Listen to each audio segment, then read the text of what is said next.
Jack Nicklaus. This is the minute that millions around the world have waited for. We will allow you to enjoy all of this. They are dancing in the pubs of Dublin. Harrington with an ace. And we have a shining star at sunset. Rory continues his run to greatness. The return to glory.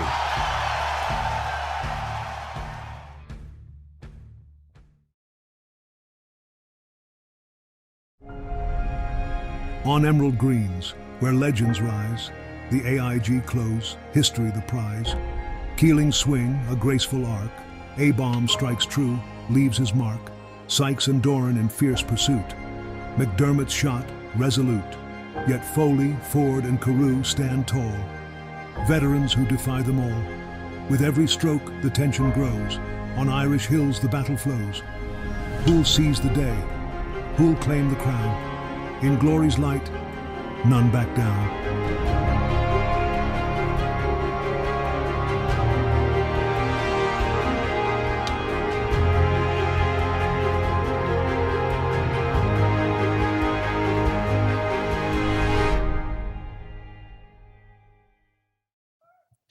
Hello and welcome to the final round of the AIG Irish Close Men's Amateur Championship. We are here at Dún Laoghaire Golf Club for the final round, round 4. It's been a very, very busy day. You can hear a little bit of the clapping behind us as all players are getting started. It's the 2T start. I think anyone who went to bed last night and saw that Sean Keeling had a 4 to 5 stroke lead going into round 3, you thought maybe this would be a little bit of a procession. It has been anything but. Yeah. The third round has been action-packed. It's been filled with lots of drama. Michael, you've been on the course. You followed Richard Sykes, who temporarily took the lead. He did. He had the lead for a good bit, but again, it was still, he was giving it back. He had a few eagles in there, and then kind of give it back. He bogeyed his 17, 18, puts him into second place.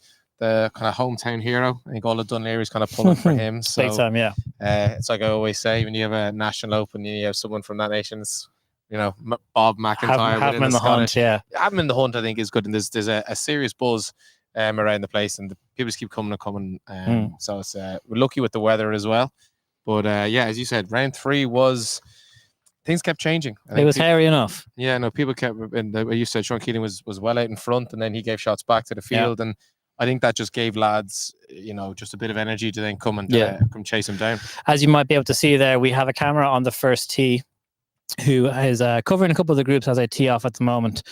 We will have live on-course coverage with the final group of the day, which is going to be Thomas Abom, Brian Doran, and Sean Keeling, who are the last 3 out. So we are going to try and move around the course as much as we can to try and make sure we get coverage for Richard and for anyone else that might make a run throughout the day. Naturally enough, if there is a change in the leader, we will be there and we will move across to cover that. But in terms of narratives and in terms of storylines for today, it's actually really, really good. It's really exciting. Either you have Richard Sykes, who's, hometown hero, who's in the hunt. This is his only really second major championship that he's been in. He played in the South. He got into the knockout stages, played very well. Got knocked out by Brian Doran, who's in and around here at the moment. Today he played very, very well in the first 2 rounds. Otherwise, you got Thomas Abom, who's 19, 20 years of age. He's only just out of the boys category when it comes to these championships. And then you have Sean Keeling, who, everyone's heard a lot about Sean Keeling throughout the years. He's gone and done very, very good things. Scottish boys, Irish boys. He's won a number of amateur events over in Spain as well. So he was in the hunt here now as well. But a lot of players have also played their way into contention. You've got Gavin O'Neill, you've got Colm Campbell, who had a very good second round and a pretty solid third round as well today. He was in Richard's group himself and TJ Ford, and they were solid without setting fire. And Colm, I think the fact that Colm probably would say he's probably not that happy with his third round, but he's still in the mix, kind of shows his standard of where he's at. And if he starts well now this afternoon, he could see he's definitely out of the running. It could seem to shoot up there. Yeah, so Richard Sykes' group has just teed off now. So they are the third from final group for the day. But It's a lovely day. The course has been firing back. Obviously, we had a couple of 66s from Thomas Abel and from Sean Keeling in round one, and I think people got a little afraid there that scoring was going to run away from the golf course a little bit. But over the last day and a half so far, the course has certainly bit back. Lads seem more into the 70s then. Absolutely, and it's the scoring yesterday wasn't quite as low as it was in round one, and it got windier. The wind changed direction as well, which is obviously plays a huge impact when it comes to certain holes. What we can see there over our corner, the 13th hole, which has been playing long. A lot of people have been laying up off the tee. They've been hitting 6 irons, 7 irons. They've moved the tee forward over 50 yards now, to bring the question into play for a lot of players. These bigger hitters, they can definitely reach the green in one. So it's a classic kind of risk-reward hole, which would be, as we get to the back nine, very exciting. Yeah, I think with the new golf course, I think there's so many tactical bunkers put along the place. You can see a lot of lads hitting irons off the tee to put them into a 10, 15-yard gap of a fairway to give them a wedge in. Still from holes like the 16th hole, you can take driver and you can attack the par 5. I know Richard did that earlier on, and he hit a monster drive and flew past TJ and Colm. But again, the as you said, the risk that comes into it, there is water on the course. There's very tactical bunkers you get yourself caught into. So it's they've made it into a real thinker's golf course for sure, this tournament. And I think, having played 3 rounds already, you've had a round in your legs today, and then you're going back out this afternoon. There's a very quick turnaround in mindset in terms of where you hit shots on holes. It's even physically a quick turnaround for these players like Richard and even the final group got in pretty quickly, and they're straight back out there. They're heading out at 2:45, just shy of that now. They got about 45 minutes worth of a break, but it's worth also saying for anyone that's tuning in, there's actually a good few watching at the moment, which is nice. The leaders and anyone who's in the kind of the top half of the players that made the cut, they started on their 10th hole, which is the first hole on the middle.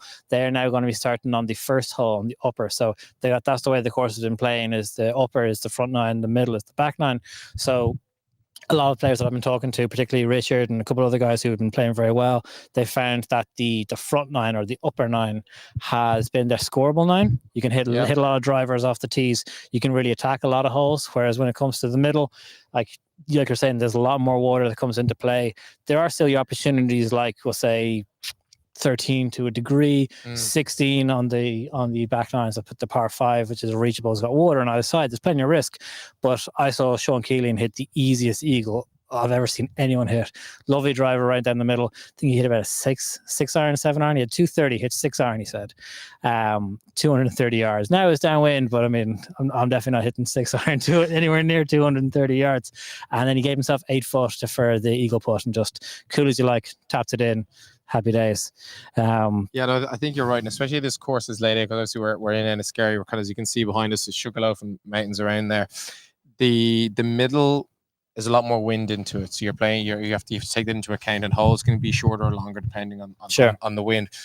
The upper is a little bit more protected. You're in a kind of a hollow while you're up there, so you can really kind of attack things. But again, it's just these lads are trying to think their way around this, where they can score, where they can really push it. And it's just really good to see the lads just making, even within the same 3-ball, the different tactics off the tee. Yeah, absolutely. And listen, some of these lads can hit the ball a very long way, but sometimes it doesn't really help in certain scenarios. Yeah, for sure. Just when it comes to things like giving updates on scores and the likes of that, one player from each group is assigned the task of doing the online scoring. The other 2 players are assigned the task of doing the written scorecards for their group. So we will try and update scores from our side as much as we can. Obviously, you'll be on the course for the group that you're following, so you'll be able to update those as you go along. But we definitely won't have them kind of hole by hole, just because the nature of it. It's hard to get these guys, particularly when these guys are in contention. It's hard to ask them to update scores whilst they're also playing. They've got enough going on at the moment. Other than that, I think it's a case of who's going to do it. I'd love to see Sean Keeling come back into the hunt and really just ask the question of the other players. Yeah, especially having dropped off that little bit in for sure when everyone thought he was going to do so. That would be a really nice kind of comeback story for him. It is worth saying. So what happened with Sean Keeling was on his 15th hole, which is the 6th on the upper. It is indeed. It's par 4. It's a par 4. Apologies. He had 9, so that's like what, quintuple bogey. So he dropped 5 shots on that one hole. He then followed up with another bogey on 16 to bring him back to. I think overall he shot 9 over for that round, which is 8 over for the round, which is tough, which is very hard. But he's resilient, you know, and for my money, he's probably the most experienced of the players kind of in that hunt. He's always, like I said, he's won a lot of the boys amateur championships, both in Ireland and abroad. Richard Sykes is he's new to this. Yeah, he's an incredible golfer. Even though he's 32, and he's new to this area of golf, and these big. It's definitely his first time being in contention at a major championship. Yeah, he played in the South and he was knocked out by Brian Doran, as he mentioned, in the knockout stages. Getting to the final of the South. Absolutely. Well. And it was a very tight game for sure. And then Thomas Abram, he's a young golfer as well. He's just out of the boys category, as I said. So there's going to be a first time winner here. More than likely, yeah. Which is brilliant. I mean, one player, as you probably saw from the promo video, has the opportunity now to etch their name into history. And as you can see there, the Richard Sykes group is actually just approaching the first green. And so this is the coverage that I'm really excited to be bringing you. Obviously, we did this for the East, but to actually have coverage on course as we're talking about this here, waiting for the final groups to go out, is very, very exciting. Talking back to that promo, I'm going to give myself a little bit of a pat in the back there. I know, I thought to me, like it got me excited. Well, I was talking to Brian Doran this morning. He walked in. He goes, "Man, give me chills. Give me chills." That's what we want. So I look thrilled. I think it was nice for the people who are golf nerds like us probably understand the history and how important these things are. But people that haven't seen this and they're looking in for the first time or watching in the chat, it's kind of nice to know that this is a big thing. And if one of these lads does pick up this trophy today, it's massive in their life in golf and their history and for their club they're representing and for their province and all this sort of stuff you can add in, that it etches them into the Irish golf history. And we can be probably a little bit flippant sometimes with things like this, but I think it's a really nice thing. And the amount of people that are on the course today, the fact that this golf club is buzzing with people, the restaurant is packed, the bar is packed, there is people nearly on every hole. And I was saying to you earlier, I've got a bit of a thirst. I've been here since 7 o'clock in the morning. I saw a few friends from school. Yeah, Richard Sykes fan club sitting and have a couple of Moretti's. I was like, oh geez, that looks very nice. Yeah, exactly. So like, and as we always say, that's the most warning when a hometown fella that's going through. But even looking, I know you think maybe you think Sean Keating. To me, I wouldn't write out Colin Campbell. I understand that. There's something. I watched him today. And he got frustrated with himself at times. He hit some really squirty shots. He started off with a double bogey on his first, but I felt that he's not playing. He's not on fire, but he's still in the hunt, which means that I think that's going to excite him a little bit. Yeah. The fact, and I think him looking up the leaderboard these lads haven't won any of these big things yet. Absolutely, yeah. I'm the one who's won the biggest prize in this leaderboard, and I think that's going to give him to be like, I'm going to show that the outlads still have it. That's it. So I think that little bit of experience, you never know if things start to change and Colin starts finding birdies. I wouldn't write him out. So I'm pretty excited to see how he's going to start going, especially for his front 9. Here he is. There's Brian Doran now walking across. He's getting ready. He doesn't look the happiest. He's not happy. He's not out of it though. He's not. He puts a good 18 together. You never know. That's it. There you go. He said, as he said, that's all to play for. Official word from Brian Doran there. It's all to play for. It's a cruel game to play, but let's play it. How far back is too far back? I think, honestly, Hugh Foley in 6th place at even par. 6 shots is a huge amount to make up against Thomas Abram. Thomas had a really, really good 3 rounds so far, 66, 73, 71. Yeah. He's not giving away 6 shots. Unless and that's where the course comes into it. Unless something dramatic happens, like what happened to Sean in round 3, even par for me is too far back. I don't know. I kind of disagree. I think there's a lot of bogeys and there's even double bogeys out there. Insofar as having watched the group with TJ Ford, and TJ Ford is, listen, he's +2. Okay, so But I mean, he could go and there's birdies out there, but if you get on the wrong side, there's bogeys. In terms of you put yourself in a bunker in the wrong position and you don't hit the perfect spot on the green, you're not making that putt. You can see, speaking of Hugh Foley, he's actually just on the first tee here now, so we might just cut to that shot. There we go. So we can see, we can see him here teeing off. He had a fantastic 2021, 2022. It's hard to keep that going though, Johnny. Like when like he, as you said, he had a fantastic one, and he obviously had to get things going. It's hard to keep the foot on that on the gas the whole way. You know, and you're gonna have that drop off. And I think when you look back through the winners of all these trophies, very very rarely do you have lads that go and run a win 4 or 5. You don't knock them off like that. Yeah, it's so tough. And I think with these tournaments, because the way they're laid out, they've got the two on the way each one's slightly different. It mightn't be the best golfer that wins it every single time, but it's the one that has been able to battle for those 3, 4, 5 days that has got things together. And I still think there's a rake. You could still have any of these lads in the top 15 today are very, very similar in terms of their ability. Other thing I think with the greens on this, the greens have been very surprising. I think that the lads practicing spent more time on the greens than they did anything else, even on the practice greens. They're very tricky.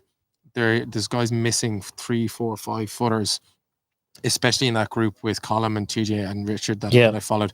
They were missing small ones. No massive big putts were being dropped in. So for that reason, I don't know. I don't want to say TJ Ford is out of it. I know there's a long couple of shots that he's back.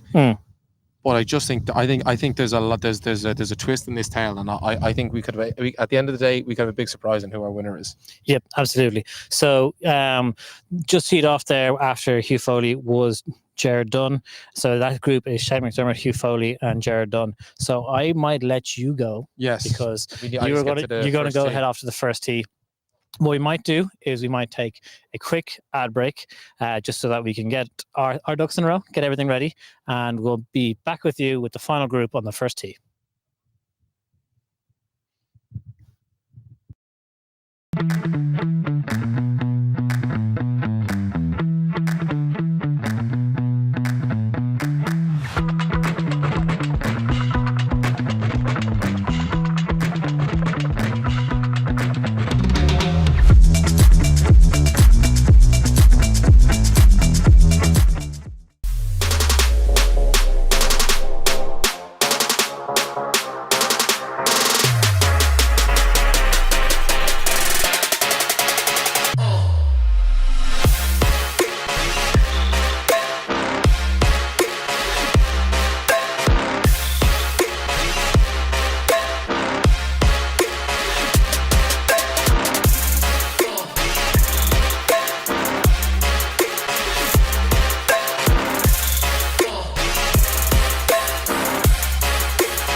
Okay, so Michael is on his way over to the first tee. We are getting ready. We are just a little under, what is the exact time? 7 minutes away from the first tee teeing off.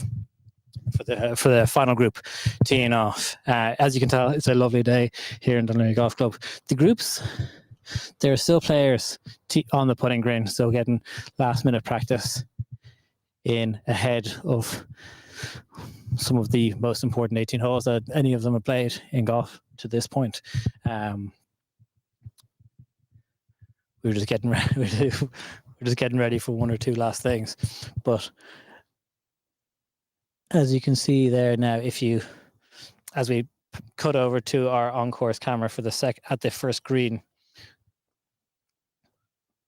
there are a couple of players. Are there? Yes, they're hitting their approach shots in. So it's going to sit on that shot. You'll be able to see that the flag is in the front half of the green. And like a lot of the holes on the upper end of the golf course, driving accuracy is probably a little bit more important than driving distance. Everyone at this point and this caliber of golf, everyone who can play golf at this level can hit the golf ball a very, very long way. So when it comes to scoring, it's really the approaches into greens that are proven to be the most beneficial and proven to yield the best results. We saw it there when I followed Sean for 18 holes there yesterday. His approach play was impeccable.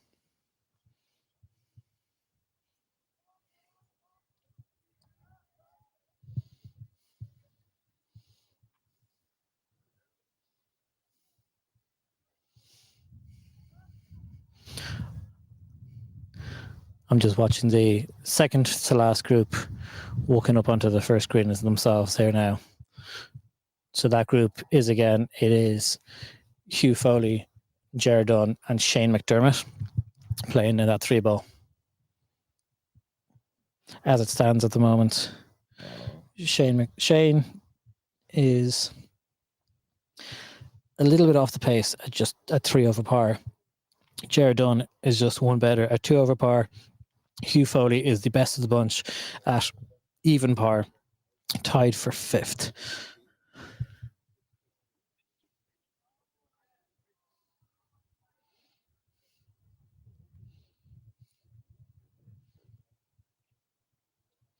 So here they are. Second to last group have reached the first green.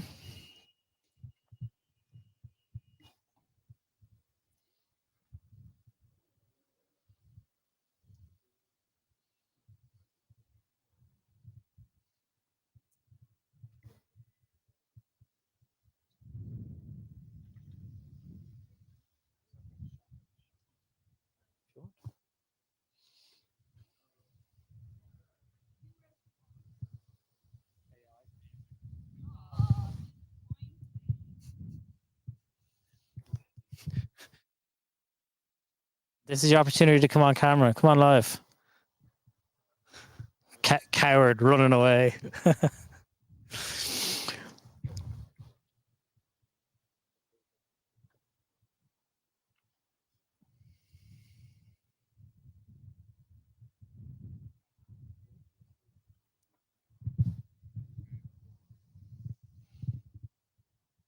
So we're just watching the second to last group here finish out the first hole as we are 3 minutes from the final group teeing off. If we jump over to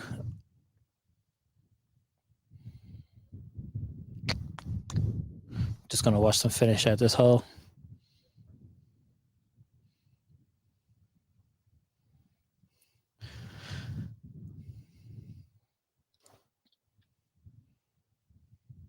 So if we just jump over to our shot of the first tee there, we can see that the final group have reached the green, have reached the tee box.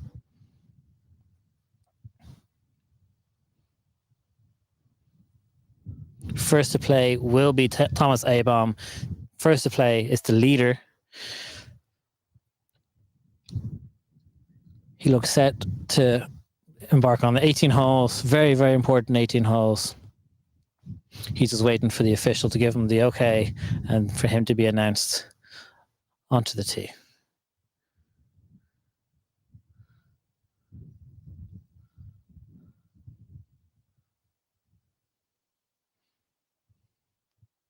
Playing in Thomas A-Baum's group is Brian Dorn and Sean Keelan. Sean Keelan is 4 shots back of Thomas A-Baum. Sean Keelan is 2 under par. And then rounding out that group is Brian Dorn. Brian Dorn is 1 over par. The playing order for this final group will be, if it's done by scoring, which I imagine it will be Thomas A-Baum, Sean Keelan, and then Brian Dorn. It looks like Brian A-Baum, who is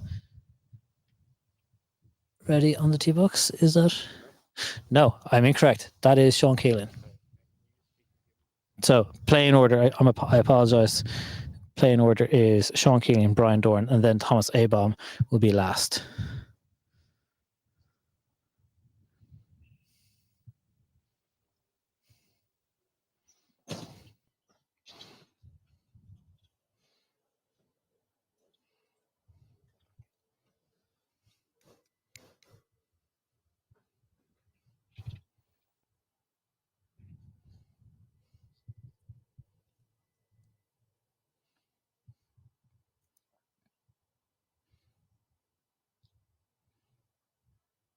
So Sean Keelan standing over his ball, ready to hit his final first tee shot. Ball's away. He's missed that one out left. Instantly the hand went out to the left. And there is long grass out that way. That is not an ideal spot to miss.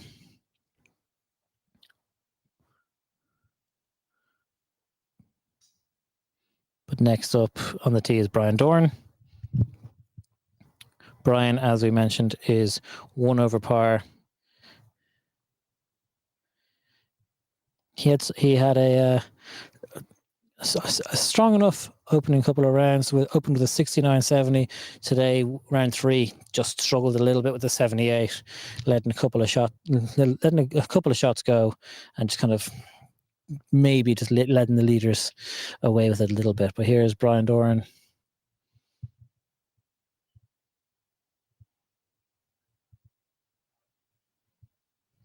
Just stepping off there, a little bit of noise.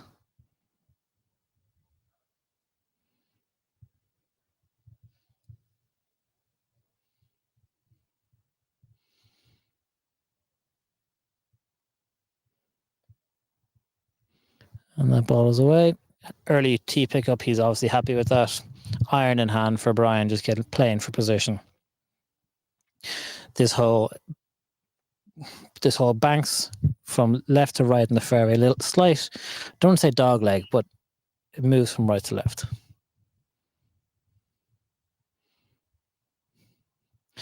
And now, to finish out this group, to finish out this trio, is Thomas A-Baum.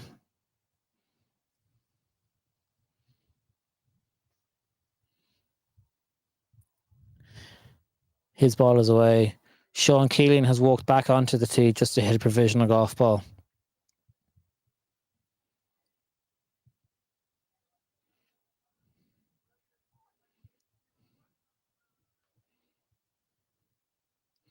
Michael, what are the numbers like on the course at the moment?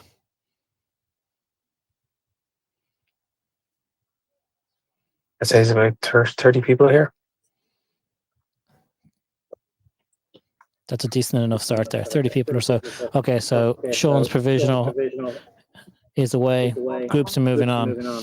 Michael, you're going to be heading off now to follow the group. You're in the buggy. Good luck traversing the the crowds that are following. You said there's 30 people or so out there, so good luck getting around all of them. Yeah, no, I'll do my best. Hopefully, I won't knock anyone over. Yeah, that would be we don't need that insurance claim. Don't be knocking anyone over just yet.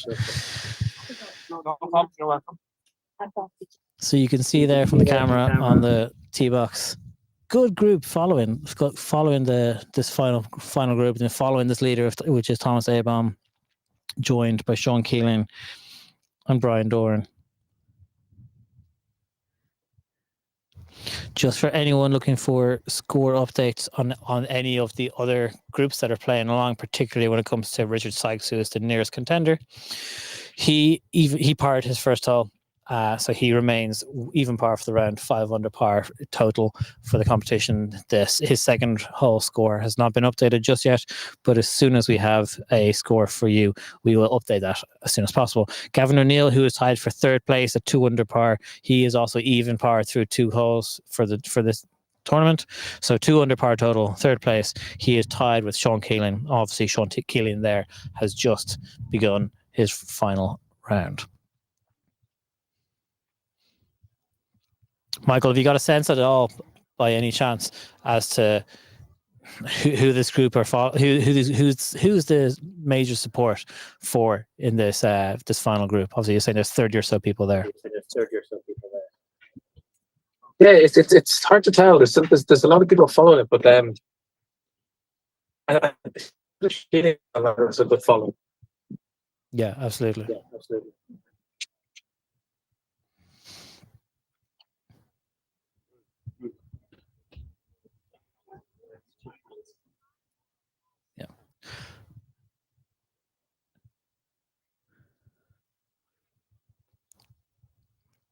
We're just looking there, so you can see from the camera angle there, looking back from the first hole.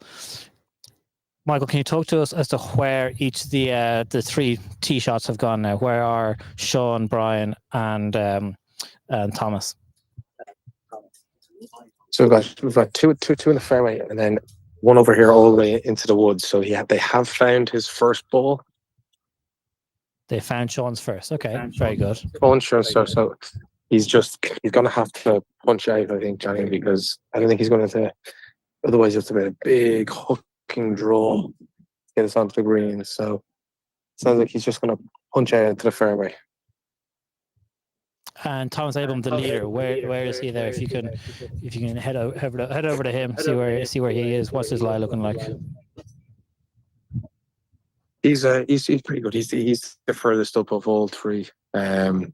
On just on the fairway. Very nice.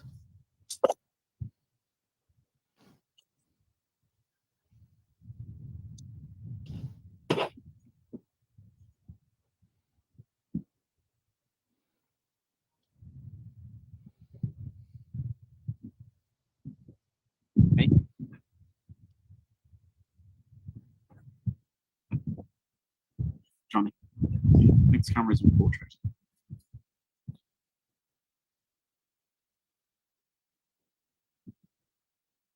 And it's wrong camera. If he just sacks off the gimbal completely, that's fine too.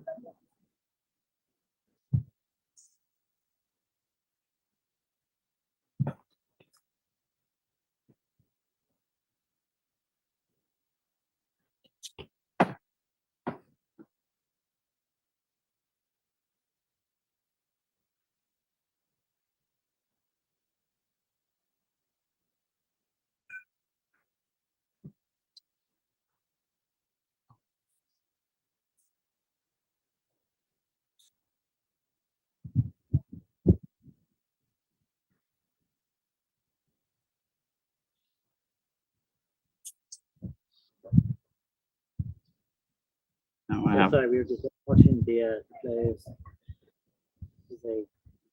Their approach shots into the first green, so obviously short greens just go through a little bit of trouble.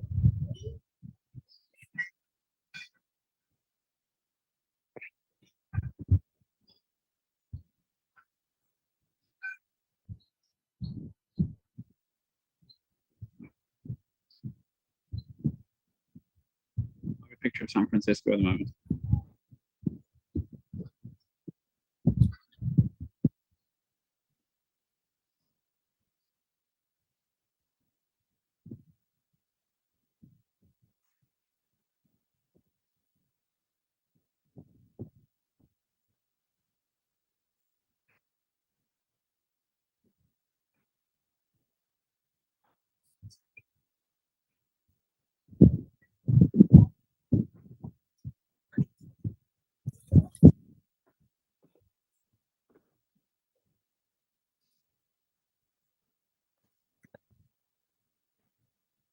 A quick score update for everyone there watching at home. So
as they approach the 18th, the first. Apologies, the first green, not the 18th. Jeez, it'd be pretty short live stream if they're on the 18th already.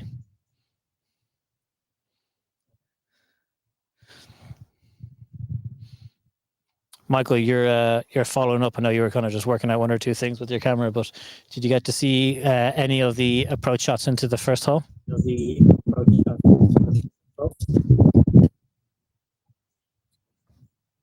Yeah, so Keeling's ended up in the just kind of awkward stance in the bunker. Greenside, he's in The the two ferry lads. bunker there, is it? There's Greenside bunker. Greenside bunker. And how are Thomas and Brian faring? Yeah, so the two lads just on the green. So a little bit of an awkward stance because he's probably might have to have 1 foot outside the bunker.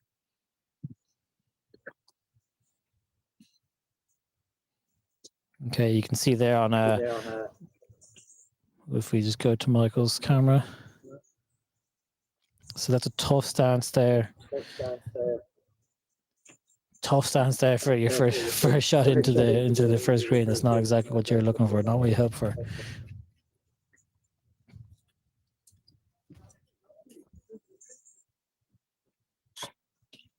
Brian's chips trying a little long.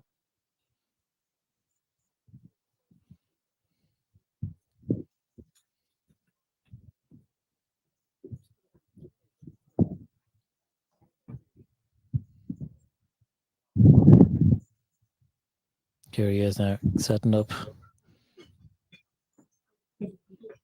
It's very good, Johnny. It's a superb shot. I was very report from the gallery. Superb shot. He actually had both feet outside the bunker there. It was very, very tricky.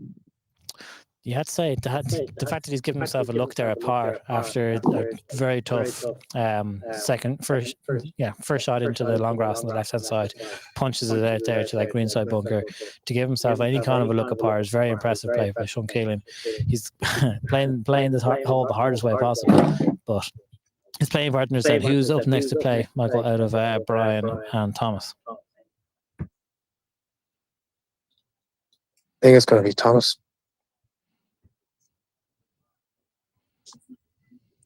Long out putt.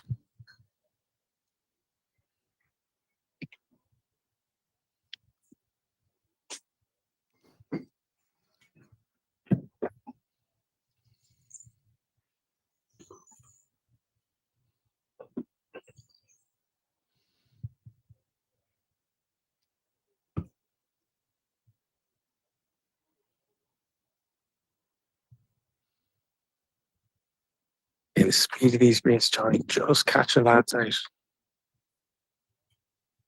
Thomas leaving it about maybe 2 foot short. Having said that, when it came off his putter, it did look like it was going to fall a lot shorter. So greens are very tricky.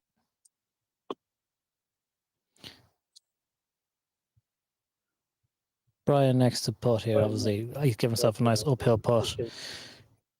Good look at birdie, it seems.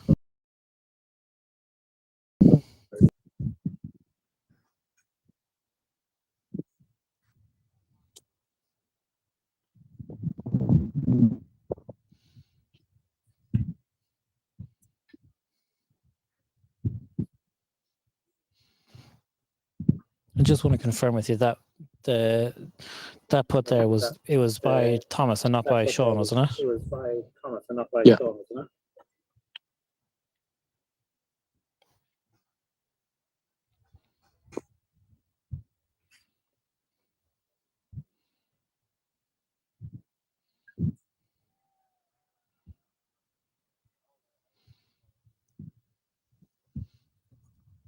So who's up now?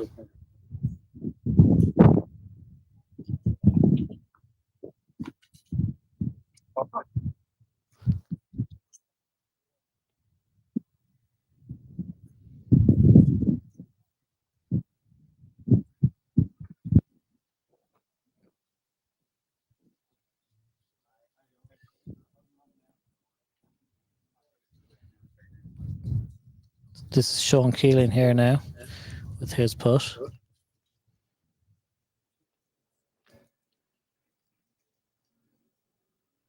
Yeah, so again, Johnny, I just think the greens are just a little bit tricky for these guys. I think all three of them just not getting into grips with it soon enough. I think it could be a major factor in the whole game. And just before Sean took that putt, there was a huge cheer from the right hand side.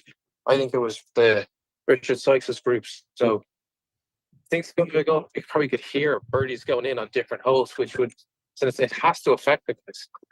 Yeah, absolutely. And when it comes to the routing of the upper course here at Dunleary Golf Club, the second tee box is adjacent or perpendicular really to the first fairway. They kind of cross a few holes, cross paths throughout these 9 holes. So when it comes to hearing any kind of cheers or celebrations from big putts made or even groans from putts missed, players are going to hear it, and that will all come into their play and come into their decision making when it comes to these final few holes. So what we have up next is actually Brian Doran. He was very good, and during one of his practice rounds, he played the second hole on camera with me.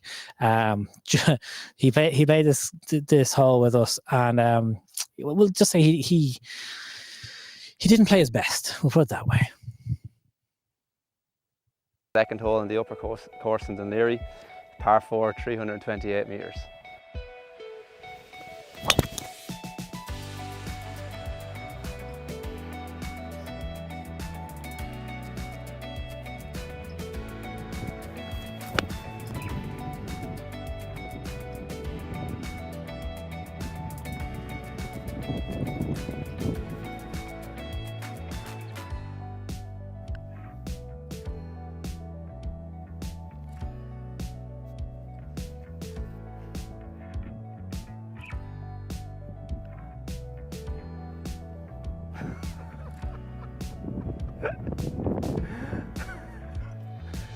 Oh Lord.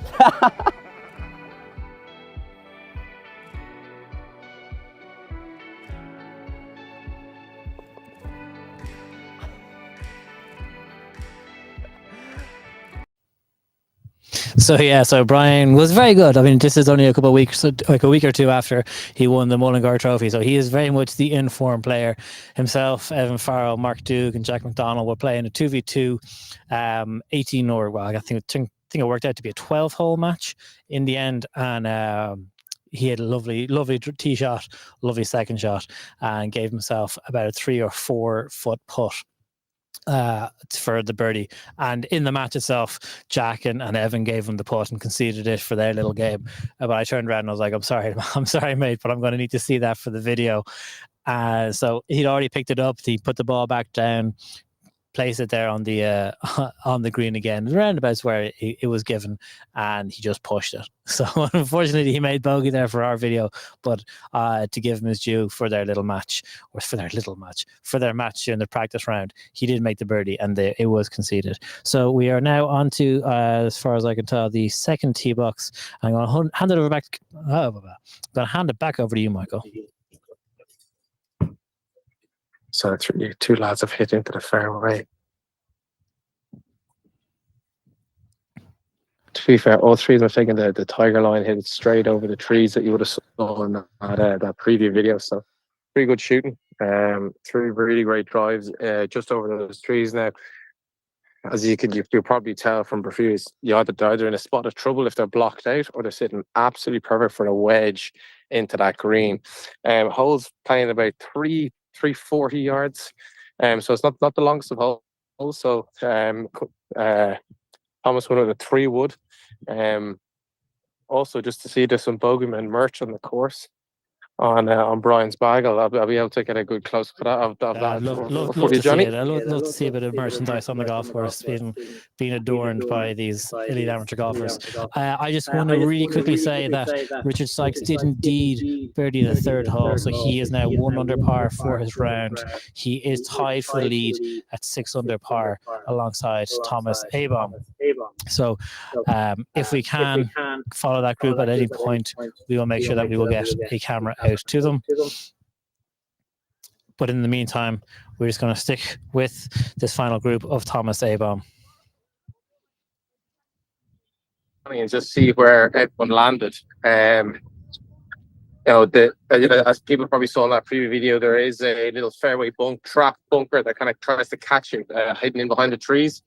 But it looks like all three have avoided that bunker, so they've all been able to fly it further than that.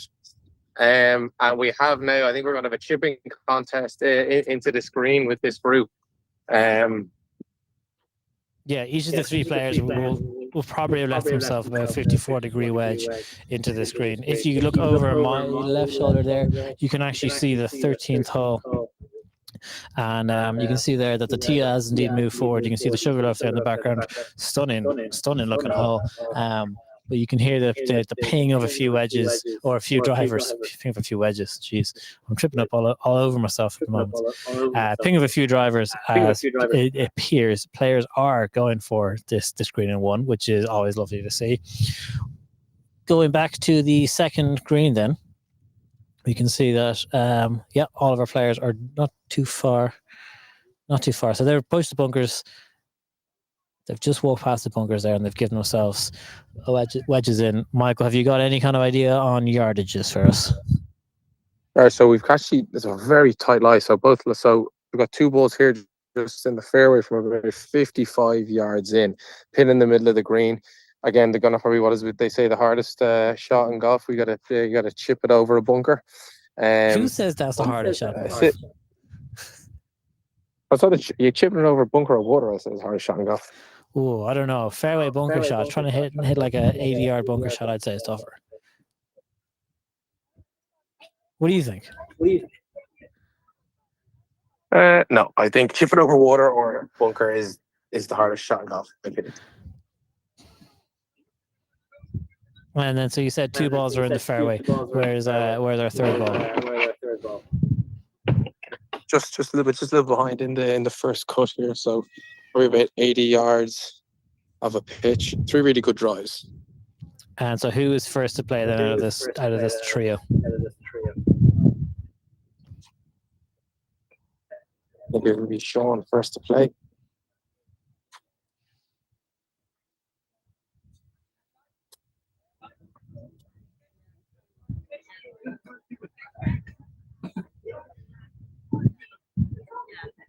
It's just coming. That's Thomas. Sorry, that'll be Thomas to play first. Just going with a wedge.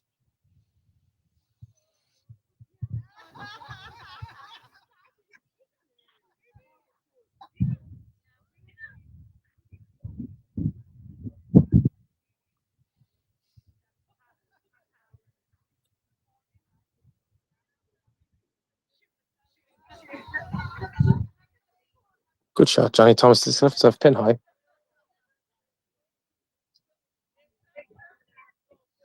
Very nice. And then moving on next is young Mr. Sean Keeling.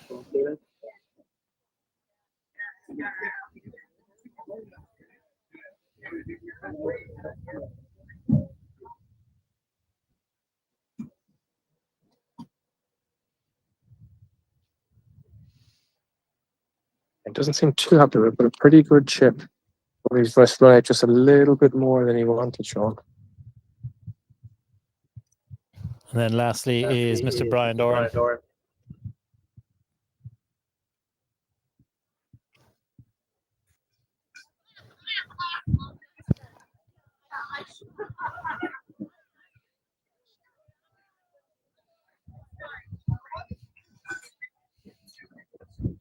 Not ideal for Brian. He's just come out the ship a little, just kind of decelerated a little bit, left off on the front. Okay, very interesting. But there's 3 birdie attempts, all from distance. Again, we'll see what these greens are running like. All 3 tricky birdie putts. Interesting to see now how long they spend looking at these. Because I think the speeds of these greens and the undulations are catching them out.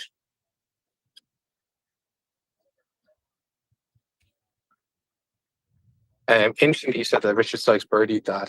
We could hear that on this hole. It was very loud and very clear, which was pretty cool to be able to hear it on this side of the golf course.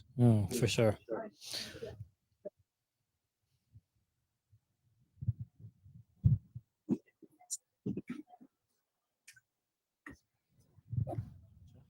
So it'll be Brian to put first. He's got a longer one, but a little uphill with a little bit of break.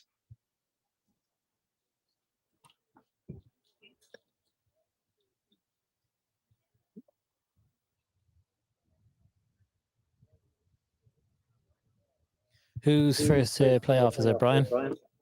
So it'll be Brian first. He's got a long one, but it is uphill. I think this is going to break left to right. You could probably get to attack it, but it's tricky put nonetheless. Yeah, he wasn't too thrilled with his approach shot with that wedge at hand. I'm sure a player of his caliber would be looking to get the ball considerably closer than that. He's got, what, 15, 20 feet there? Yeah, it could be even more, Johnny. It's just about 23, 24. It's all about the speed, though. And not a bad put, left a little short. Again, the speed of these greens really tricking these guys up. Bryce got like a 2-footer, and then for his par. Okay, so he let that. Did he just put that past?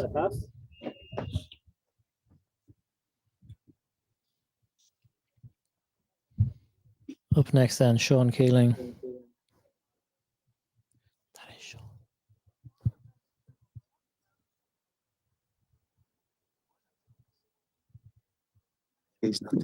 The hill doesn't have enough legs. Oh, it's a great putt, Johnny. Lovely bird by our leader.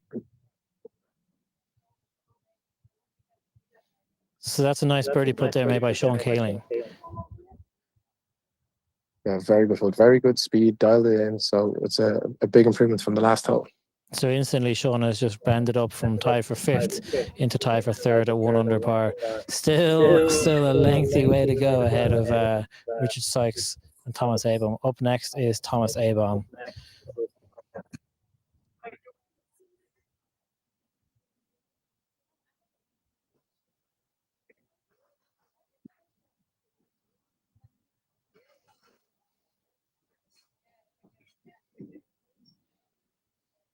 It's a good look. He just missed that, Johnny. So it's a very good putt. Very well read. Good pace. Good par. Okay, very nice. Well, listen, we're going to let you get onto the third hole. I am joined now by Ronan McNamara from Irish Golfer. Ronan, how are you? I asked you now, were you willing to come on and have a chat? And you said, where do I start? Well, where do you start? Where do I start? Wow, I mean, what a morning it's been. It's been a bit crazy, to be honest with you. You wonder, does anybody want to win this championship at the moment?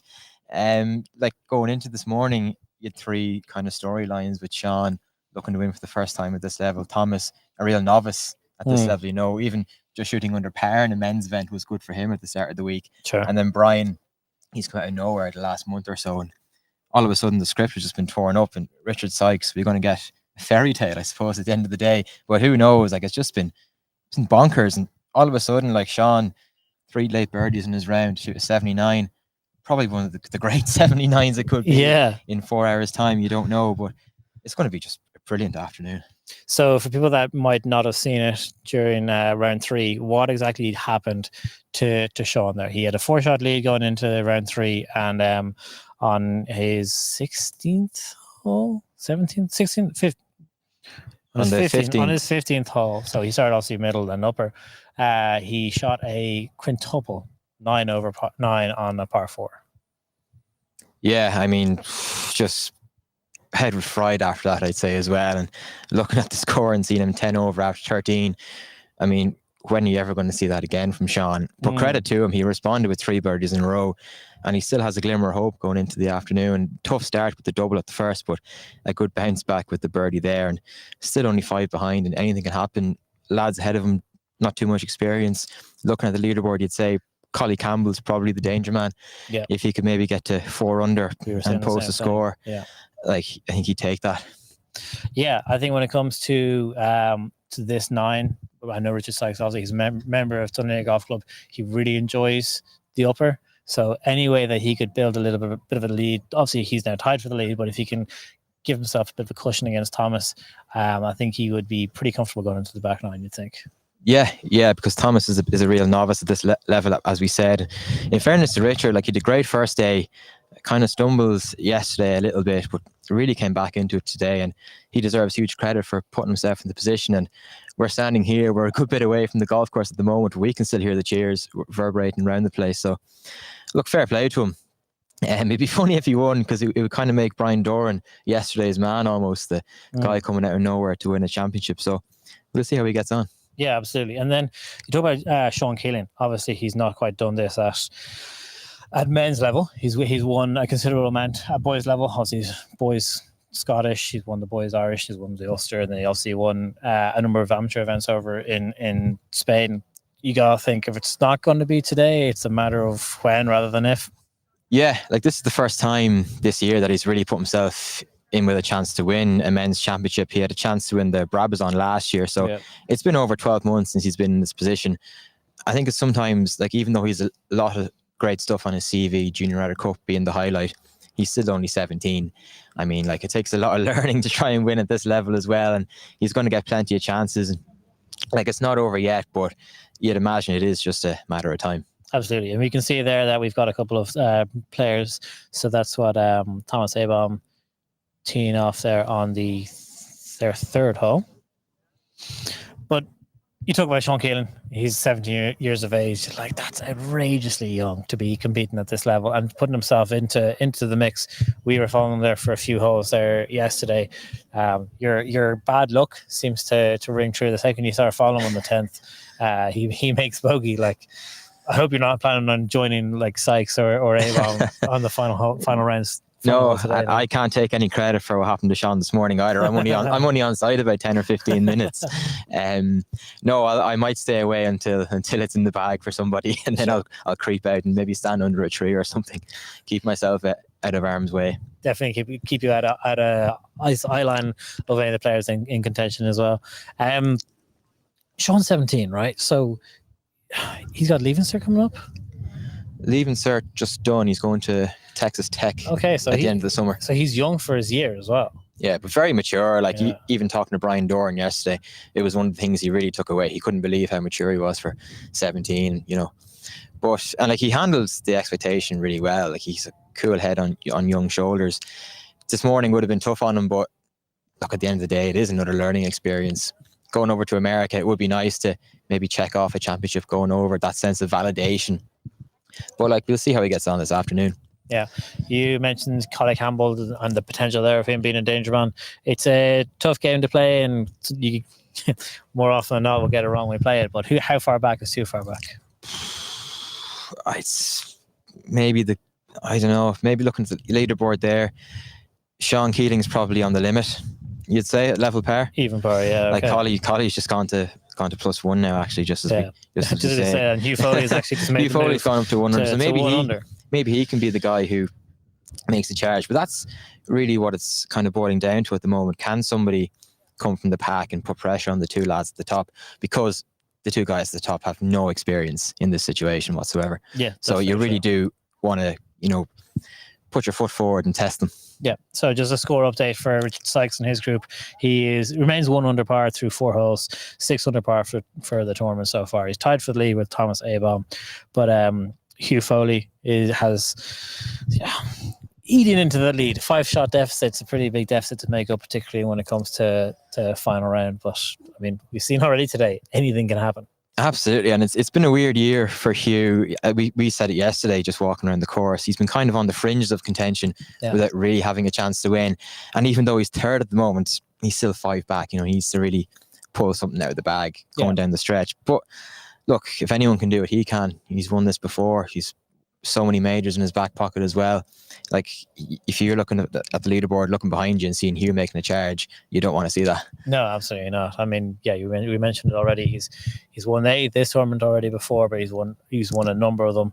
It seems like Hugh's struggling to get out of, we'll call it, 3rd or 4th gear. And that really kind of just shows how much of a danger man he is. If he finds that thing that he has been searching for the last couple of months, we'll say, he could run away with something like this. Absolutely, yeah. Like, he has the form, he has the experience at this level, coming off the home internationals win last week as well. Yeah. Might be a bit of a confidence booster for him, you never know. Like this course is tough. There's been so many double bogeys in this championship. Absolutely anything can happen. One hole could completely change the dynamic of the leaderboard. So I honestly couldn't call a winner at the moment, to be honest with you. I know you're probably going to ask me that. Yeah, that's my next question. But honestly, I'm too afraid to call it as well. I can't. I wouldn't want to, and I wouldn't want to put that pressure on you either. Yeah, I think in fairness, I think Thomas Abom deserves a lot of credit. Like 66 the first day, and he was just happy to shot in red figures in the men's championship, and comes out day 2, double bogey at the first, and we all know it can just go so wrong from there. Responds with 3 birdies in a row on the front 9, 3 birdies in a row on the back 9, doubles 15 and 18. But I almost feel like the double and 18 wasn't that bad because he'd already shown that resilience beforehand. He'd done the hard bit still in the tournament, and he did really, really well this morning. And you just wonder, with the way it's 36 holes, will the realization of the position he's put himself in dawn on him, or will it be because it's such a rush to finish, get a bit of food, get back out again? Will he just be in the zone, go with the flow? Yeah, I was going to ask who kind of out of about Richard and Thomas Abom, both of them are relative, we'll call it rookies to the men's championships. They're obviously, a bit of an age gap between the two of them, but it's an interesting storyline for both of them. Both of them, it will be their first major championship. Both of them have competed at various levels already, but you'd be delighted for either one of them. I think everyone here kind of selfishly wants their hometown winner, but equally well, Thomas Abom, like you're saying, that 71 that he shot in round 3 this morning, that was a grind, because these conditions are like, it's lovely and sunny, but still breezy and still very firm. Greens are very, very tricky. Yeah, and in fairness to Thomas, it was all happening around him as well. He was in the Sean Keeling group this morning, so it's been a really just a mental day. Like, I was golfing this morning and didn't check the leaderboard until maybe midday, when Sean was 9 over through 12, and I was like, what is after happening? And I just jumped in the car and got straight up here. But amateur golf is volatile at the best of times, and this has just been one of those days. How's your own golf? What's going on? Did you win? No. 4 birdies though. I was happy enough. Yeah, that's good. I had a bit of an incident on the 18th. I par 5 and plonked one onto the green. The group in front were putting out, so I got a bit of an earful when I walked up. On 18 as well. 18. It's not like you can give the group in front a few holes to calm down. Straight off. No. Oh jeez, Ronan. Not good. I think I'd know better. Letting the company down, I think. Don't tell John and Peter that one. Yeah, listen, chances are they're possibly watching. So who are you going to go ahead and follow? What group for you is going to provide the winner? It's an easier question than who's going to win. Yeah, it's kind of. It's a shame there wasn't a bit of a reshuffle. We could have had Thomas and Richard in the final group, but I'll probably go and follow Richard. There seems to be great support out there for him. Yeah. It's just one of those fairy tale stories. It'd be amazing if Brian Dorn was almost yesterday's man, if Richard could pull it off. And like, personally, I'd never heard of him until this week. Sure. And I'm pretty sure I'm not the only one.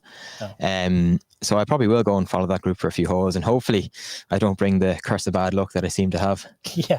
As a maybe friend, I won't go and follow. Someone that I went to school with Richard, and I played hockey with him for a couple of years until he got very, very, very good, and I didn't, and he went on to go and do great things in hockey. There's a great support there from local membership here, and from just kind of school friends as well. So they'll definitely be the loudest group on the course. I can probably guarantee that.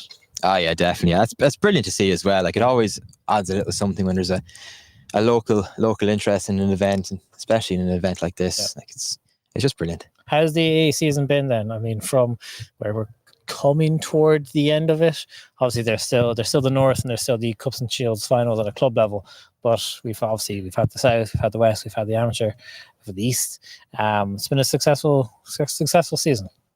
Yeah, it has. It's been interesting. We have a lot of pros and a lot of amateurs on the men's and the women's side are kind of moving on to the pro ranks, so we're starting to see new names crop up, which I think is great as well. It's the more depth we can have at the top level of the amateur game, both genders as well, is just great. And it's brilliant to see Thomas 19 and Brian Dorn 28 part-time amateur doing their thing this week as well. Yep, absolutely. Ronan, as always, thank you very much for coming on. I appreciate it. what we'll do is we might let you go out and golf course, and then we might even get you to do a little bit more commentary. We can actually have a watch of what's going on in the golf course shortly. But listen, thank you very much. Appreciate you. Thanks, Johnny. Chat with us. What we might do now is we might throw to a quick ad break, and we'll let Ronan get out of here. Let him get out into the golf course, and then we'll check back in with Michael after the break.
Okay, so yes, what we are doing at the moment now is we're going to have Michael go on and join Richard Sykes's group. So we will get live on-course coverage from that, and then I will be able to do commentary from here on the Thomas Abom, Sean Keeling, and Brian Doran group. So I will be able to do some commentary here because we have Cameron with that group, and then we will have Michael on course doing some commentary with Richard Sykes' group. We're hedging our bets is probably the easiest way of saying what we're doing. We're going to just have one camera with them, and then one camera with Sean Keeling's group and Thomas Abom's group. Scores on the doors have not updated, unfortunately. Let's just see, refresh. No, so we're kind of at the behest of the players here to update their scores throughout the holes as they kind of are requested to do. But the only other kind of change is that Gavin O'Neill is 1 over par for today's round through 5 holes, and so he is 1 under par in total. He is tied for third alongside Hugh Foley, who shot a lovely birdie there on the third hole to get himself to 1 under par. If we were to look over my shoulder, we can see there's a group playing down 13 at the moment. Don't know if you can hear it, but you can definitely see it in my t-shirt. The wind is still blowing. It's a very, very gusty day here at Dunleary, and because the course is pretty exposed at points, there are obviously mature trees on parts of the course, but just by the very nature of us being here on the side of the Wicklow Mountains, it is exposed to a significant amount of wind. So if we look here now, Sean Keeling is on the tee box, and he's about to tee off on the par 3.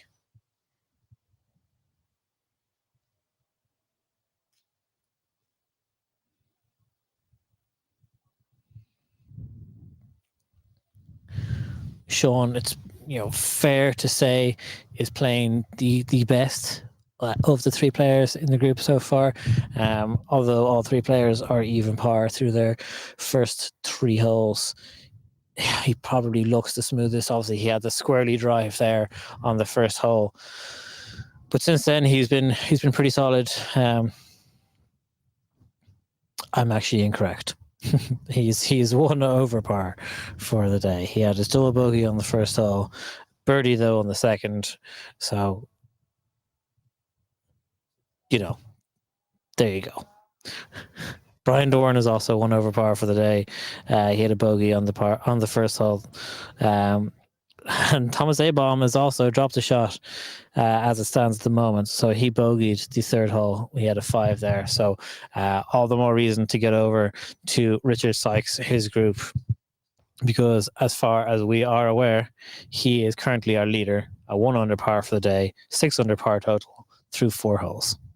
So we can see there now Thomas Abaum, last person to tee off on the par 3 4th hole.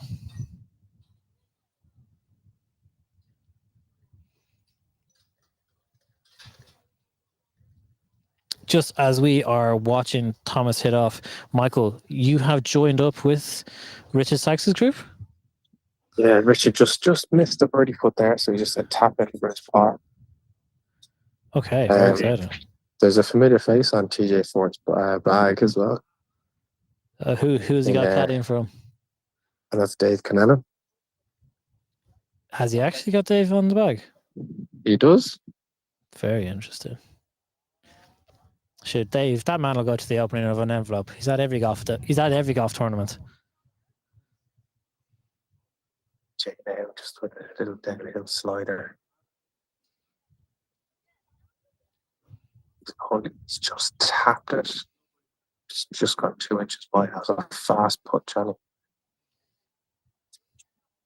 He tights up for his par.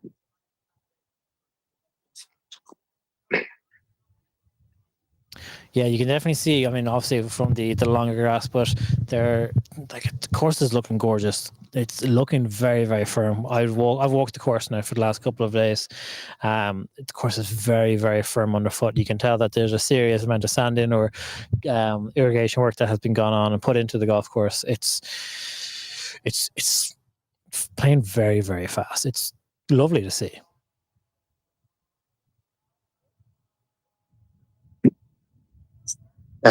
Decent crowd here following this group, Johnny. Maybe 25, 30 odd.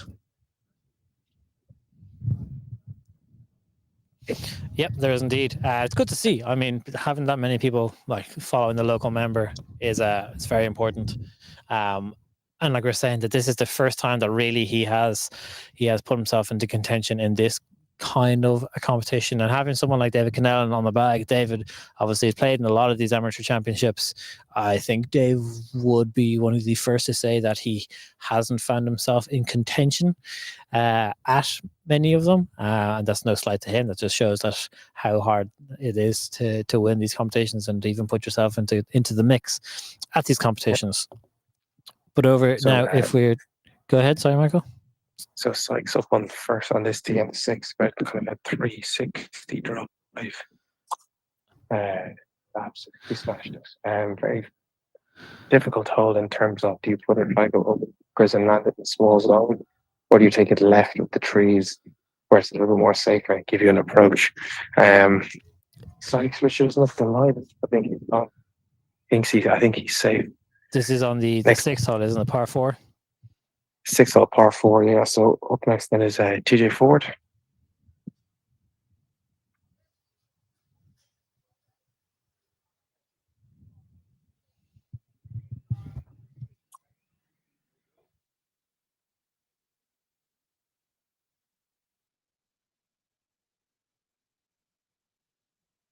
I think TJ has leaked a little right, Johnny.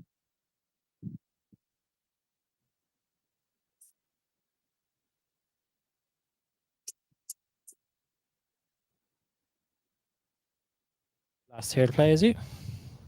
No, Colin Campbell. Colin Campbell, apologies.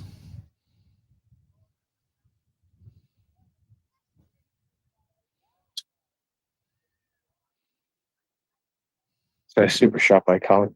Lovely Straight stuff. in the middle of the driver. So So- I'll fire up the fairway and see where the lads are. You go on. So whilst Michael is on his way up to where those balls landed, again during the practice round, alongside Brian Doran, Mark Doug played the 6th hole, and again played it less than conventionally. I'm playing the 6th hole in the Leary Golf Club. It's 357 metres.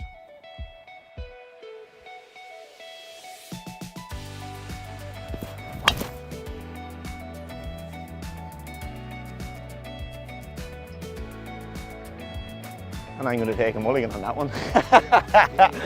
That second shot. That's why you don't do that.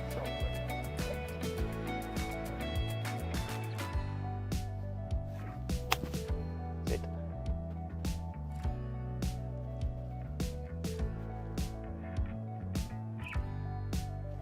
It's a bit too much on that one.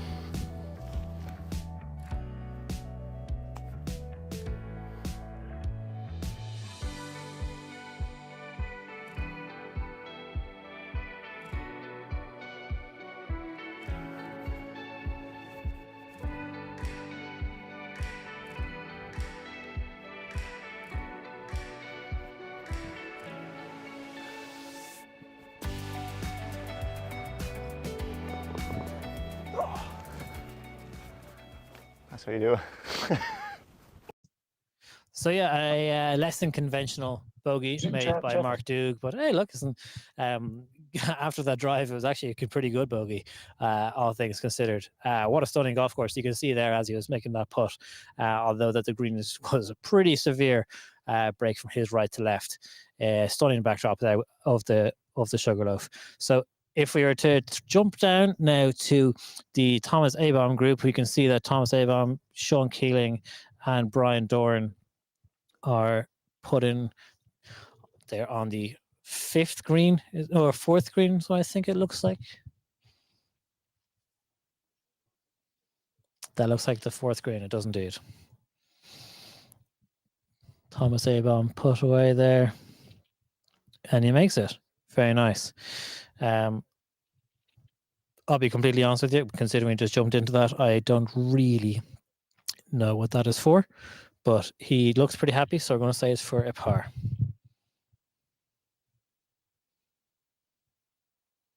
Sean Keeling now stepping up to his putt.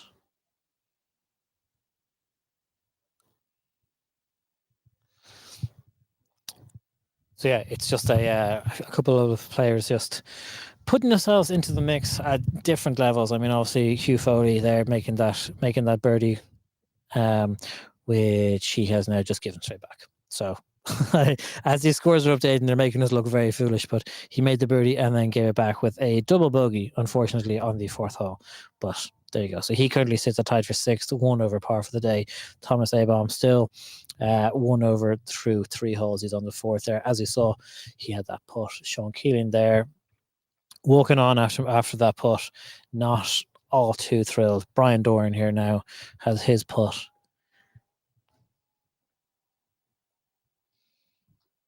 Just watching this putt.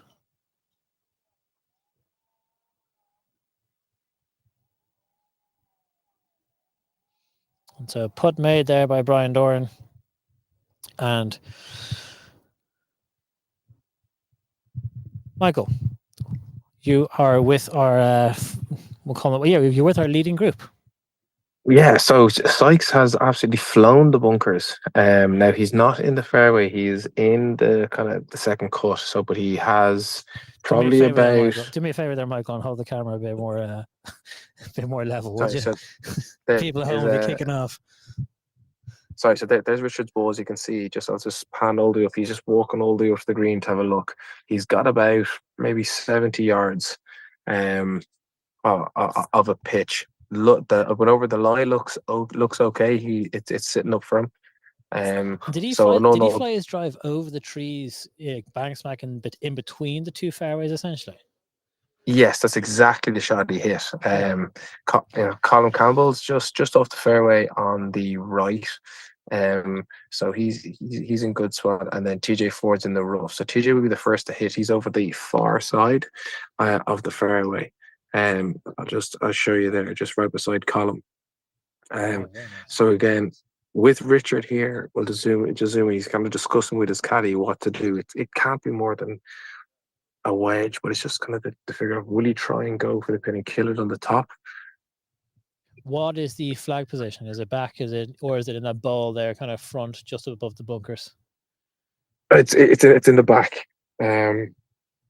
It's in the back, so he has a little bit of room to work with. It's a nice pin. It's not near the bunkers. Okay.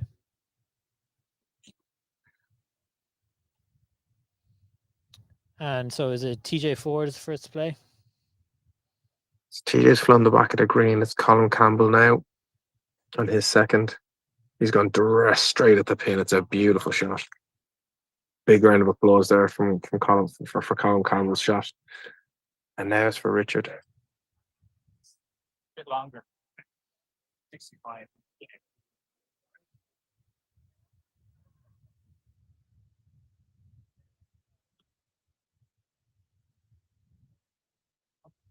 Oh, he's not happy. It's a good shot. He's on the green and he has a putt. But I think the discussion he had with his caddy was that it's going to play longer than you think. I think they just maybe got it maybe 3-4 yards off. But again, still has a putt and it's still a very good shot. So there's still a birdie opportunity for Richard. Okay, and then if we were to jump to the final group of the day, you can see there that Thomas Abom is just stepping up onto the tee box after finishing out his last hole. So Thomas Abom just looking to see if there's an updated score. He is still 1 over through 3 according to Golf Genius. Scores haven't quite updated yet, but he is still just 1 behind. Here he is, standing up on the tee box now. Like anywhere you're landing there, yeah, it's going to be that distance anyway.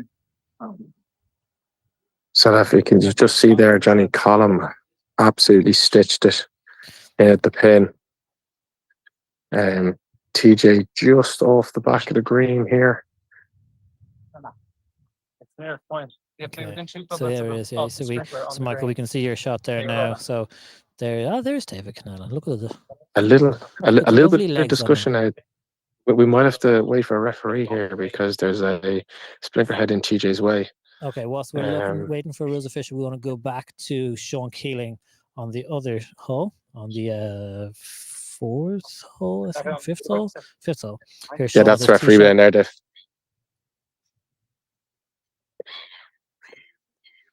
Sean doesn't look too good. He held on to his gaze for that for a little bit longer. Sean was the last to play out of that group again. Yeah. I can check my phone.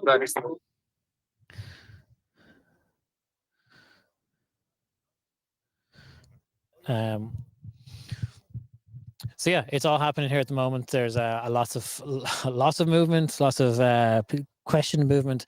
You can see that obviously TJ Ford is just waiting for a rules official at the moment. But as he does so, we can see, we also saw there that a couple of players were teed off. If we go over to the 10th tee box, actually, not just yet, because a little bit.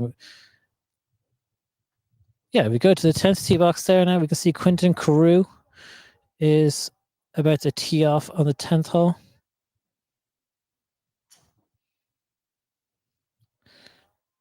Lovely tee shot by Quentin there. Very nice. And then his playing partners here. So we're just still waiting for a ruling. Michael, is there an update on the ruling there from the TJ Ford group? Well, to be fair, we have a bit of a brains trust with Colin and TJ. They've come to a decision. That's where the experience comes in. So yeah, on the 10th here, we're just sitting on the 10th hole, 10th tee box. Again, another lovely tee shot away. That is Quentin Carew's group. Joining Quentin Carew for that group for the final 2 rounds today has been Paul Coughlin and Graham Donahue. That was Graham Donahue who just teed off there. So if we go back down to the Richard Sykes group there now, please.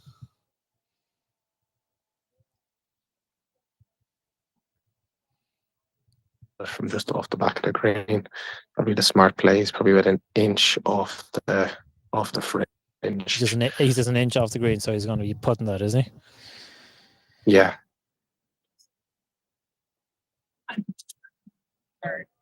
And so, whilst all this is happening, obviously, Colin Campbell, very experienced man when it comes to situations like these. It's okay. I've taken Dave running kind of back and forth there across the green. What has Richard been doing?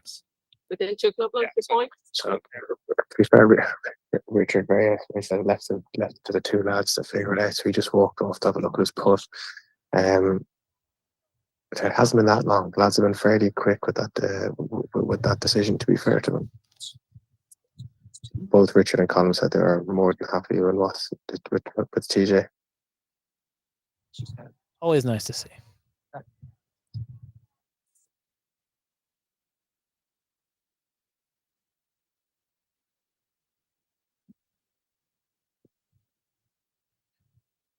So you can see there, TJ Ford just setting up to hit the putt. Ball's away. When I say he tapped that ball, Johnny, he barely tapped it and he's knocked it to a foot. That's how fast that putt was. That's super. And so Colin Campbell, you're saying he stitched that. So I imagine it's Richard Sykes next to play. Yeah, it'd be Richard next to play. Kind of an uphill putt. He spent a long time looking at this. Really well played by TJ Ford. A super first putt there. That's the experience kind of coming into play for it, really, isn't it? Like someone like TJ just knows, like that comes, and playing that type of shot and playing that type of putt comes from playing lots of different types of greens and lots of different types of holes. Really, like he's played in lots of championships. He's played all around the country, all around the world, which just kind of shows the caliber of golfer that he is and the experience that he has under his belt. Richard Sykes here now, crouching down, looking at this putt. He likes to line on the golf ball, doesn't he? He likes to line his putts up. He does. He does like to line it up. But it's a tricky putt. It's long in length.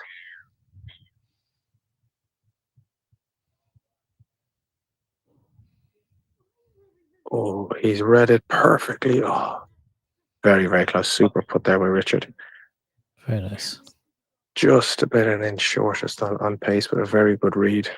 But another tap in par.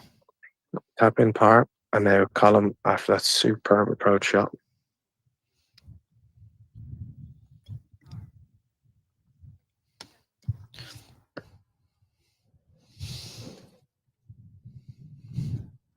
If Richard keeps leaving himself these little tap in pars out, he's going to be like, he'll be fine. He'll be absolutely fine.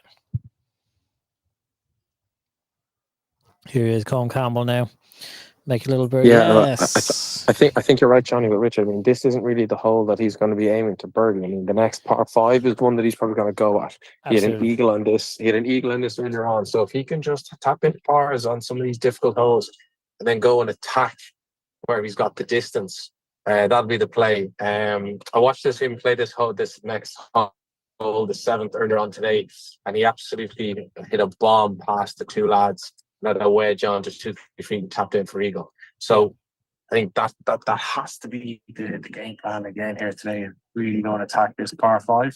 Yeah. And this is where he can make up 2 shots. Yeah, absolutely. So listen, as you head over to the 7th tee box and we get ready for the next group to head, or the final group to head up toward the 6th hole, I'm going to play a little clip that I have with Gavin Lunny. So I sat down with both Gavin Lunny and Justin Lowry from Dunleary Golf Club. Yeah. And so Gavin talked about the 6th hole in particular, and why that hole is going to ask a lot of questions of these players and why people won't score on it quite as well as you might think. Undulation, so that I think putting on the upper 9 is going to be a little bit trickier, as we were discussing out there this morning. Probably the hole, it's not, in my opinion, I don't think it's the best hole on the course by any means, but I think it's going to be testing in its difficulty is the 6th on the upper. So there's about a 265 carry off the tee over fairway bunkers up the right hand side, or you can go up the left-hand side, but you don't get as clear a shot to the green. That green is really, really treacherous. And if you find yourself on the wrong side of the hole there, that can play very, very difficult. If you're in play, if you're in the fairway, you can control your second shot into the green. it's a short hole, but if you're out of position, a 4 there will be worth it every day. Very nice. Wasn't best of luck in the preparation with yourself and your players for the AIG Irish Men's Close. I'm sure we'll be talking to you at some point during the live stream. Might rope you in for a bit of commentary or something like that as well. No problem, Johnny. Brilliant. Listen, thank you very much. Thank you very much for everything you do too. Thank you.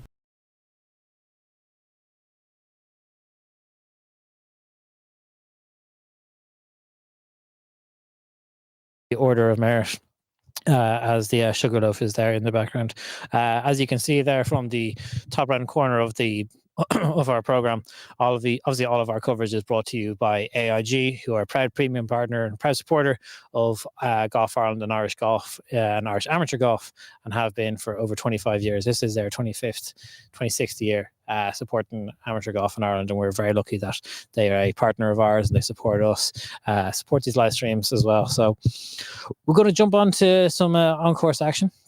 Michael, you are on the tee. You are on 70, the furthest part of the property on the upper 9 from me. So I've never felt this far away from you all day. What's going on? Who has the honour? Who's first on the tee? So Sykes has hit a big one down there, and so has Colin Campbell. This is TJ's drive.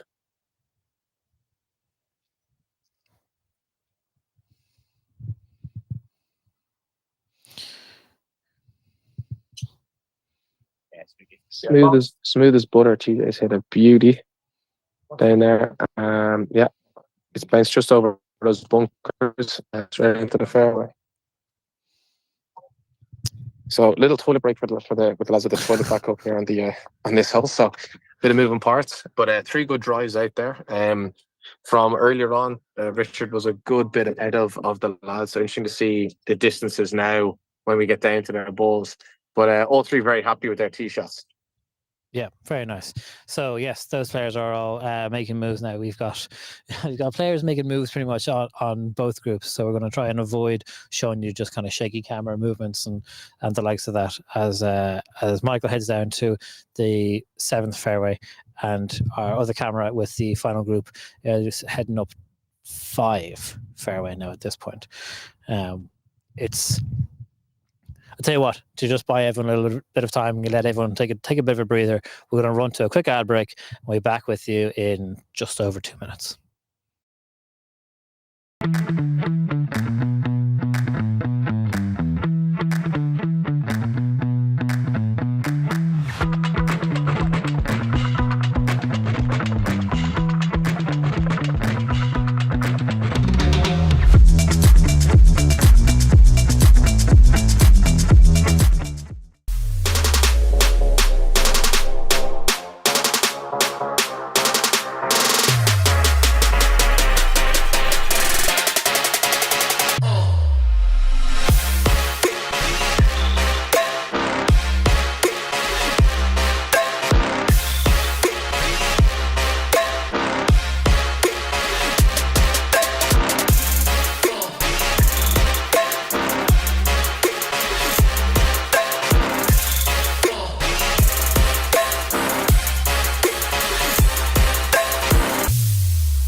So there you can see the lovely clubhouse, which is Dunleary Golf Club's headquarters. And just if you look at the top right-hand corner, you can see me waving. That is where we are situated. That's where we are based from for this live coverage. But let's quickly jump down to the 7th hole. Michael, what's going on? So it was actually Richard to hit first. He got cut in behind a tree, so he's had to just pitch it onto the fairway. And a shorter drive from Richard than normal. He was actually pretty much level with Colin and TJ. So he would normally be about 40, 50 yards higher than them. So he's had to pitch it onto the fairway. Still got about 235 in on this hole. It's Colin to go next. So a 235 to the middle of the green.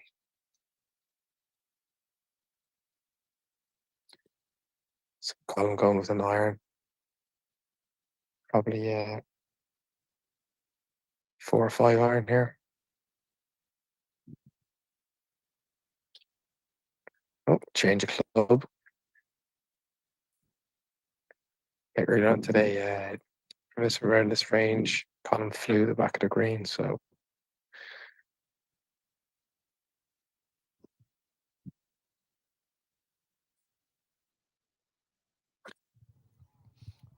She's flying the back of the green for your second shot, 235 yards, hitting an iron.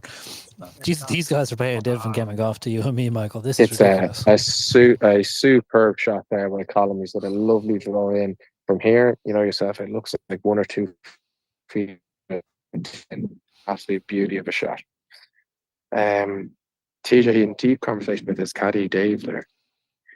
Full Miguel and Spieth, and Jordan Spieth. They also have a again very serious. They also have an iron in hand. Richard, you said he has to kind of punch out from the trees. Yeah, punched out from the trees. So that's probably that's the eagle that he got earlier on. Probably out of play.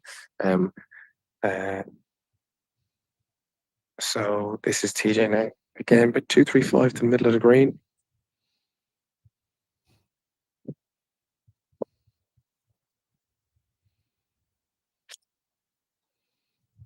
Looks nice. Walking after it. Little left of the green. Oh, bunker. He's in the green side bunker. Now we've on to Richard. So he's probably got this punch out. 225 to the middle. Okay, 225. That's a tough punch out there for a second shot. Like he now has got to work to even make birdie, because getting up and down from 225 yards for your birdie is not easy, not at any standard off.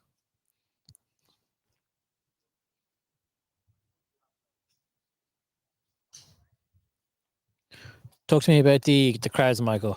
I imagine. Oh, before Richard's gone straight for the pin. He's walking after it. Oh, he's hit an absolute beauty of a shot. Walking after it. The round of applause. Yeah, Richard, definitely the fan favorite. A lot of lads out following him. He had an absolute beauty, and it looks like about into 6 feet. I'll shoot up all the way to the green, try and get that. But again, this would be another birdie for Richard, which would be a fantastic kind of kick on there. Yes, the opportunity for another birdie there for Richard Sykes as he is on the 7th hole after a tough enough drive. But if we jump down, we can see there on the 10th hole again, another group just firing through. Doesn't look too thrilled with that.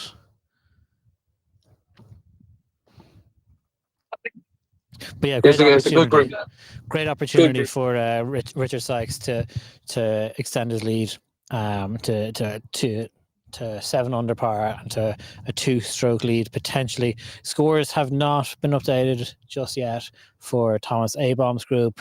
Gavin O'Neill remains at 1 over par for the day through 6 holes. He is 1 under par for the tournament.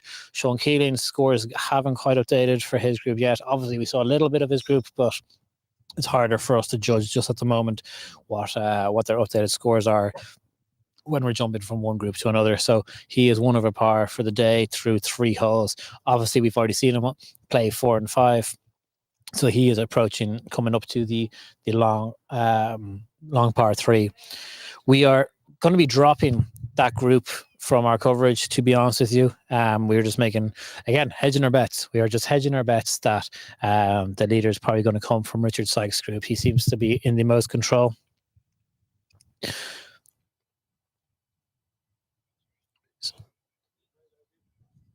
So if we jump to Michael's camera just there, we can see exactly how close both. There are 2 golf balls in there, very close. Colin Campbell edged out Michael Stiles by, I'm going to say, a matter of millimeters there, but 2 fantastic shots in there, and a great look for Richard Sykes to extend the lead. If he makes a birdie now on this hole, that'll be fantastic. Into about 4 or 5 feet. Phenomenal golf shots. Fantastic golf from. I mean, to be honest with you, fantastic golf from both players. Colin Campbell just refusing to go away.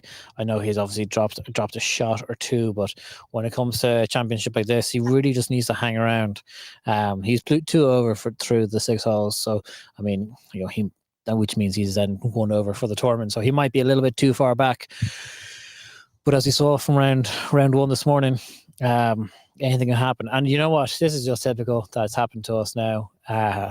Scores have been updated, and Thomas Abaum is back to even par for this round, which means he is back to 6 under par, tied for the lead with Richard Sykes. And just after we have unfortunately dropped the group from our coverage. But there you go. That's just what's going to happen. So, I mean, there you go. If there's a change in scoring, a dramatic change in scoring, or a shift in leader, again, we'll let you know. We will let you know how that changes, or if that changes. Gavin O'Neill is also 1 under par through 7 holes, which means that he has managed to turn his scoring around with a lovely eagle there on the 7th hole, and he is 3 under par total. So he holds 3rd place on his own. 3 under par for the tournament, 1 under par for the day. Sean Keelan is 1 over through 5, which means that he is 1 under par for the tournament. He sits in 4th place, all on his lonesome. Hugh Foley got back to even par. He is through 5 holes for the day. Yeah, so he's even par for the day, and he is even par for the tournament. He made a birdie on the 3rd hole. It followed that immediately up with a double on the 4th, but then once again clawed a birdie back on the 5th hole, and he is even par for the day. Michael, we're going to jump back down to you and to your group. What's going on there? Who's first to go? TJ Ford first to go. Hit a very nice bunker shot, and it just ran out a little. He was unlucky. He just dropped it on a bit of a down slope. So this is a long birdie attempt for TJ. Again, both Colin and Richard will see a bit of the line afterwards. That's a lovely putt. Oh, I'd say an inch short. Brilliant putt by TJ. So I think Richard and Colin now kind of have seen their line for their birds. Yeah, I think so. It's on the right. So tap in par there for TJ Ford. So not, I mean, he obviously wants to be making inroads against the lead that Richard Sykes has, his playing partner has. But I mean, so a lovely putt. I think Richard's just off the right again. This would be for a bird and the lead of the tournament. It's in. Big cheer from the crowd's all watching. That's a really, really unfortunate time for your camera to have frozen, but he made the birdie. What a fantastic birdie. So Richard Sykes now leads by 1 shot again. He is 7 under par. He is 2 under par for the tournament so far through 7 holes. 1 stroke ahead of Thomas Abaum. And We spoke about this earlier on, Michael. Both yourself and myself spoke about it. Did Colm Campbell clean up that putt there for birdie? He did. Colin knocked that in for birdie. It was super shot from the fairway. Like, probably about for 240 yards. He knocked it stiff to about 3-4 feet. Lovely. Very, very impressive. So Colm Campbell is very tidy. Colm Campbell is now back to 1 over for the day, even par for the tournament. But Richard Sykes, he loves that 7th hole. He loves that upper 9. You and I spoke about this earlier, Michael, and both myself and Ron spoke about this when he was on as well. That is definitely seen as the more scoreable of the 2 9s for today, and Richard just proving that it proves that to be the case as he's 2 under par through the 7 holes. It's so on Richard beat the 8th and 9th of this upper earlier on. So again, par 3, he got caught in the bunker earlier on, so he needs to hit this on the green. Bit of wind now coming here because we've elevated ourselves up a little bit. So wind coming across from right to left. So it's probably you can see there's a lot of discussion on how much wind's going to affect it. But Colin still has the honour.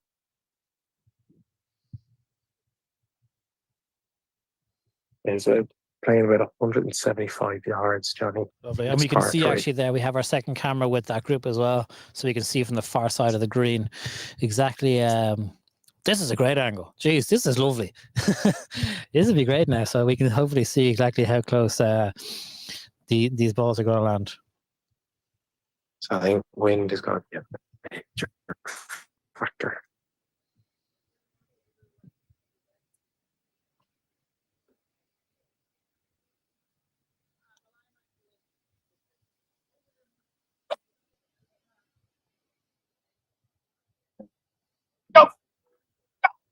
Call me on for that to go. Yeah.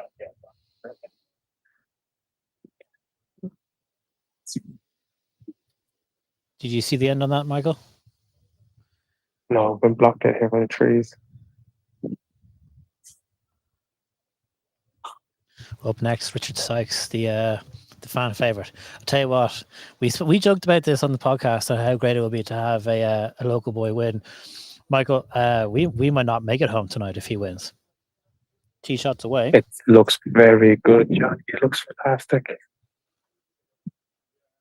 Ooh, took an awkward bounce and it hit the green. He's still okay. All right. He's just off the green. Just off the green. TJ. Okay.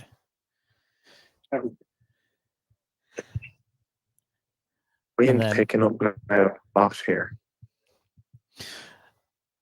So you're saying about a 170, 180 yard par 3 here. What have each of these players got in their hands?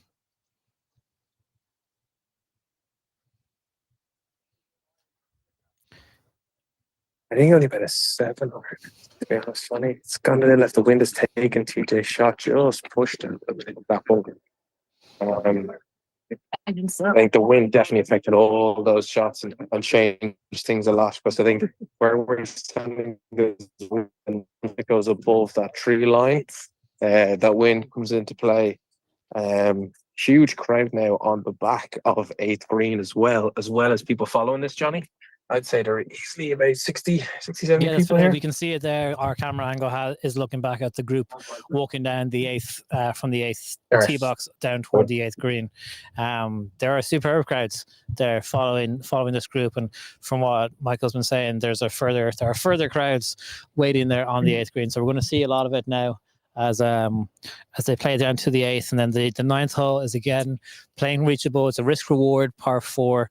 You can take driver, and it really narrows up on their landing zone for the drivers, with bunker on the left hand side, a little dangerous drop off on the right hand side. But brilliant, thanks. Perfect, beautiful. Yeah, I just didn't want to beep in minute Sykes. But all players giving themselves a good opportunity here to make par, to save par on this 8th hole.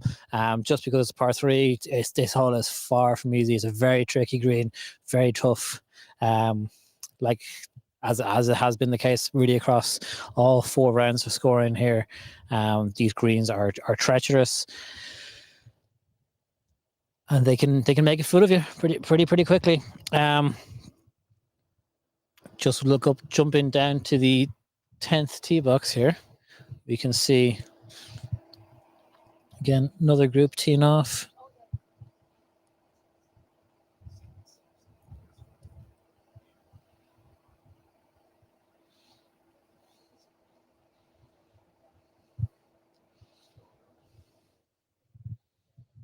Okay, TJ4 there. What pin high is it?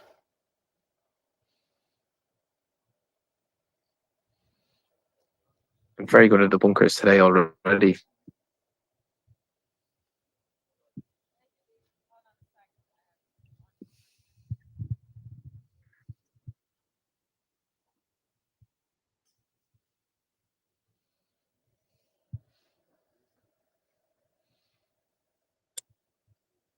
Splashes it out.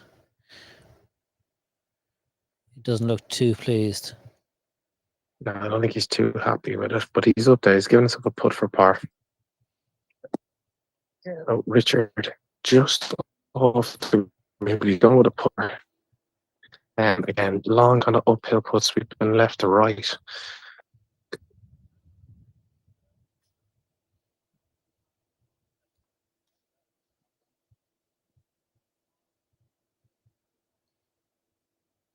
So it'll be shot from Connor to the other greenside bunker. Yeah, that looks very good. Canellan doing a great job as TJ Ford's caddy. Look at him. Put that man to work. Fantastic, great skills.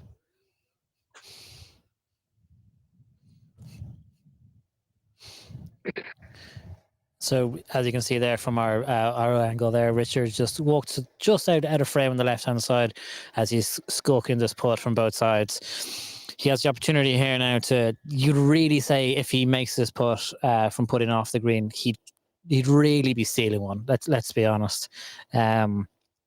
Great opportunity for him though. It is chances like these that he needs to be taken, and it's chances like these and putts like these that will be the making of him as a Irish close amateur champion. Himself and his caddy talking about this where it's going to break, but Richard just looking for confirmation of what he sees. Yeah. It is a tricky putt because he's going to have to hit it and it's uphill. But again, the harder he hits it, the less break is going to come into it. And it is sloping.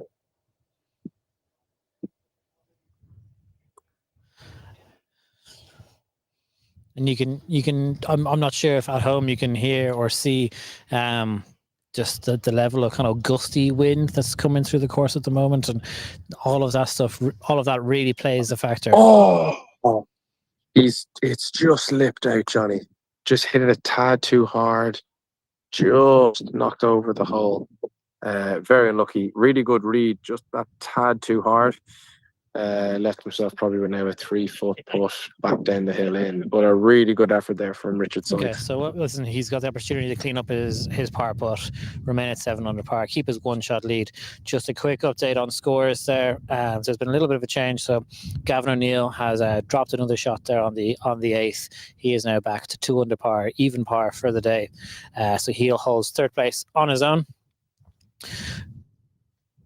Colin Campbell is even par for his round after making that eagle there on the 7th hole. So he is back to 1 under par. He's tied for 4th alongside Sean Keelan, whose score hasn't been updated since the 5th hole, but he's 1 over par for the round, 1 under par for the tournament. But that is more than likely to have changed. TJ Ford here now, Michael.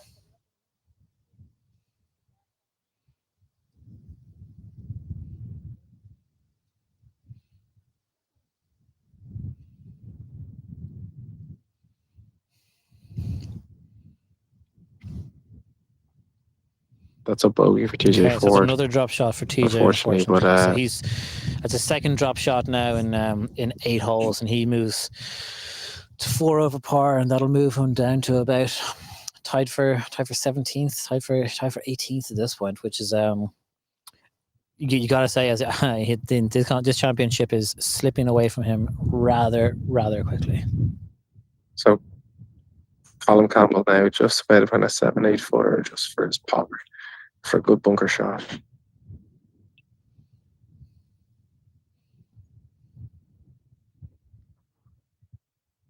Oh, just missed it. Just didn't break as much as he thought it was going to break.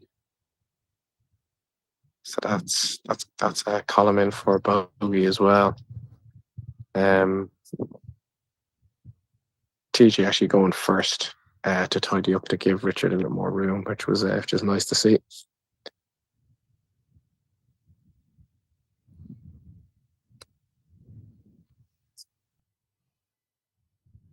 Gentleman man, TJ Ford, to be fair to him. So Richard with a downhill, looks like about maybe a 4.5, 5 footer.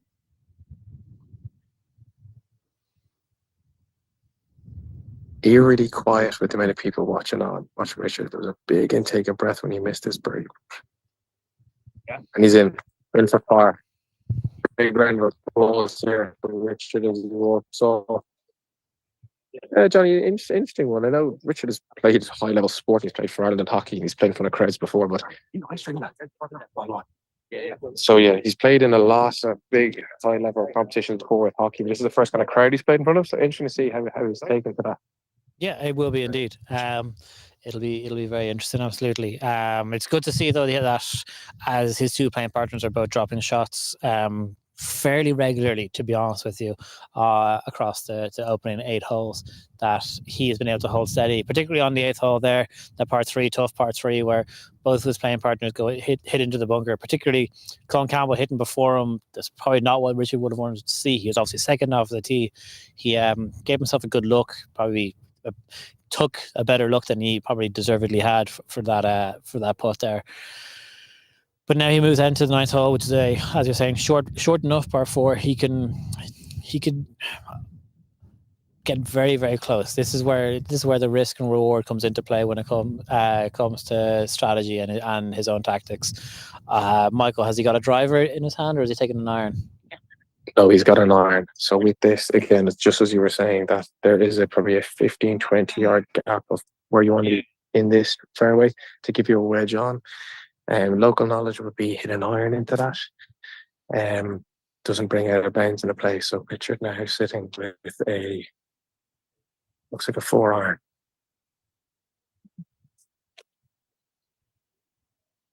A beautiful looking draw straight over the bunkers. Did someone shout "get in the hole"? Someone did shout that, yeah. So he's Richard in the middle of the fairway.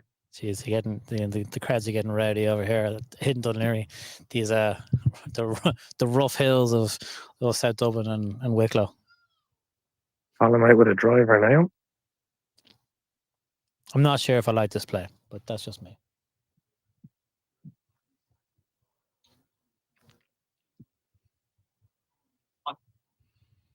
He's asking for it to come back in.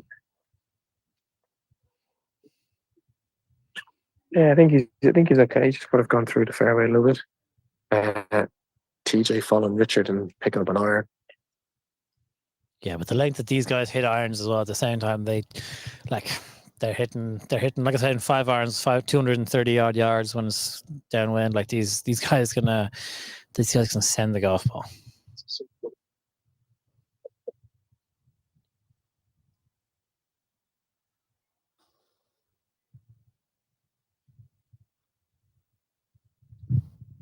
Smooth as butter, TJ forward, straight in the middle of the fairway. Yeah, 3 good shots.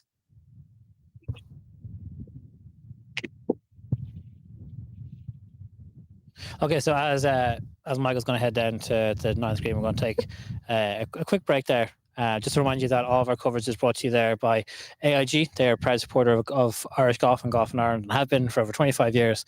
And Golf Ireland members, if you've got a GUI card or Golf Ireland card, you can get an additional 10% off your car insurance when you go and visit aig.ie.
Okay, and so as you can see there, the great crowds are following there behind Richard Sykes's group, alongside TJ Ford and Colin Campbell. You can see the AIG flag there on the right hand side as our three players look to hit their approach shots into this ninth green and begin to make the turn toward their back nine. Michael, who was first to play there? So it's Richard, yeah, with 115 yards in. He's middle of the green. Again, a tough birdie putt from there, but doesn't look, he's not that happy. And probably left himself about 15, 20 foot. Okay. You said you didn't like the idea. Remember, column, if you can see through my camera, is the far side just in the rough. They're trying to get his shot away, but Richard's fans have already started walking off after his shot. So he's in the rough on the far side. It's going to have to take something very nice to get this onto the green. So I think your idea of spot taking driver is pretty key. It's up. Yeah. Oh, he's very lucky, boys. Just missed that bunker ball onto the green. TJ with the best drive, as you can see him there, probably with about 40, 50 yards of a pitch shot. That's a massive tee shot, considering, like we were saying, he didn't hit an iron. He didn't hit a driver off the tee. Oh, he hit an iron. He placed it right smack in the middle of it and got a nice kick. So he can really go and attack this pin now with probably a 56 degree, 54 degree. Okay, very good. Lovely shot, yeah. Left himself, yeah, with probably got a 10 footer for bird. Very nice.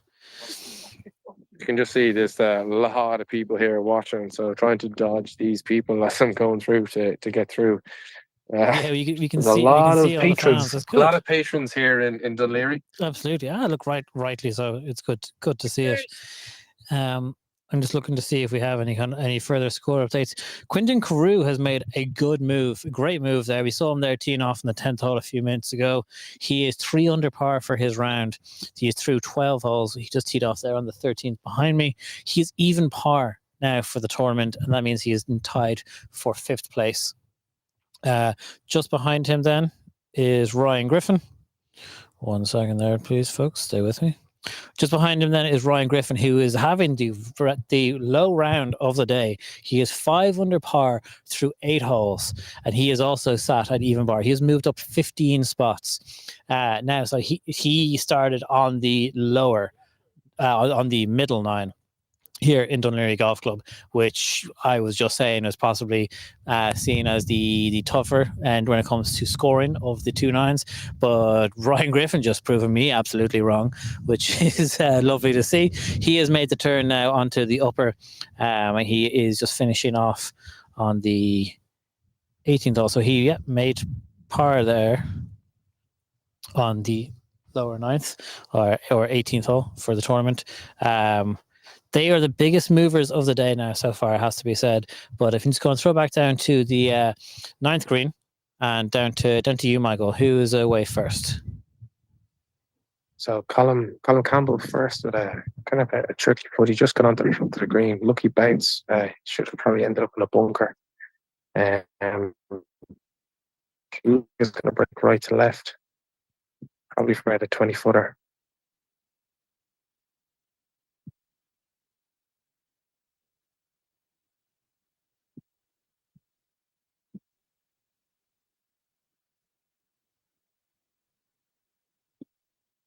Just begging for it to sit. Probably knocked about 6 foot past. Probably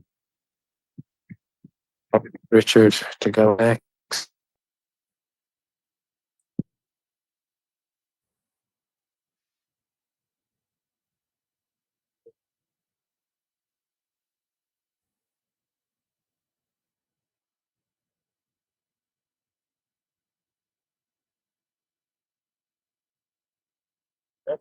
No.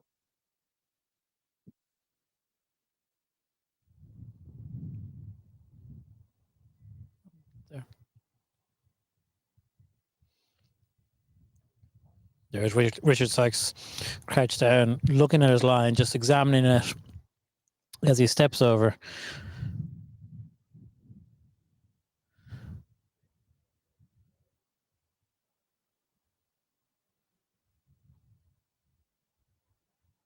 Get there. Very good effort. Just leaves this just for a tap-in par again, like you said, Johnny. Yeah, if he keeps leaving themselves those tap-ins, he'll be happy out. He remains one ahead of Thomas Abaum as far as scoring can tell us anyway. Still, he must be delighted with the 2 under par round so far. 2 under through 9 holes as he looks out to make the turn, 1 stroke ahead of Thomas Abaum. Up next is TJ Ford, looking to clean up his par attempt. Birdie attempt. Yeah, this is TJ for birdie.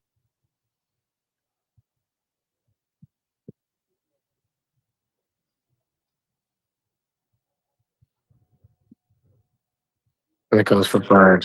We'll be bringing TJ Ford there. Very good. So TJ Ford takes one back there. So he makes the turn 1 over par through 9 holes. He is 3 over par for the tournament. But the story of the day is absolutely Richard Sykes. He began the day, what was it? 1 stroke behind, or 1 stroke behind the lead, and he has overtaken Thomas Abaum to hold the outright lead all on his own. Up next is Colin Campbell. That's a pity now. So Colin Campbell makes the turn 2 over par, 1 over par for the tournament. It's a tale of three very different nines between Colin Campbell, TJ Ford, and Richard Sykes, who, I mean, a lot can be looked into or made of the fact that Richard Sykes has not found himself in this situation yet in a golf tournament, let alone in a championship such as the AIG Men's Irish Amateur Close Championship. But he seems to be holding himself under very good pressure, being put under a lot of pressure.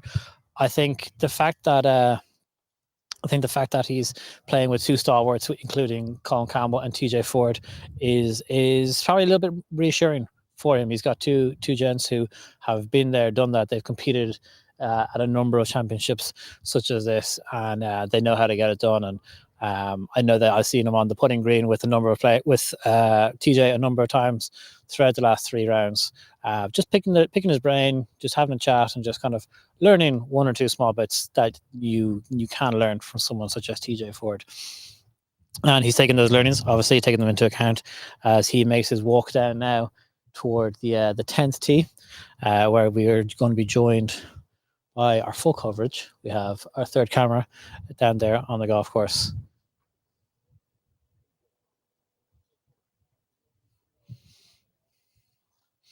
There, yeah, I can see, Michael. There's a significant amount of footfall coming down now. Everyone's obviously a lot of people are making beelines into the clubhouse now. Just get a couple of drinks into them. Maybe find a viewing spot where they can try and catch the tail end of this tournament. But we're a long way from the tail end of this tournament. We are only at the halfway point, and Richard Sykes maintains his 1-shot lead, which he has taken since the 3rd hole of his 4th round.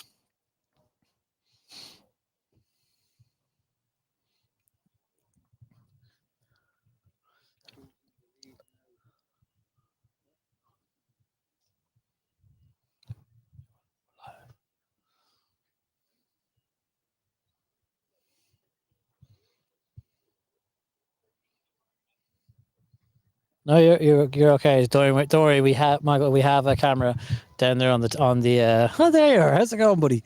We have a camera down there behind them on the 10th tee. So yeah, as you can imagine, there's a lot of footfall. There's plenty of people getting in the way. Jeez, people are just not moving for you.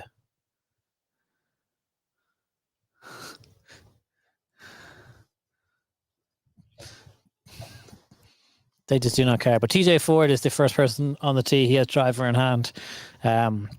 This is a beautiful hole, lovely fairway. There are bunkers within reach off of the just into the rough on the right hand side. There's trees and bunkers on the left hand side. So accuracy is of the utmost importance.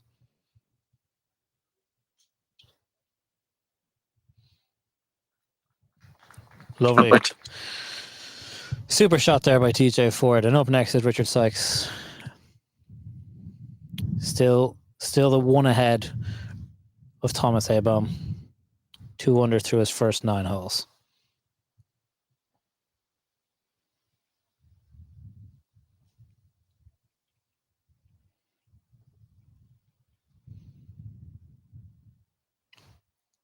Less than a driver there, Michael, for Richard? Yeah, he's hitting iron. It's going to stop the follow through, try and keep on the wind. Colin Campbell here with what looks like a 3-wood.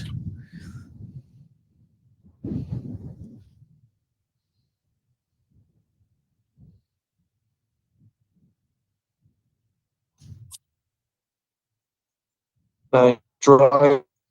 No, Johnny, you're just totally wrong. Fair enough. Thanks for that. Listen, we're going to let you try to get ahead of the hordes that are taking over the hills here at Dunleary Golf Club. What we'll do is we'll give yourself a quick breather. We're going to take an ad break. We'll be back to you guys in 2.5 minutes. Just a quick reminder that obviously all of our coverage is brought to you by AIG. They are a proud supporter of Irish golf and golf in Ireland for the last 25 years and have been for the 25 years, as I said. So if you want to get car insurance, go to AIG.ie. You get an additional 10% off if you are an AIG or a Golf Ireland member. We'll be back after this break.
So you can see there the hordes of people walking down the fairway. It actually looks lovely. It's really, really impressive to see. It's great to see. Irish amateur golf is in a very, very healthy position. This day is a great example of just how strong it is. During that ad break, Michael, I think we might have missed Richard Sykes' shot. He had 170 yards into the green. All 3 players hit the fairway. Yeah, he had an absolutely beautiful draw into the heart of the fairway. He even shared some golf shot from the spectators. So again, we got TJ Ford now with 157 yards into the green, middle of the fairway, prime position.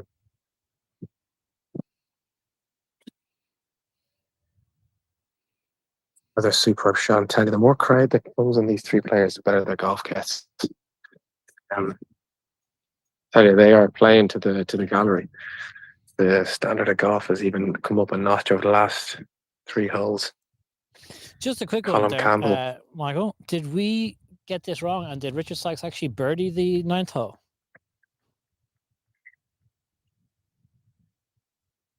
It's not a par 5, is it? A par 4. I don't think so. Okay, scoring. Oh, Colin Campbell has hit an absolute beauty. 3 lads on the green here. I'm going to try and fast forward this. 3 absolute world class golf shots into the green. Okay, interesting. There must just be a scoring error from the online scoring. So Richard Sykes is not 3 under par through 9 holes. He is in fact 2 under par through 9 holes, which means he is 7 under par and remains 1 shot ahead of Thomas Abom. Sean Keeling has turned his round around a little bit, and he is now 1 under par. He is, sorry, 1 second. He is 1 under par. And he is for the day, and it means he is 3 under par for the tournament through 7 holes. Thomas Abom, as I mentioned, he remains 6 under par for the tournament, even par for the day. Gavin O'Neill, no change there. He remains even par through 9 holes, 2 under for the tournament. Quinton Carew, still 3 under par for the day. Great move from him. Ryan Griffin, still with the best move of the day, 5 under par through 9 holes. Hugh Foley has managed to get back to even par for the day and even par for the tournament, and he is tied for 5th place. But at that point, I think really it is too far back for a number of players. But you can see there, Richard Sykes is on the green. He's just fixing his pitch repair mark. 3 super golf shots. I'm going to shout out to Gavin. He's unlocked my buggy to make me able to drive everywhere. So I'm hoping that I get through the throngs of spectators quicker than I had been before. You're just informing me that you've had your golf buggy unlocked by Gavin Lunny. So we're going to see you just ripping through all the fairways and getting ahead of the crowds a little bit more. Is that true? Yeah, shout out to Dunleary Golf Club Pro Shop. Going to get a ball marker because they sorted us out with an unlocked buggy now. That's a good trick. You're going to learn how to do that and then teach us how to do that. So any golf club we go to now, we're just going to unlock the buggies and just be absolute like anarchists driving around the golf course.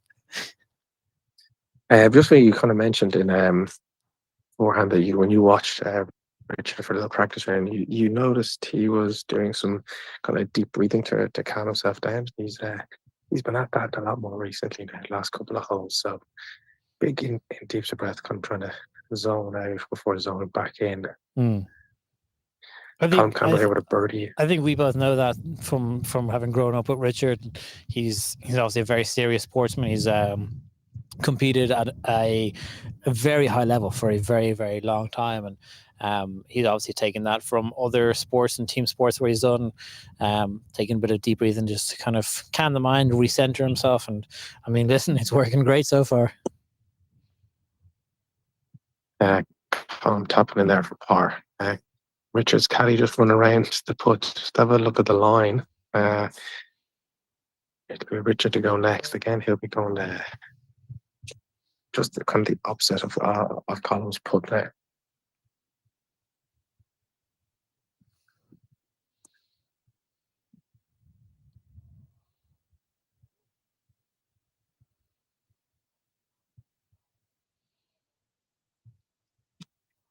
Richard being very deliberate with everything he's doing, isn't he? He's very deliberate with just making sure the ball is perfectly lined up to where he wants it, and just even the number of steps he takes to read the line and everything. It's lovely to see for someone that probably hasn't played a huge amount of championship golf.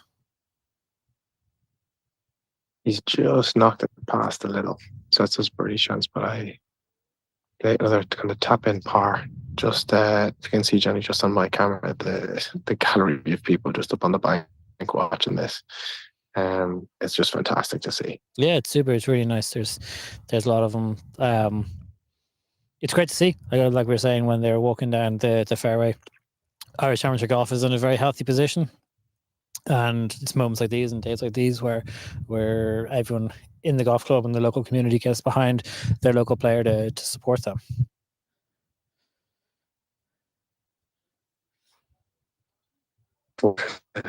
Care for his birdie.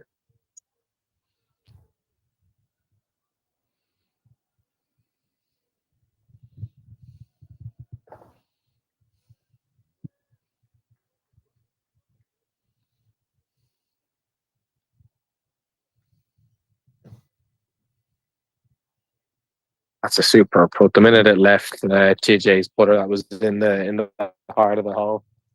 Yeah, super putt there by TJ Ford. And so the players move on now to the par 3 11th hole. Yeah, very, very tough par 3. This is a very hard.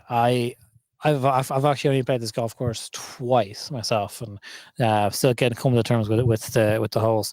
This is a long par 3 11th hole. That's where you've got bunkers left and right of the green. Like today, it's playing well over 200 yards. Yeah. Pin is at the back, so you're talking 215, 220 yards to the pin. A little bit of danger in front, but the way these lads are hitting the ball, 20 yards would be nothing for them. Yeah, I think we were talking to Justin Lowry, and he was talking about how the par 3s and the just the greens in general, when it comes to this weekend and this championship, are really going to be the big deciding factor for who's going to perform well. I don't think there's a single par 3 under 180 off the tips, which is I mean, you got to be playing your long irons very, very, very, very well and very accurately if you want to be in any kind of contention. There is definitely not a 90-yard par 3 on this golf course. Now, wind playing in as well, Johnny. So this is going to play longer than what's on the card. And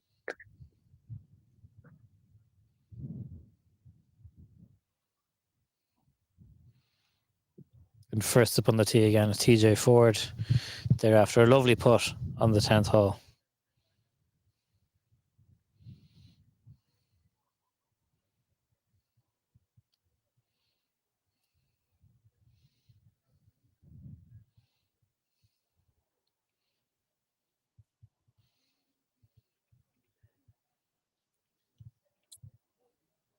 It's a lovely shot. Or maybe not. fading a little bit. He said in that bunker on the right where he's just flown into that rock. Richard up next. Walking down toward the 10th tee box now is second to last group, Hugh Foley, joined by his playing partners there.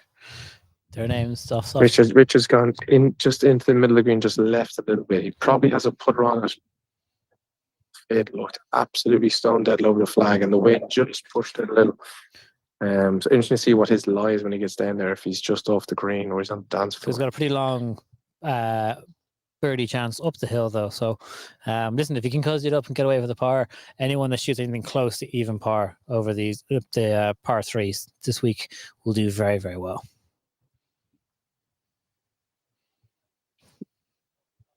Oh no.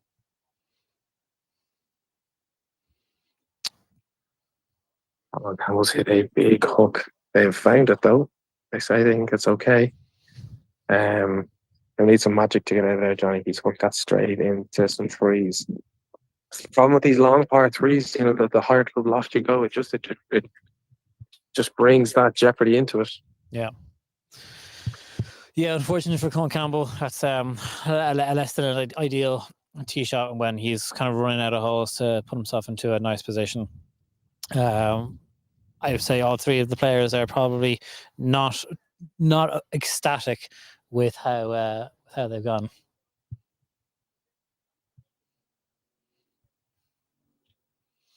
But still, you can see the shots there, looking back from behind the 11th green, looking back toward the fans. huge numbers, great crowds coming out to support not only Richard Sykes, but obviously Colin Campbell, TJ Ford as well as Thomas Abram, Sean Keeling, and Brian Doran, who were in the final group. Hugh Foley in the group in between the two the two leaders, or the two men kind of in the hunt. But it's fantastic to see, and particularly on such a lovely sunny day, to have those players out, to have such support for those players.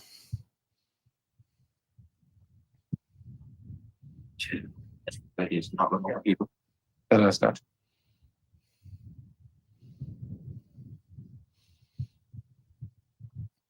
And so we're just waiting for these players to come up to the green. If we look down we can see on the 12th green. No. So if you look across there to 10th tee, that was Hugh Foley that just teed off on the 10th.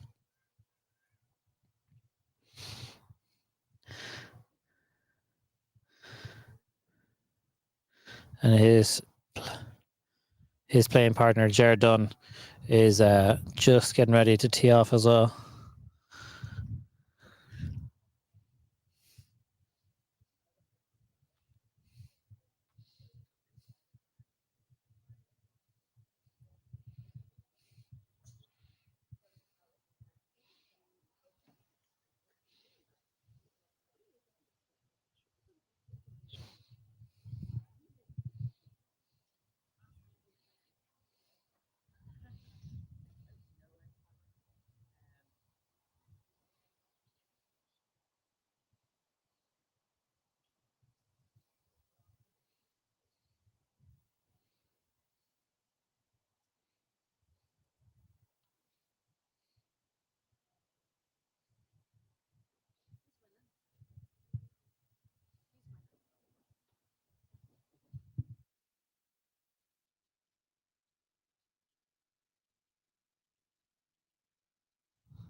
Yeah, so Michael, you're down there on the 11th green. Can you talk to me about where's Richard, or who's first to play off at least?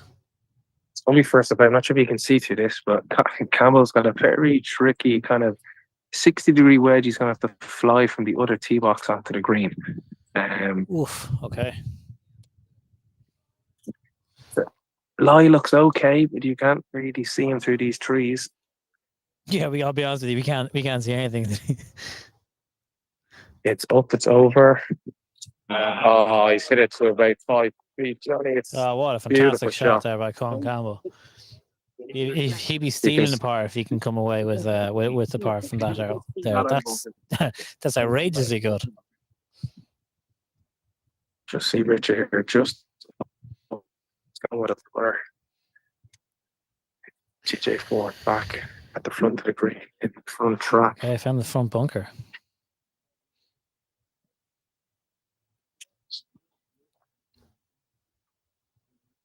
That's a tough bunker shot. Uphill, you got to try and carry it all the way, because if you don't get it all the way there, it's going to get eaten up by the hill. But that is fantastically done. So you can just see Richard's just on a little aim point here. So it's going to probably, again, these greens have been fairly quick, so he's going to have to judge this through the first cut. And is he gone putter in hand again, or is he looking to chip this? Yeah, no, he's gone putter in hand. I think putter's the safest bet, and just again, as he's cozied up for a par, I think if I offer him a par now, he'd take it. Yeah.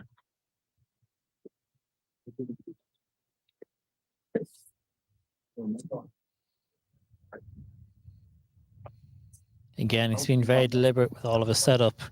Himself and his caddy talking through everything here, leaving no stone unturned.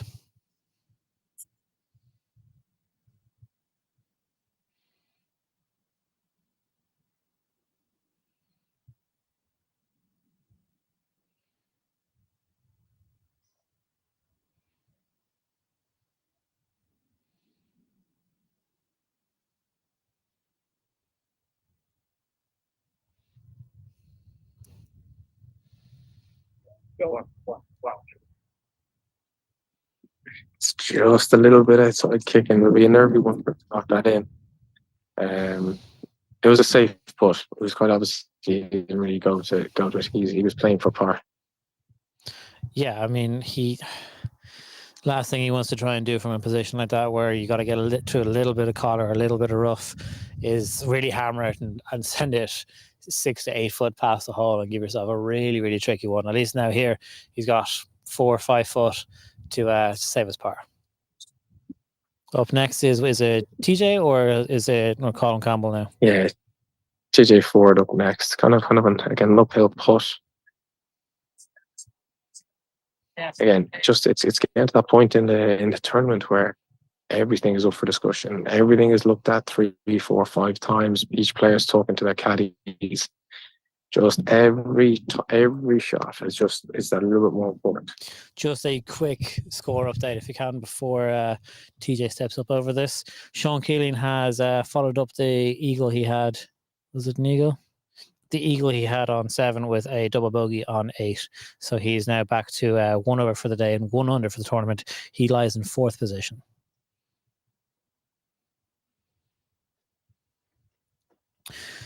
Unfortunately, that putt from TJ Ford didn't even look at the hole.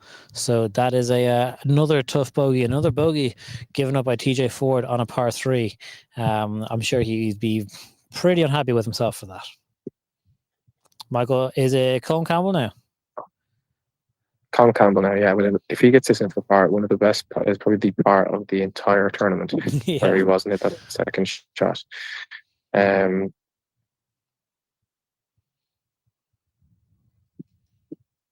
It's in. I mean, that is probably one of the best pars you'll see. 60-degree wedge from the other tee box. Get in and then drains it for par. Now Richard to tidy up for par. Still a lot of meat on the bone of this putt. It's just at that nerve range. You know, it's those ones where you should make them, but Yeah. there's a lot of work to do. Yeah, it's moments like these and puts like these where what's the old sports psychology stereotype where you play the putt, not the moment. So yeah, I think it's a big putt in return for Richard, just for momentum and confidence.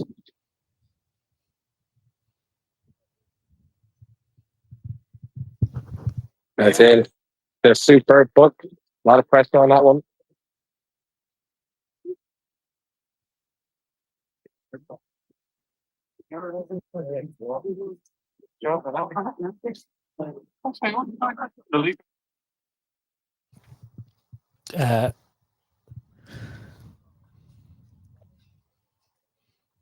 Who's this partner in crime you have with you there?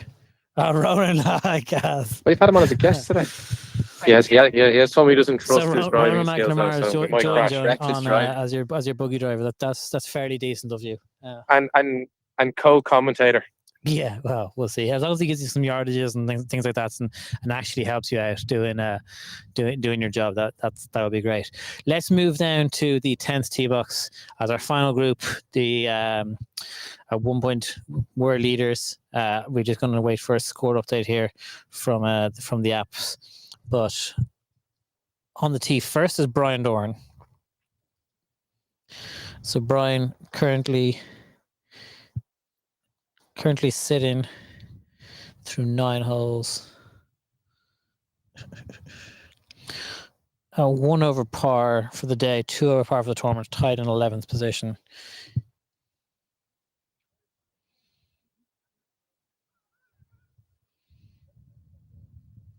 Again, Brian going iron off the tee here.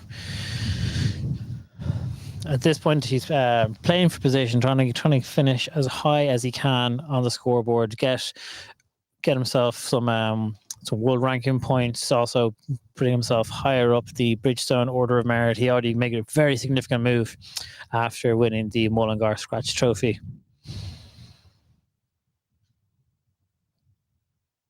There he is. He's watching it. Picks up the tee. He seems happy enough. That's played his signature fade out there toward the 10th fairway. Up next on the 10th tee, we have Sean Keeling.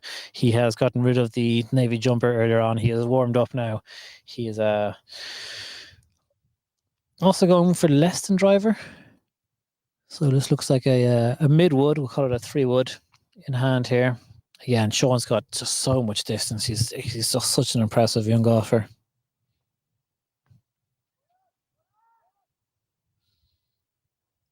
Couple of 4 calls from Michael's group or from Richard's group.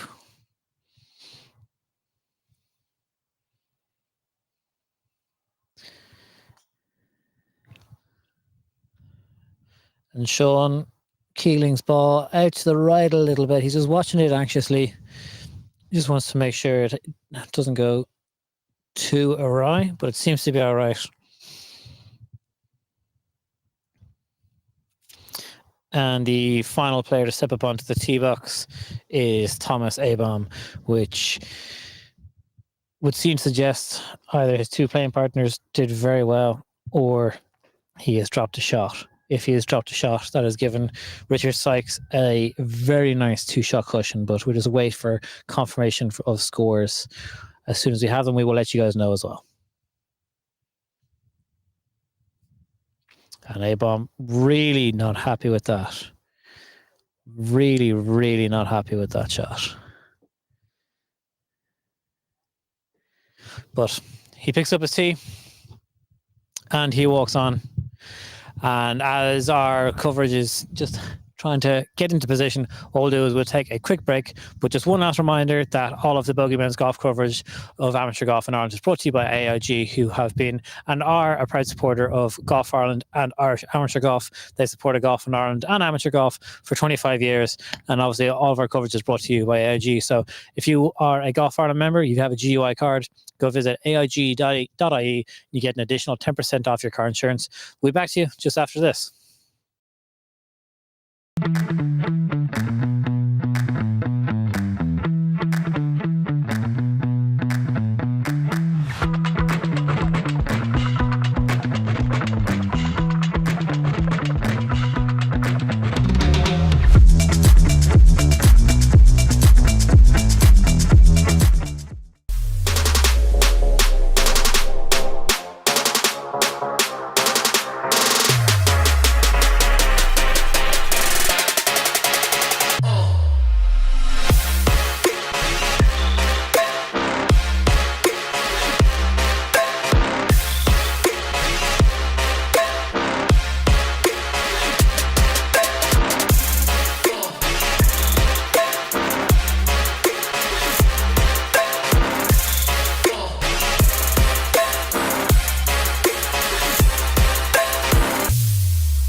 And straight over to our on-course coverage. You just saw Richard Sykes hitting his second shot there into this par 5 12. He hit his drive a little left, but actually it was sort of gave him a shot in. Or he said a decent shot in. TJ Ford's just a little bit further up. Um, The 12th hole looks beautiful. We're just looking at our angle from behind the green, just looking back up towards you. Again, it's fantastic to see the crowds kind of coming around and following the group. But you also just seeing the undulations in the fairway and just how tricky it is and how important it is to hit these fairways. Very tricky. Michael, you're back down in the woods, man. I know TJ's got a tough one. I think it's about decisions on how he's going to do it. If he plays up this left-hand side and gets across, that might be the play. You could punch through the trees here, but that's really risky to do that. You get himself really caught up. I think if he tries to go for a green with a big, huge hooked slice, you get him in further trouble. So what I think he will do is I think he will play out into the opposite fairway here. And give himself another shot to the green. So he's going to go play up 10, is he? Yeah, I think he's just going to hit a wedge out a little bit into 10 to then give him a clear shot of the green. It's the smartest play. Yeah, I'll play. Okay, interesting. I don't think we've seen this yet, or at least I personally haven't seen that play over the first 3.5 rounds of golf. He must have gone very wayward to the left. Selvin Sykes did go very wayward, but it's actually Colum's going to play now. Fairway, so he's going to 3 with it this par 5.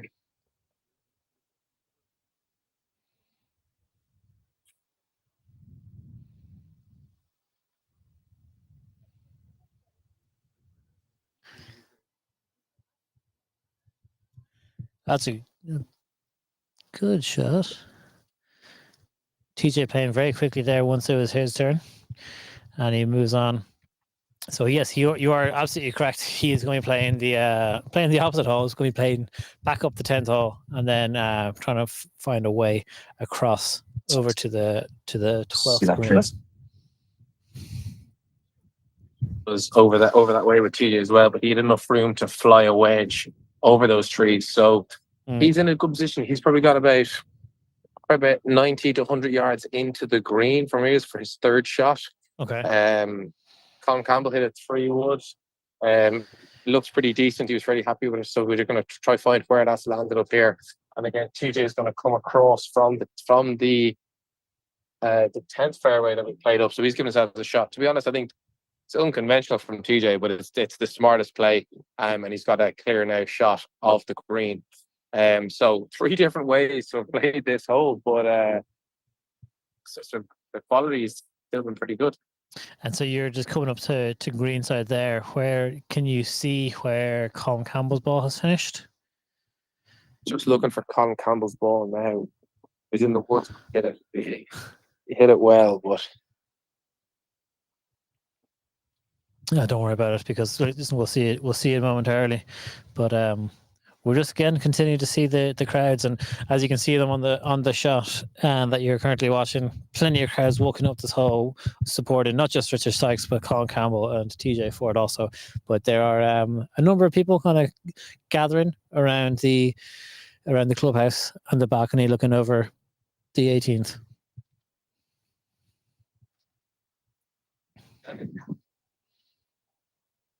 Yeah, it's good to see. Like the course design allows for a number of pinch points, we'll say, for spectators to gather and to watch. So just over my left shoulder, you probably can't see it, but just over my left shoulder, there's a pretty solid contingent of members and amateur golf fans who are watching this group and will probably join back up with this group. A lot of people came by, went into the clubhouse. I'm gonna interrupt you there, Johnny. TJ's absolutely hit a world-class wedge from the middle of the 10th fairway to about a foot. Fair play.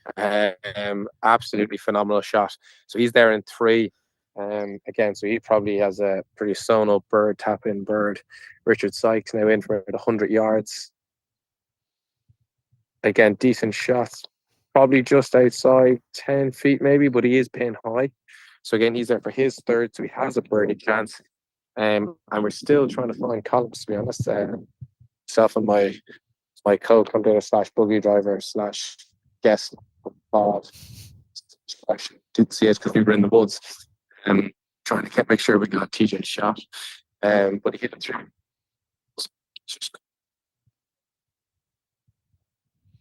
Okay, so very far back. Actually, Johnny, they're walking over nearly onto the edge of the 13th tee box. Yeah, we can see Colin walking it there. A few players have hit that. I think sometimes they've hit it off the path, which comes pretty close into the 12th green, but didn't think it'd be coming in that close to the 12th green at all, to be honest with you. So that's a very, very tough up and down attempt from Colin Campbell. We can just see it from well, I don't know if you can necessarily see it from my angle, but oh, you have it there. Your cameraman's already all over it. Look at this for production quality. So again, just with this thing, he had a beautiful up and down on the last hole where he had a complete blind shot over trees. Pretty much the same shot again, Johnny, to be honest. He's probably going to hit a 60-degree. This is into the wind, so probably a little bit more aggressive and have the wind hold it up.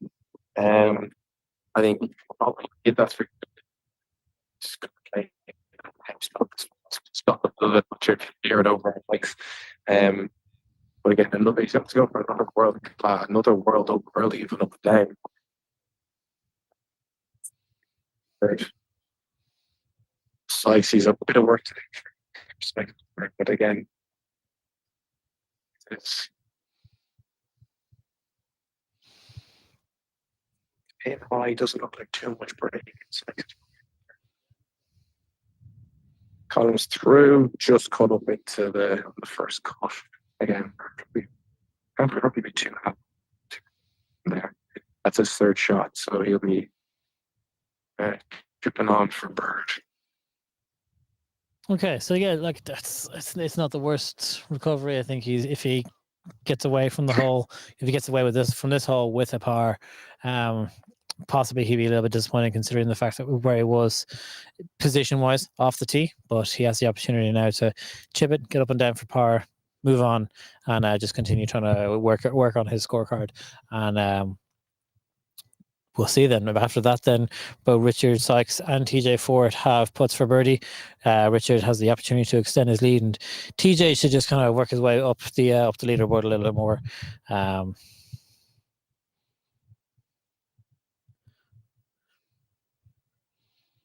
Apologies, there seems to be a little bit of an update issue with the scoring. It says that everyone's finished, which we know is obviously not the case. But Michael, we're going to go back to you. Colin Campbell. Oh, it was a good chip. Just let it run out. Probably antibate the bait, as you can see, probably about 4 feet. Pretty decent chip, so I'll have that in then for par. It's going to be Sykes next to play with his birdie opportunity. Again, as you said before, staying in his routine, going through his process, everything is very deliberate, everything is with a purpose. He's taking a good long look at this one. Great opportunity here.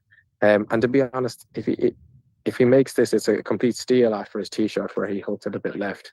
I probably got lucky to have a shot in. But listen, I think these big championships, you need those little bits of luck, those little bits of break. And is he going to be giving TJ any kind of a read when it comes to this putt, or not? I think TJ probably has about 2-footer to knock in, so he's probably all right. I think he's sewn up in a birdie. He doesn't worry too much about this. Fair enough. No, I don't think so.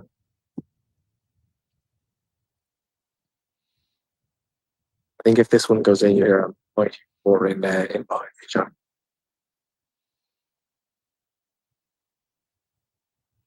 It's tracking. Oh, it's just nipped off the left edge of the hole. Really good putt from Richard. It just kind of moved him a little bit. But again, he's given himself chances, and now he has probably a 1.5, maybe 2-footer to knock in for par. So as you said, as long as he keeps giving himself opportunities for bird and tap in-ish pars, it's good. Just funnily enough, he's making sure he's getting it the distance.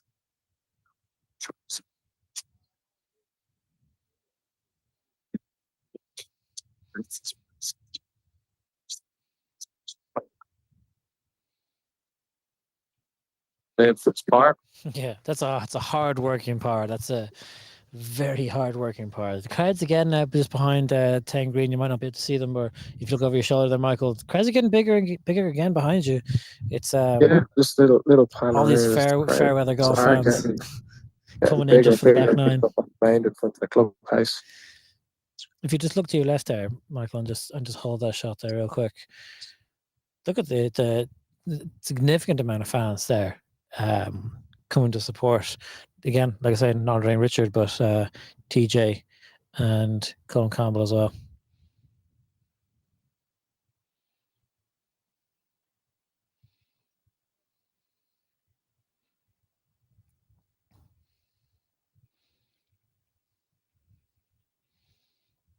Super bird for TJ. There you go, an unconventional birdie there from TJ Ford. Very impressive to see. 3 players that played the hole very, very differently, but 2 pars and a birdie, all the same. Very impressively, and great to see that Colin Campbell wasn't penalised there for kind of going after the green and 2. He had a very, very tough third shot. Came up just short, but he managed to get up and down for his par very nicely. Richard there just taps in for his par. I kind of just assumed that he was going to make that. So yeah, that was again some lovely put in there. There's a fly attacking me. So we move on now to the 13th, just over my shoulder, and you can see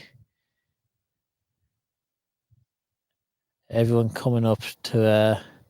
This is going to be an interesting hole now. I'm very intrigued to see how they're going to play this hole. It is reachable, particularly for Richard. He has the length to reach the screen comfortably off the tee. Now it's just a case of will he take that risk?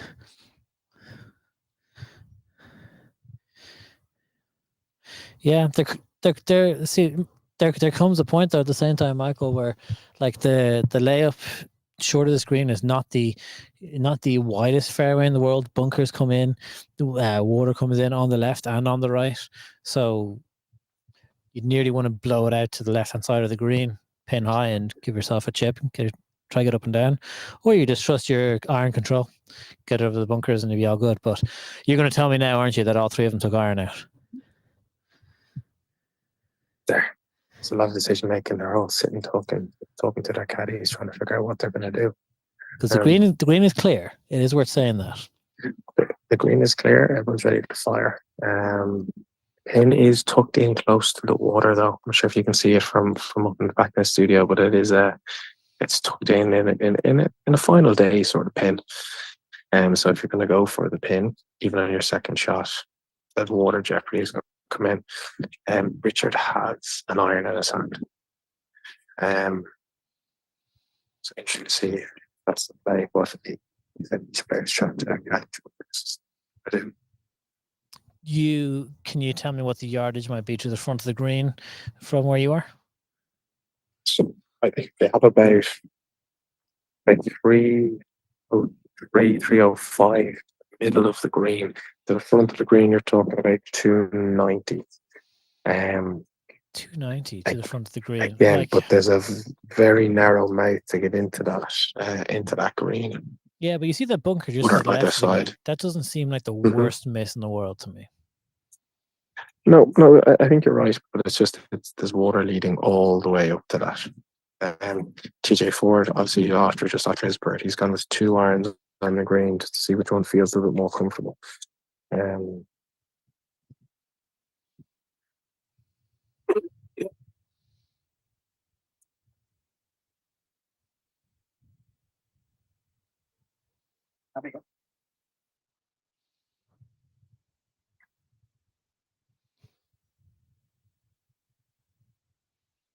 Let's see now. So TJ Ford, the first of this trio to take on the 13th hole. He definitely wasn't going for the green.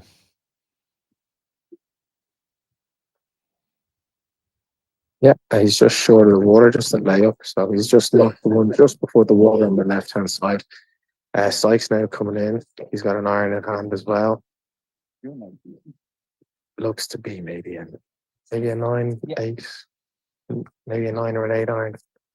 I think he's just going to try and put himself in a nice position. What would you hit, Michael, if you were like forget the being in the final group of the championship? You're on this tee box. What are you hitting? I'd hit a 7-iron and just hope that it stays dry. You're such a liar. Well, if it was you and me playing, I'd probably tee up a driver and see how far above you get it. But I wouldn't be using a chrome soft, so I might have to deepen the bag for an old warbird in case it goes in the water. Colin Campbell going with driver, Johnny. I mean, yeah, I understand that. Colin has, we'll say, like, not so much that he's got nothing to lose, but he's far enough back that a good score here, good hole here, could really vault him into top 5. Draw. It's a big shot to draw. It could be unbelievable.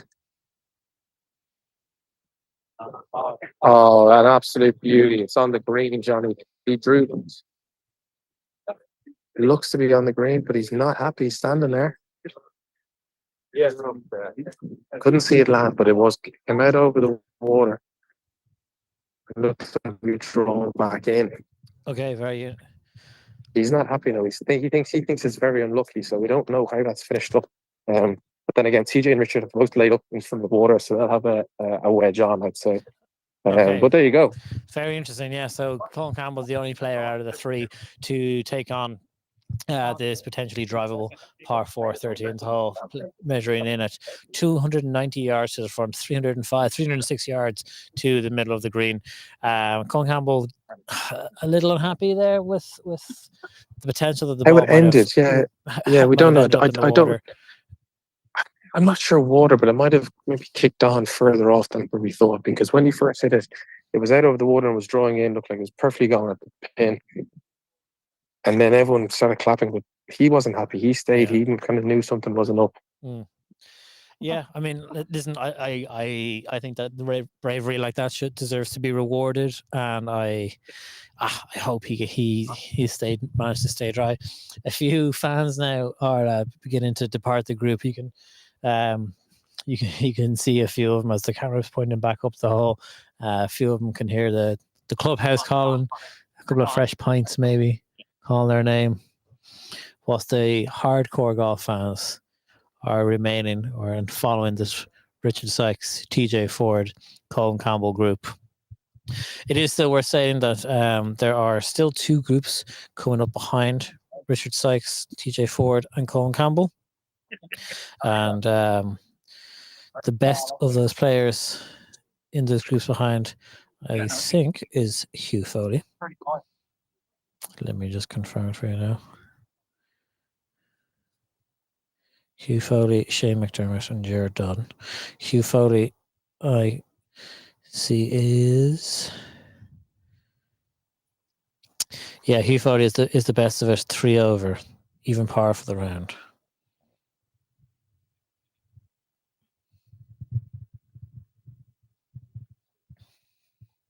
A 15, 20-footer. Listen, when you're the leader of a tournament, that's exactly the play to make. No point bringing these are mad shots into it, in my opinion. No, absolutely not. Yeah. Listen, take the water out of play, take 5 out of play, play to the middle of the green, trust your putting, 2 putt, make a par, move on. I mean, the next hole, the 14th, is quite a good scoring opportunity. The 15th is a tough birdie opportunity, but if you get your drive away and then you can trust your wedges and your wedge spin control, you'll be doing well. So this is really a hole where if you're not playing aggressive and you're not going after it, playing to the middle of the fairway, then playing to the middle of the green really is the smart avenue.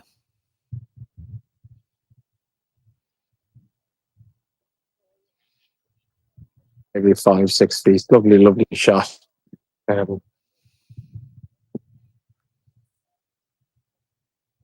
Funny it is like that.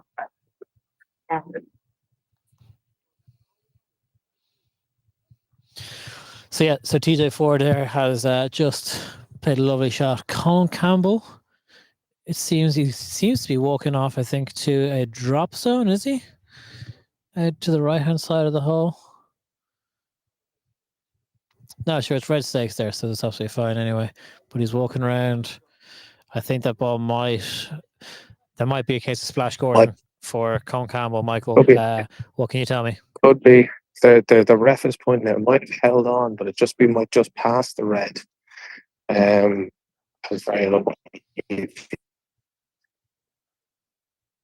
Over hit the green, probably got a bounce on the green. And considering he's now at the green. The referee is down there. They're in a discussion.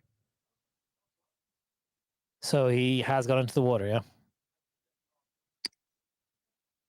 It's hard to tell. I can't get too close.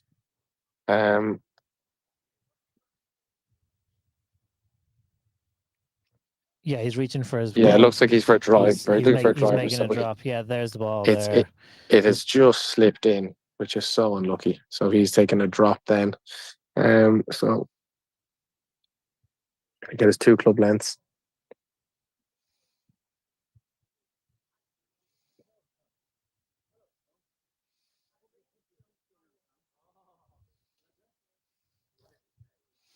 That's a pity, especially like I was saying, you always want to reward the bravery. He took the drivable par 4 on, over hit the back of the green, and it's gone out just into the hazard there, which is look, it's a pity. But he now has to get up and down for his par. And listen, in hindsight now, probably was not the play whatsoever. Yeah, I think it was very unlucky. I think he got a bounce, and I think that's what kind of killed him. A little bit more left, or draw a little bit more drawn at it, he would have been perfect. But as you said, he either had to go for things now, start trying to make eagles and birdies if he was going to make a run at this. So in one way, it was probably the play to try and chase this down. Yeah, I mean, Combs not playing for 2nd or 3rd place at this point either. So yeah, listen, he's trying to go win or bust at this point on the 13th hole of the final round of a championship. If he goes bust, so be it. He will he'll take his medicine. Oh my God! Oh, it's in. Yo, fantastic! In for a bird. There we go. I mean, look at us. All that talk of a taking your medicine. superb shot. A superb shot. You want to put it high, and then it trickled in. Brilliant. Super play by Con Campbell. That's what you want on a final day of a championship.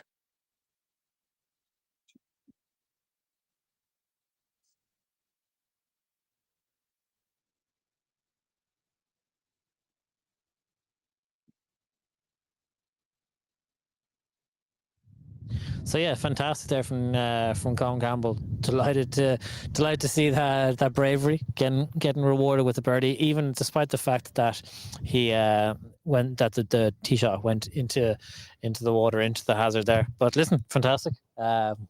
Delighted for him. Up next is Richard Sykes to go for his birdie putt. It's left about a foot short. That's the reaction of a man who kind of knows there was a bird there from. He's left it a foot short. He'll tap in for par. Again, your tactic tapping in for par is not the end of the world. He keep giving himself chances, but he left it short. I think he didn't want to knock that very far passing. The putback's a little bit more awkward. There's more slope. It's going to run down towards the water. So par for Richard.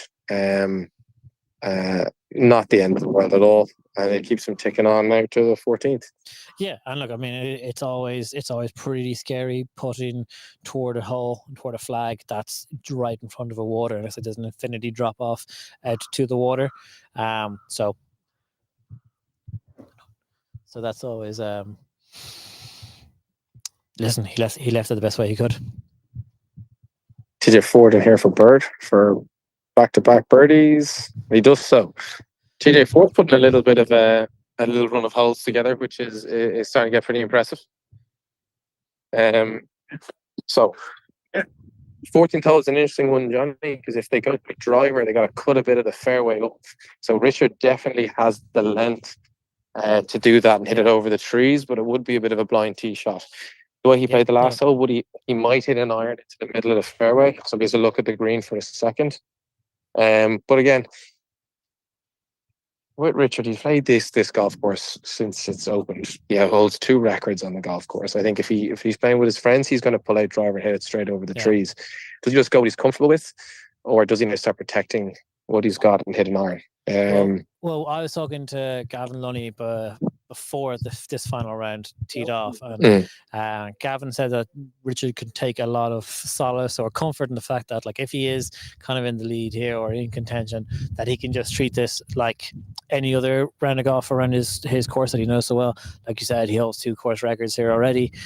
He plays here all the time. He played recently here in the Scratch Cup, played very well. So the best thing that he can do at this point now, with 4 holes left to play, is treat this like another round of golf with 2 friends on a Sunday evening. If he does that, he'll be doing very well. And I think at this point, because I have reached an end of what the scoring update on the website has given me, he still holds a 1-shot lead over Thomas Abom, and keep it that way. At this point, it's just match play. If he can try and be aware, or if he wants to be made aware of what his opponents are doing, he just needs to treat it like match play and just match whatever Thomas is going to do in the hole behind him, and then just try and set a number, whether it's birdie in this par 4 14th hole, or kind of going after it on the 17th par 5 and trying to post a number and post a birdie on that second last hole. So Colin Campbell has taken his line over the trees with drivers, so straight over a few spectators across that line. It looks like TJ Ford's going to do exactly the same thing for a really tight edge of the tee box with driver.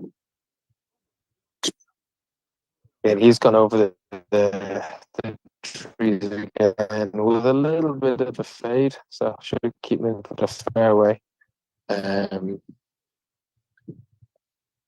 Richards hasn't even pulled the club from his bag. Right now he's taking drive. Oh, actually, it's 7 light. I think he's gone 3-wood. Looks like a 3-wood. I mean, he's got the distance out of the biggest distance out of all 3 of them, so he can definitely afford to be the most aggressive. He said a 3-wood on their line, so probably puts him in the same position as them. If he's waiting for a hand gesture up the top, see if it's okay. There's still nothing from up there. Yeah, like you said, he's got the distance over those 2 lads. So if his 3-wood probably puts him in the same position as it. He got the all clear there, so he's okay. So he's moving on up as well. Whilst those players are getting into position, I spoke with Justin Lowry, the general manager of the golf club here, and he, as the 7th hole or the 15th hole, 16th hole on the backline is coming up, he spoke about the importance of the par 3s and the greens in particular for success, and just given the putt that Richard just missed, I think it's pretty apt to play that. Will succeed here at the close in Dunleary? That's a great question. I think it's wide open. I don't think distance is going to be a massive advantage. Okay. I think the golf course on paper looks long, but I think it's quite manageable in its length and the way the length is distributed. The par 3s are very strong. I think the par 3s will be key. There's potential there. I often say it about Baltray, the secret's the par 3s. If you get around there level par for the 4 rounds, it's going to open up opportunities elsewhere, and I think here's probably the same. The greens are big, so it'll be easy to hit greens, but long distance putting will be tough. We're quite high up here as well, so the lie of the land is going to play a huge role in how you read putts, and guys that read putts really well and have good experience on reading greens on different courses and doing that really well, I think they'll have an advantage, as they always do.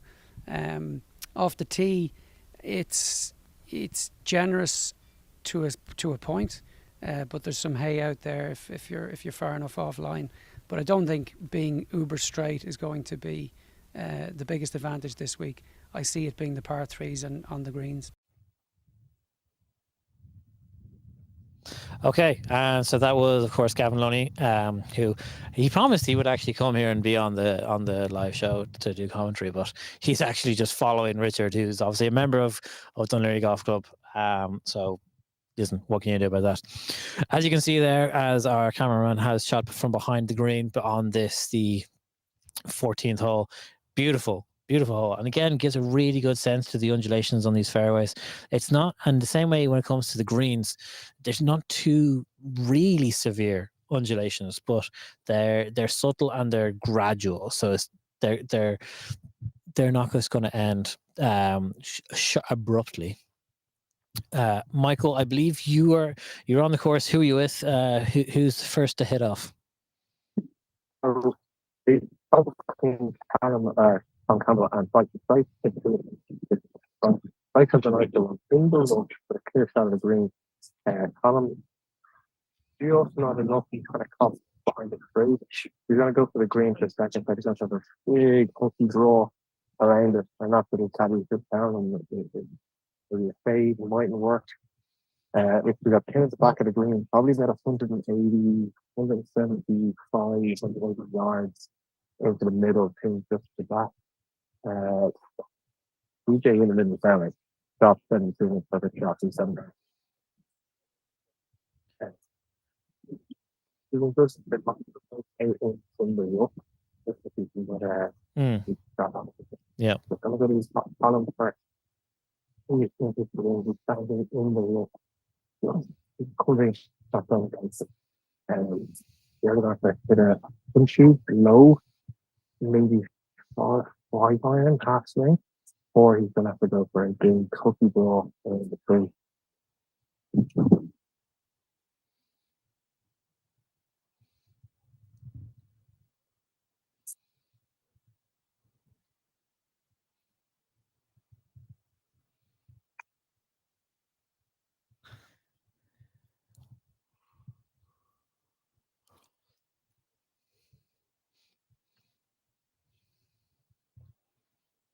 Yeah, that's a pity though. You especially after the miraculous birdie that he made on the 13th, you would have hoped that maybe he could potentially follow it up. But if he gets away with par from there, he'll be doing very nicely. The middle of the green, but one was like long, but he's only going to get it from staying more than even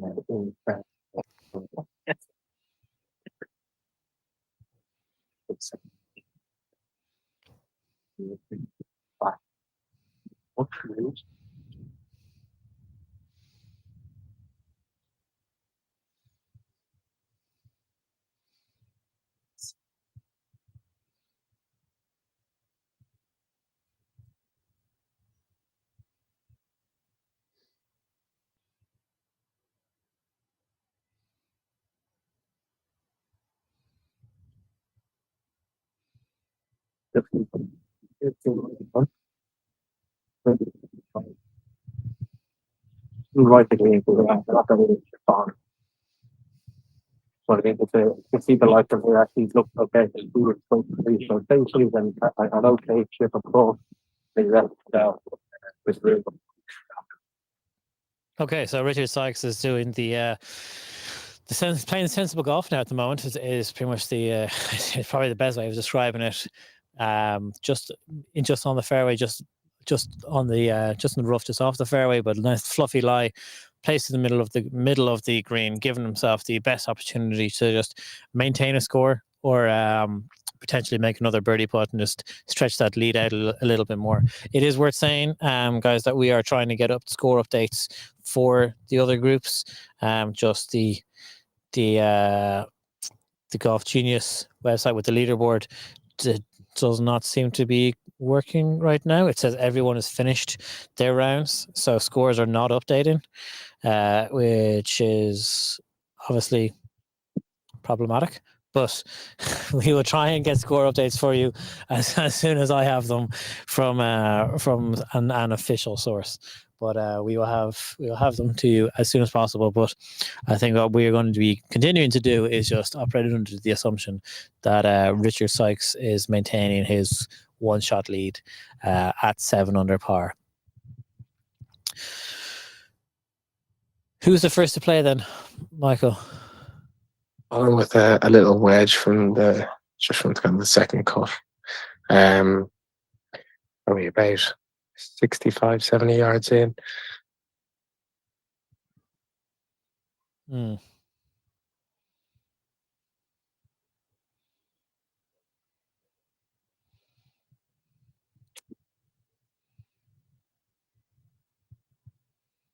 That's a lovely shot into the back of the green. Probably about a 10-footer. So Richard's got a uphill. First of all, his putt starts as an uphill, and then it's going to flatten off and probably just break a little bit to the right. So tricky enough push for him. And then we have TJ over here with his chip and a pin high. We get in behind TJ here so you can have a look at what he's looking at.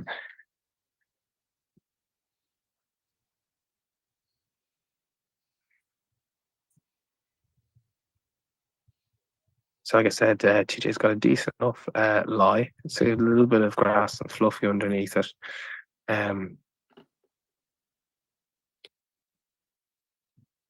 A little bit of room to work with. He's been pretty good at reading the speed of these greens and where he's been dropping his chips and letting it run. So there is a downhill portion here. So where he lands it, it's going to be very, very important.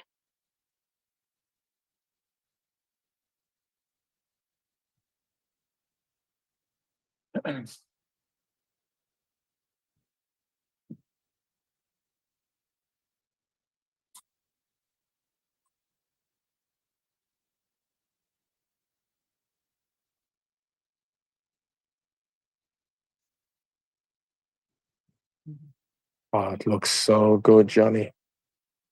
That's a beautiful shot. That's a beautiful shot. Just ran out a little bit more than he thought, but he read the break in it perfectly.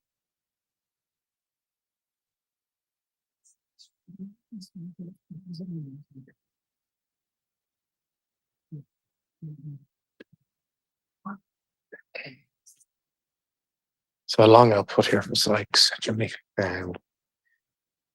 Again, from this end, it looks like it might break a little bit more from left to right, that higher side of the green.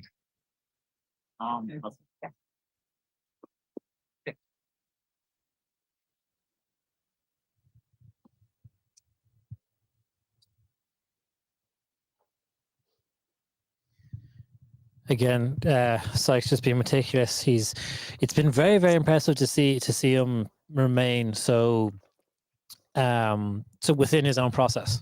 To be honest with you, again, we're talking about how this is all a very new experience for Richard Sykes. It's been, but I guess ignoring the fact that he's obviously played high level hockey beforehand, he knows how to stay within his process and to compete. That again, though, left short.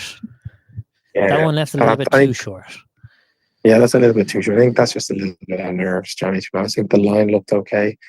That's just afraid of not to be too far. Still a long putt though to make this par. It's not a tap in by any stretch. Dave Canellan just standing right in the middle of the shot. It's just always helpful from the broadcaster's perspective, having the player and caddy there blocking the shot. But what can you do? Up next, Con Campbell. Jump to my camera, Johnny. You might get it. Come a little downhill, right to left. And that's another one that just drifts a little bit past for Con Campbell, really, isn't it? Yeah, kind of the kind of story of his day. I just don't think he even really caught fire of a lot of things. And I think, as you said, hitting that driver might have been just to get the energy going, just to try and get something going. Because he hasn't been out of this, but he hasn't been playing unbelievably well. Kind of the sign of a really good golfer, I suppose, a good player, is when you're not playing amazing, you're still in the mix. Absolutely.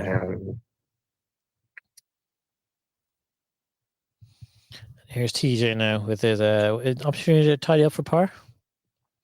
Yeah, just tidy up for par. I think a par very deserved, middle of the fairway, good chip.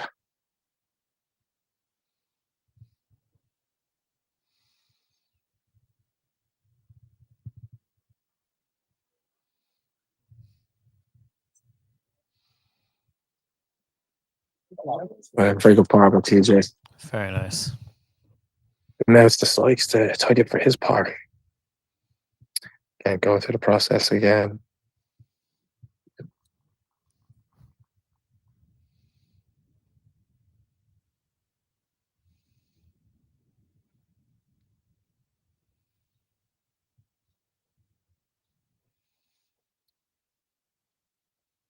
he's brought his caddy in for a good few of the putts now there in the last couple of holes, just to give confirmation of what he's looking at and what he's happy with.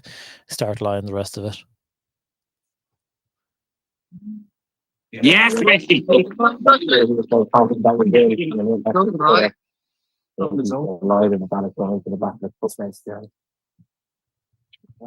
Yes. Trying to get people there.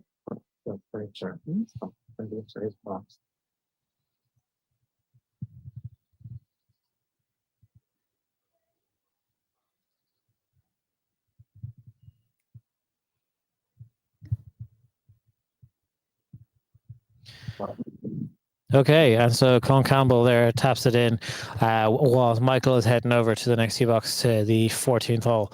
What we might do is we're going to take a quick ad break. Just again, a quick reminder that all of our coverage is brought to you by AIG.ie. Golf Hour members, you can get an additional 10% off your car insurance when you go visit AIG.ie.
And so all three players have now just teed off of the 15th hole.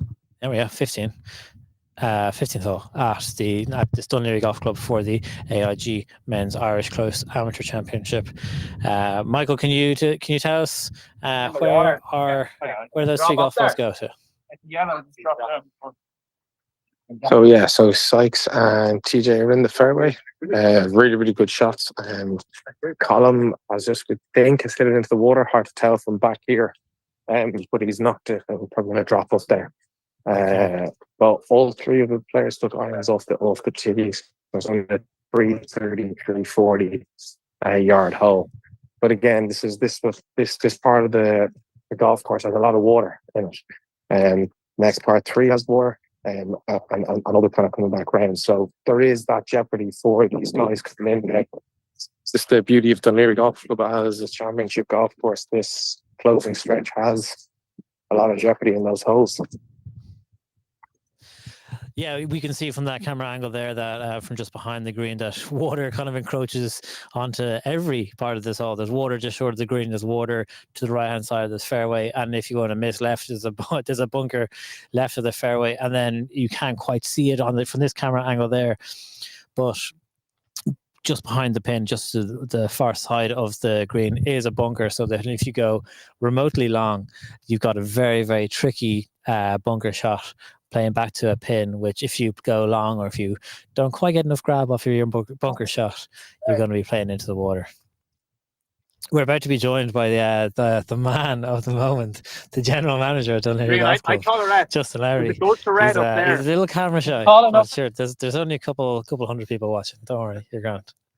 Hi John, how are you? How are you? Come on in. Thanks. Congratulations on a very successful. We'll get you in a little closer so that the people at home can see. I'm you. not as flowery as you today either, again, John. So look, I got to make up for my lack of golfing knowledge by flowery t-shirts. How's the week been for you? superb.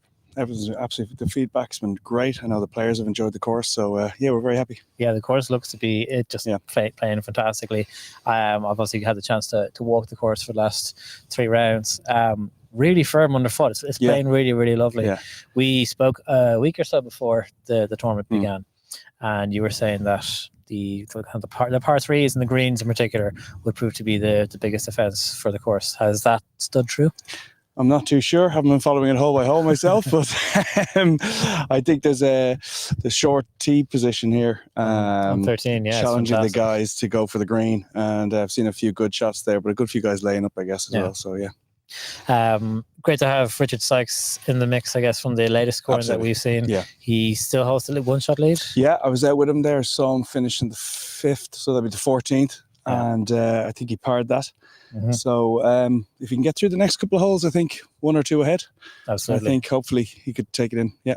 Yeah, absolutely. And I guess his 17th, so the 8th on the middle, that par 5. Yeah. He's a man with considerable length off the tee. Yeah. I imagine he's going to be looking at. That's a very much a scoring opportunity for him. It is, but actually I've noticed he hasn't used the driver today, I don't think. I think he's been iron off the tee all the way. Okay, very good. Certainly the holes I've seen. But he still has the distance. It's amazing. Yeah, absolutely. We've even seen him there on the 15th hole there. Myself and the 2 of the boys, TJ and Colm, both went over the trees on the left hand side, but the 2 other guys hit their driver, and he's hitting his 3-wood just as far as them. He's got so much distance. Big hitter, big hitter, well, listen, hopefully he gets it done. Hopefully for the club, it'll be a great We win. really are. Fingers crossed. I imagine there'll be 1 or 2 Guinness had. I think so. We're getting the kegs on. So very nice. Thanks very much, John. Listen, thank you very much, and congratulations again. Thanks. Always great to kind of get a little bit of extra insight from people just like Justin and his team who have put so much work into this championship. Michael, you're down there on course for us. It's actually not What's the lie of the land? He's able to hit 2 iron. So Richard has a 115 into the pin, and Tuesday probably like 111, both of them in the fairway. Now we do have a little bit of a spot problem because we initially thought Colin was in the water. Then they said he wasn't in the water; he was in the rough. So we're referee is over there. We're making calls and decisions on what he's going to do. There's a lot of people around. There's the referee saying this. There's red stakes. There's yellow stakes. He looks to be in the rough, but don't know if he's going to say he can play or not. I'm just kind of waiting to see what the play is, what the call is. That's tough. That's interesting. That's tough for the leader as well. That's tough for Richard, because I imagine he wants to just be playing. He wants to be hitting his golf shots. He wants to just go through his round at a pace that's comfortable for him. Slowing down and stuff like this just gives your mind more opportunity to just get distracted, and like I'm sure he's working very hard. We're talking about his breathing exercises that he's been doing and everything, but this is not necessarily the ideal situation for his preparation or his competition. Zach Colin has a drive right, and he's taking a drop. So I don't know whether it's a free drop or it's a water hazard drop. So we'll find out in a few minutes. I think you're right. This thing is slowing down for Richard. Richard will be a very fast player, but I mean these are the challenges that he's going to have to deal with. He's just hit his outshot in probably 115. Said probably a little further than he wanted, but it's over the water. It's on the green. He's happy. A little fist bump to his caddy. We would have liked a little bit closer. But again, as you said, he's given him another chance on bird. He didn't fire at that pin because if you remember this 15th hole, the little circular island bit out into the water is where the pin is today. Yeah, So I mean, you were saying that he's probably hit it a little bit further than he thought, but with water coming into play on both shots on this hole, giving himself like a downhill putt, considering he's left the last two probably a little bit on the shorter side, it should just help him get the golf ball to the hole a little bit more. And worst case scenario, just lock in another par. TJ's approaching as well. Yeah, pretty much right beside Richard the green. So we know them both in dry. So just having to move spectators back here. It's like a full-on PGA Tour tournament down here, Johnny. We probably need ropes to keep these fans back. All out of some very, very thick stuff here.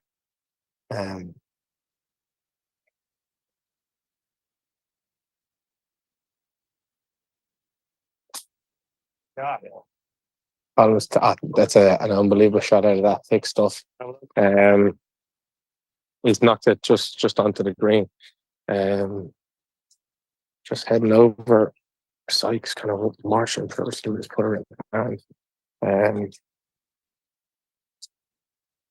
Things are getting tighter. There's a lot of nerves in this in the air. People start to go quiet a little bit, and even people know there's a lot on the line.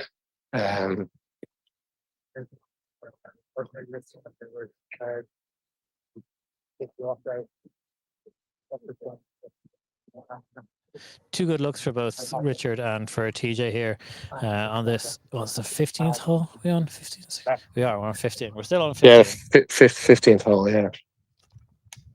And this is the thing. This is a great opportunity for Richard to just cozy that birdie put up there, tap it in for par, and just maintain that one shot lead that he has. And just time is on his side now at this point. The golf holes are on his side. If scoring that we have is correct, time is on Richard Sykes' side.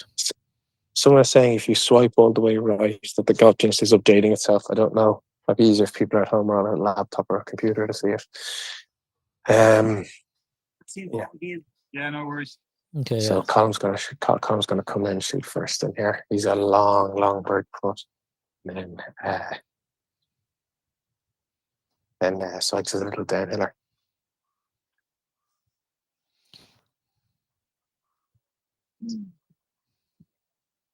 Oh yeah, I might have been reading the leaderboard wrong, but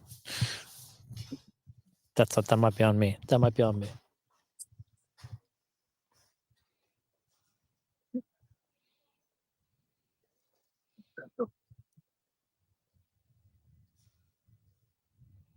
Yeah, so just trying to update there. Thomas Abraham is through 12.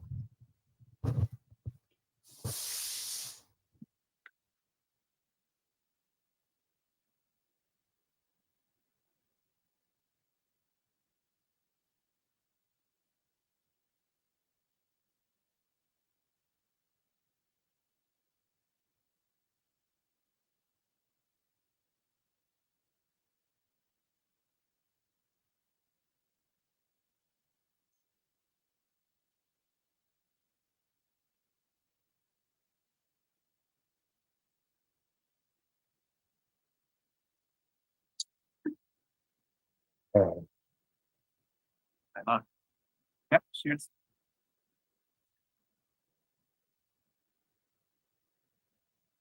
Yeah,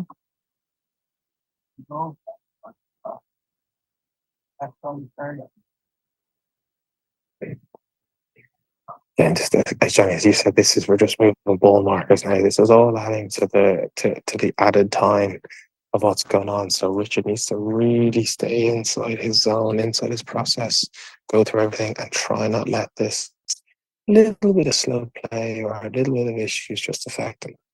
And that's kind of key for him. It's just to stay in, just zone in when he needs to, and zone out, and not let all this exterior stuff affect his mindset. Obviously an important putt for TJ as well.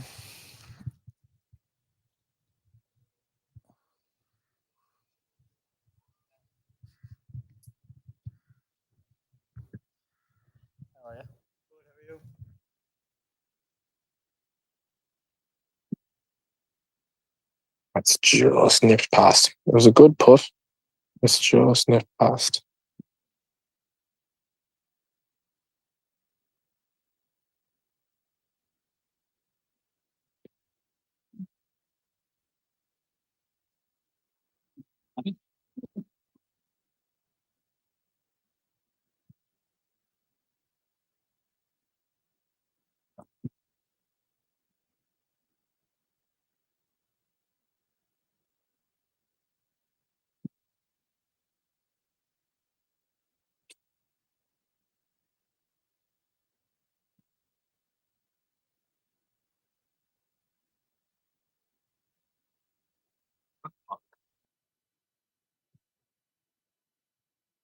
It's another birdie first. Just gone past Johnny Boots for tapping par.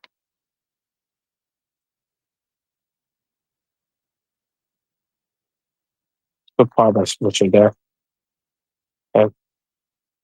So, Michael, Very we're going to stress-free. come away from you real quick because I'm delighted to say that I'm joined by Quentin Carew, who had happy with the week.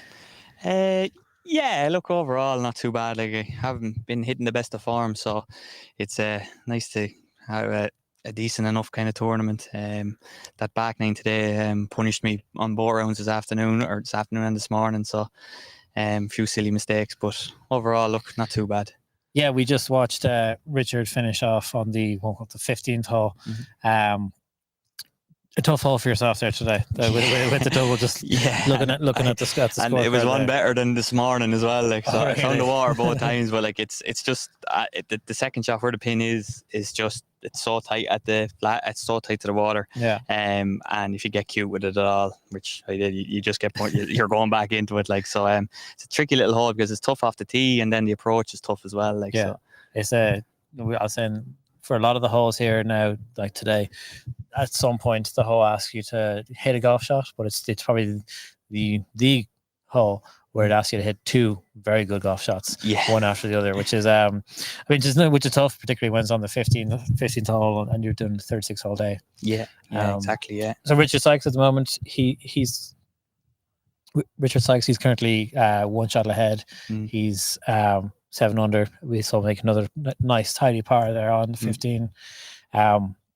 What do you know about Richard Sykes before this? He's relatively a rookie when it comes to championships this year. Yeah, like I played with him actually for the first time in the scratch foursomes in the Grange earlier on this year. And first thing you see straight away is he hits the ball a long way. Yeah. He gets there. I was actually playing ahead of him yesterday, and I turned back a few times, and to see where he was actually hitting the ball was insane, you know. And like, it's great in his home course. So that like you would see it as an advantage, but the pressure is on there as well to actually perform. Like, so to be fair, no matter what way it finishes now, like, he's had a great performance there. Yeah, I'm proud of.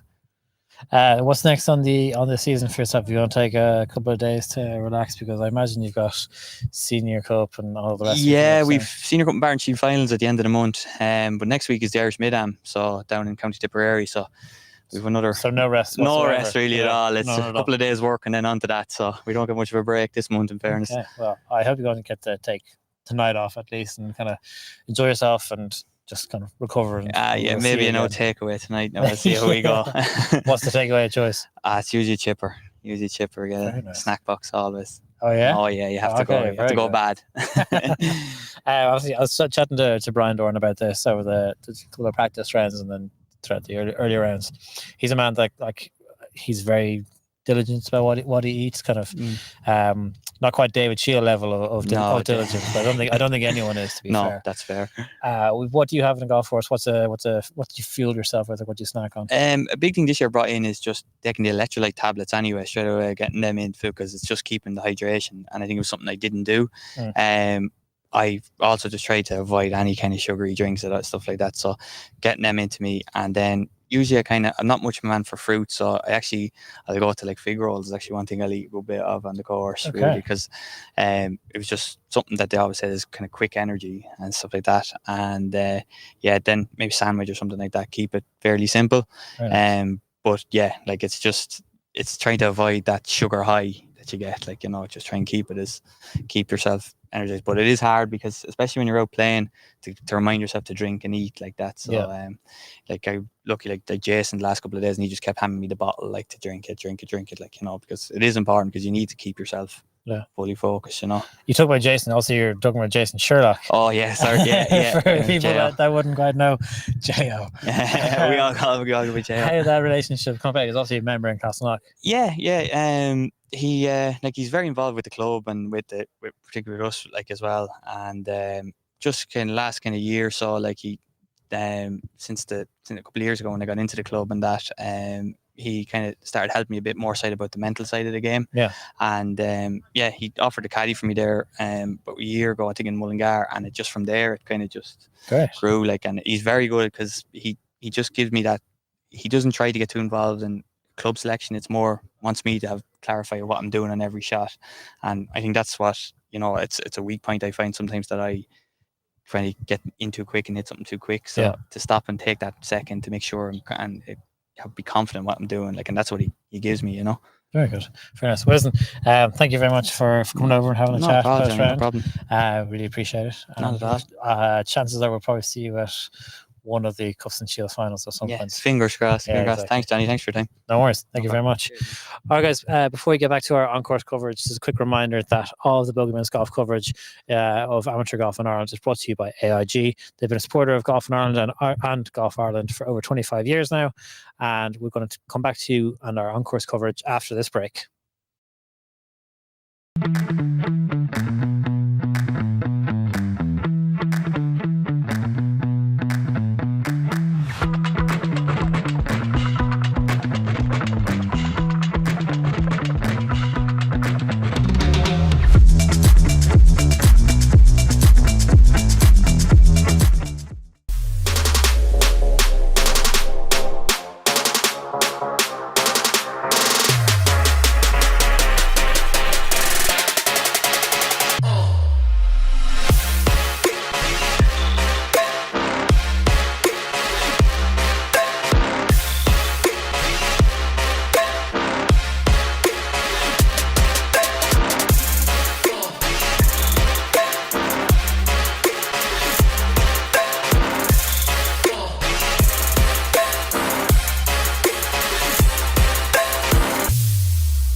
Okay, so whilst we were talking to Quinton Carew, you might have seen there that all three players were playing into the 16th hole, the par 3.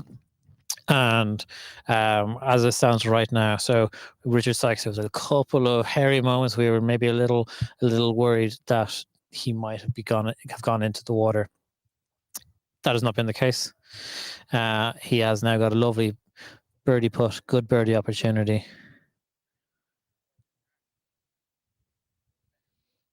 That ball's away. just a tad shy, but he's going to have a tap in for par again. Look, at this point, that's maybe a little bit more than tap in for par as he just marks the ball. He's placed it back down again.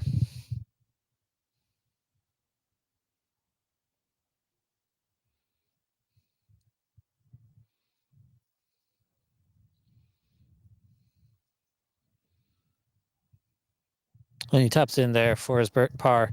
So he is now, again, maintaining that one-shot lead through with just 2 holes left to play.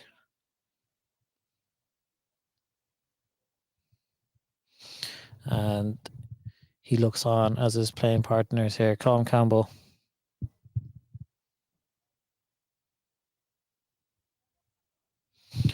It looks to make a long range putting effort up over the hill.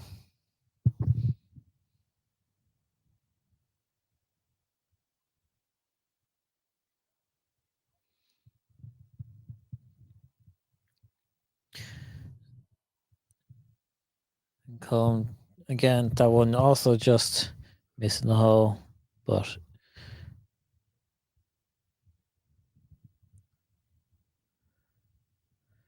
there's a little bit of a weight going on here.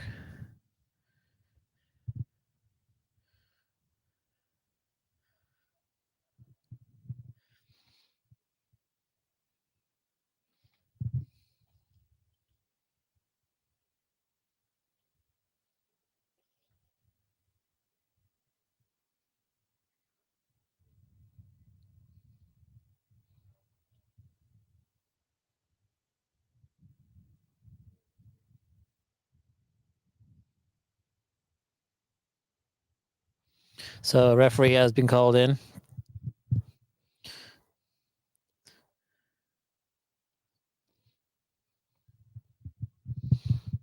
I think perhaps when Colin went to address the golf ball, it might have moved. And if that's the case, it should very simply just be move the golf ball back to the original position that it was in.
Okay, so Colin Campbell has now just tidied up there for his par after going through getting the rules official over and just getting the move his golf ball back. But Richard Sykes has maintained his maintaining his one-shot lead with now just 2 holes to play. So we're coming down to the final stages of this AIG Close Amateur Men's Championship in Dunleary Golf Club. It's been a lovely day. It's been we've been very, very lucky with the weather, and we're just seeing the last few groups kind of come up the 18th hole there. That's I think that's David Shield coming up onto 18 green after what looks like a very nice approach into the green.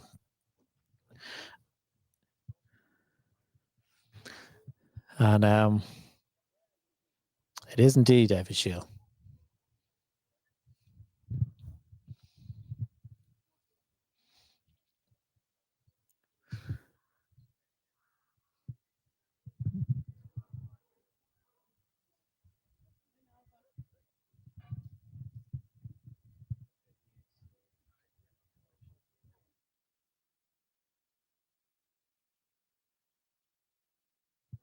So the final group have reached the 17th hole, and it is measuring in at a whopping 588 yards from the back sticks. We'll get pictures for that for you as soon as we can. But I'm being told that Richard Sykes nailed his driver down the middle of the fairway. Another great opportunity for him here now to put another score up.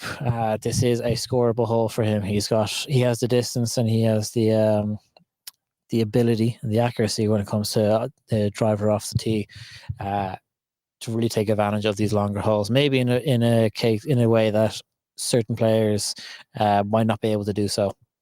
But he has he's just teed off, and so we can see here now on the 18th green.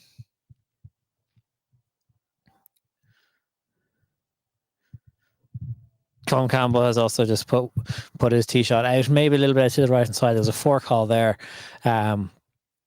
but things seem to be slipping away from Colin a little bit now. It's getting a little bit hairy. I think the round just running away from him, unfortunately, a little bit. Then last to tee off in this trio is TJ Ford.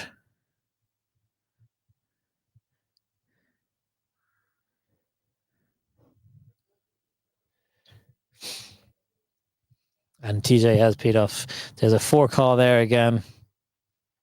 He's gone out the same direction as Colin Campbell. So the two of them going out to the right.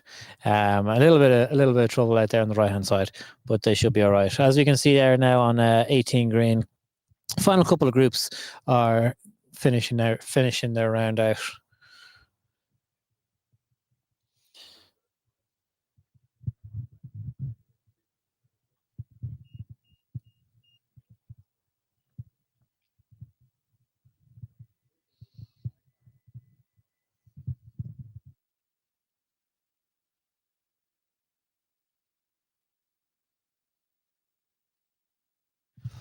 Thank you as always, everyone who has who's been watching the live show so far. There's been a lot of you tuned in for all of it so far, which has been great to see.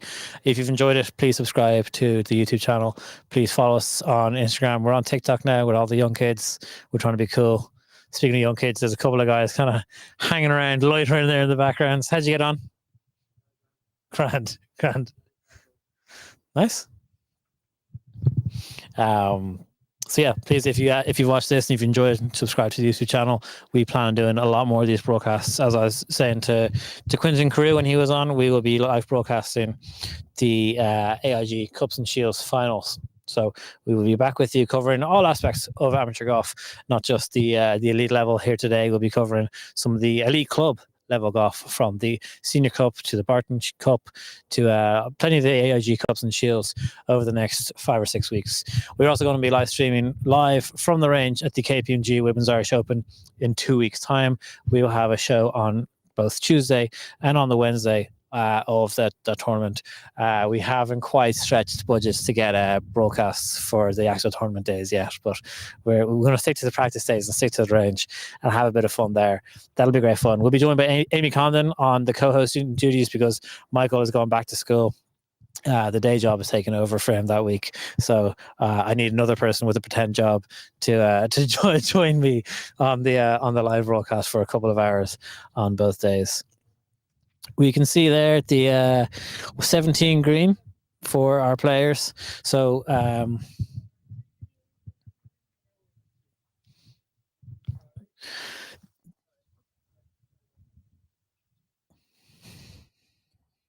both TJ and Colin Campbell are just into the trees, just off the fairway, whilst Richard Sykes had outdriven both of them by a solid 40 yards. And as you can see, this is a very, very tough green, tough pin to attack, in particular with this back pin, considering the water really comes in and really tucks into the right-hand side or our screen left-hand side of the screen. So if you're a fader or a slicer of the golf ball like myself, water to the right of the green is pretty terrifying to see. But I'm sure both TJ, Colm, and Richard Sykes won't have a problem with that.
So yeah, we have you can see there behind me.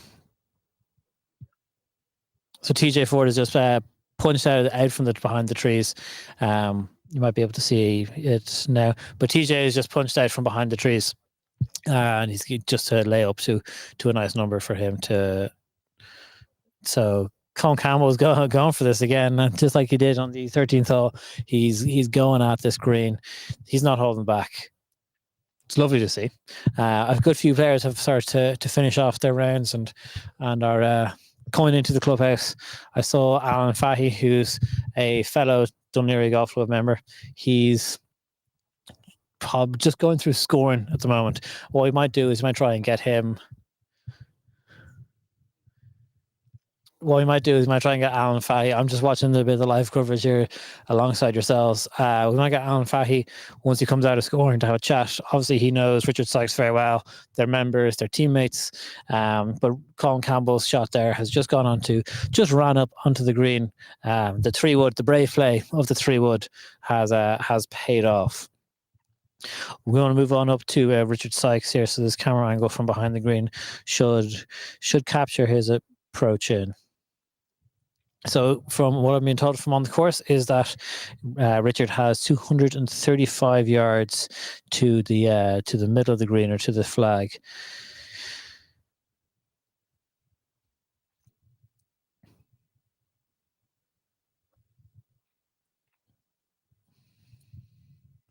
And again, he's just going through his process. He's not letting anyone kind of rush him. He's actually gone back and changed club, is what I've been told by our man on the ground.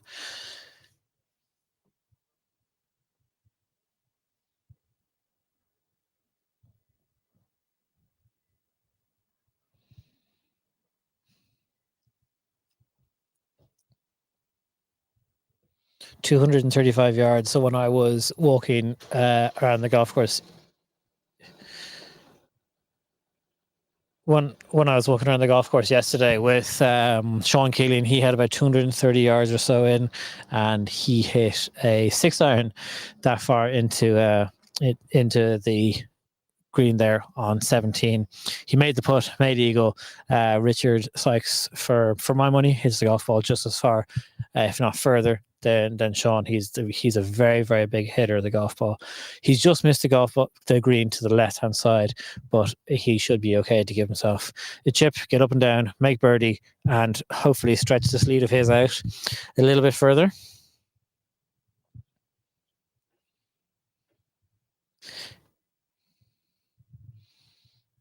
From what I'm being told from on course, his chip is shouldn't be the most difficult of chips, but chances are he should get up and down for his birdie and hopefully extend that lead out a little bit further.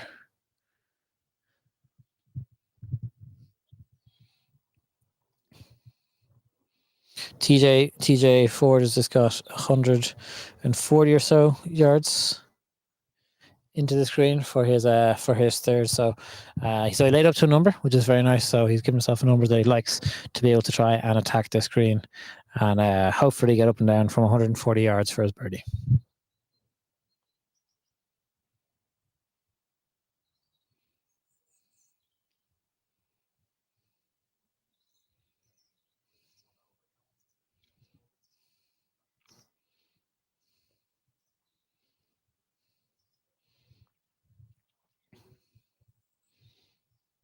Yeah, it's a very nice shot from TJ Ford. Makes it onto the green. He's giving himself a nice look at birdie.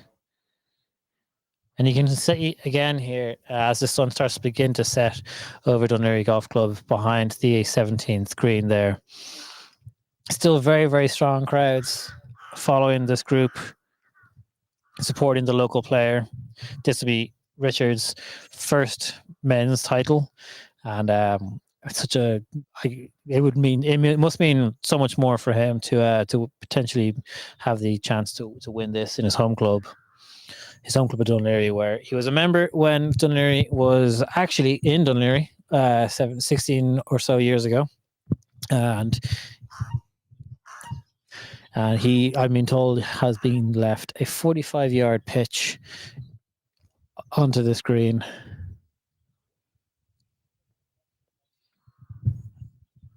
He'll probably try and make it land halfway, let it roll out, get over the crest of that little hill, and just let gravity do the rest of the work to get the ball cozy it up nicely.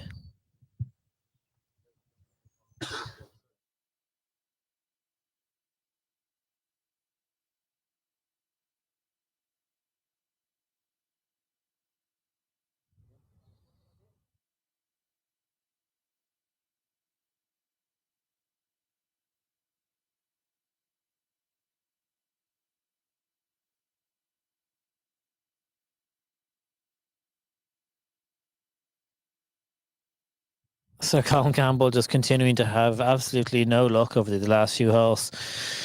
His 3-wood from within the trees actually ran out through the green and into that water there that I've spoken about, which encroaches into the right-hand side of the green. And he is unfortunately going to have to take a drop. And it's going to be playing his 4th shot. So I guess the only kind of real comfort that he can take is the fact that the last time he went into the water greenside like this, like he did in the 13th hole, is he hauled the chip, made the birdie. So he went into the water for a second shot, obviously dropped his 3rd, so now he's going to be playing his 4th. So this is his birdie opportunity here once he goes through this whole drop situation, and maybe he'll be able to claw another birdie back. But all of this just adds to the waiting that Richard has to do and just slows his momentum down. He hit a great shot, great tee shot down the middle of the fairway. Second shot just left the green, that is absolutely the miss. Avoid the water at all costs. Gave himself a 45-yard chip. Got a long enough putt now for birdie, but if he just continues to par out here, he'll be absolutely fine. Depending upon obviously what Thomas does.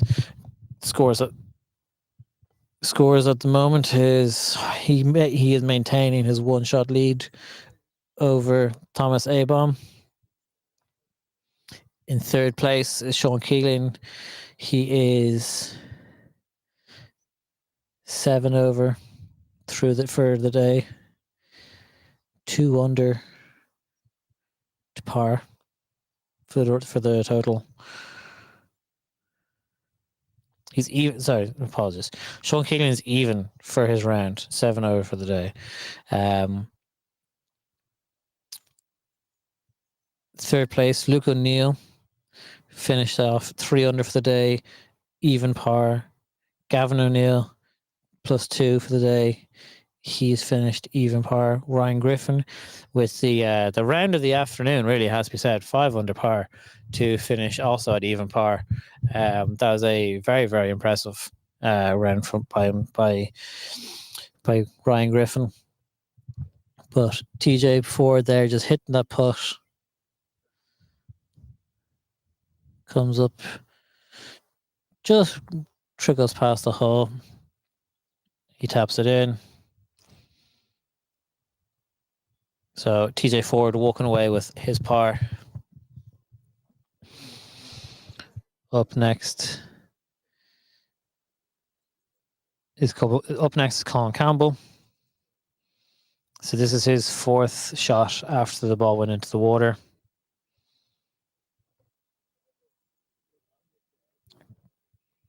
This would really be some birdie now if he can make this long enough range effort.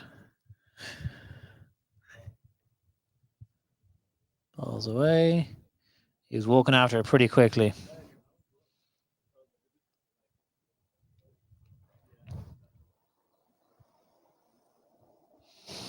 And he taps it in there for his par, though, Colin Campbell, and he's walked away.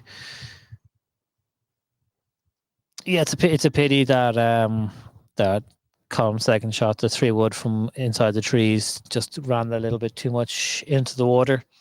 But here's Richard Sykes here now with his birdie attempt. Again, a long enough effort to make his birdie, but to feel comfortable and to think he has a little bit of breathing space. That did not go in, unfortunately. So Richard has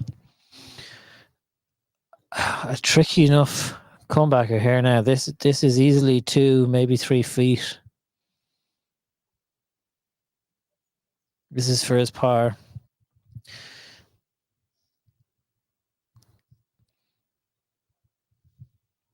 This is when big nerves begin to set in. You've got no nerves from this man whatsoever. A great par putt. A great par putt there from Richard Sykes. He moves on to his final hole, that is 72nd hole of this competition. His 36th hole. His 36th hole of the day, as he's moving on now toward the 18th green. He's been very, very impressive, I have to say. We've spoken about how Richard is relatively new to this level of amateur golf and championships. He's obviously competed at an international level, a very, very high level in hockey and in a number of other sports. But his first exposure to championship golf has been relatively recent, and he's done very, very well. Obviously, he came up just shy in the south of Ireland. Brian Doran got the better of him when it got to the match play stages, but Richard Sykes has done incredibly well here in Dunleary Golf Club, in his home golf club, to maintain a one-shot lead here coming down the 18th hole, the final hole, and he is teeing off here now on the 18th.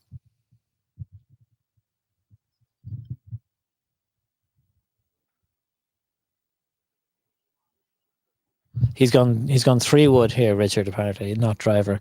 So it looks to be setting up for a fade.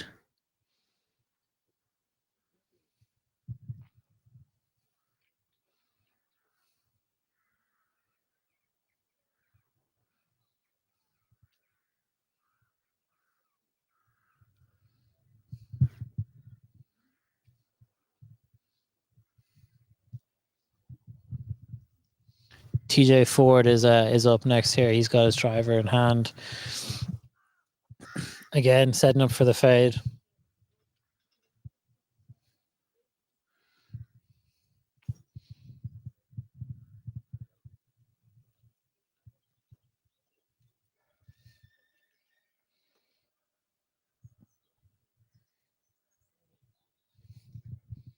Again, the nice early enough tee pickup there from TJ Ford.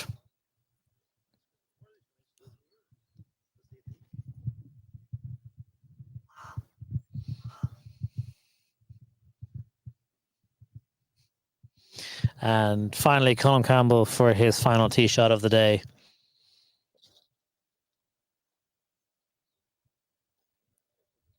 He sets up.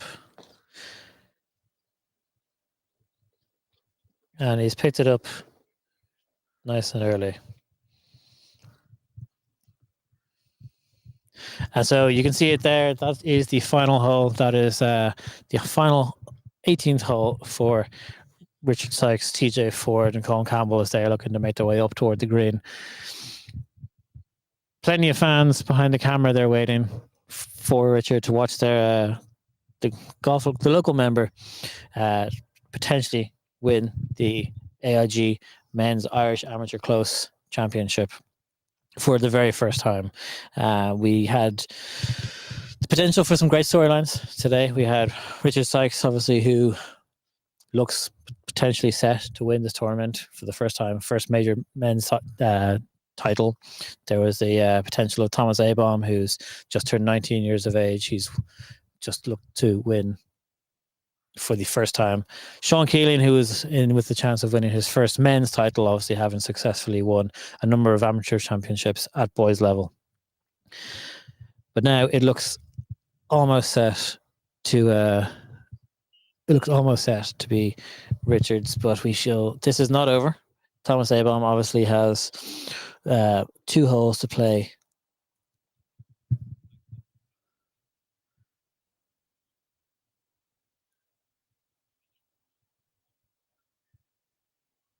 So Richard Sykes has just gone into the rough on one side of the fairway. Colm Campbell is in the middle of the fairway, and TJ Ford is on the other side of the fairway on the rough. But again, look, it's great to see these.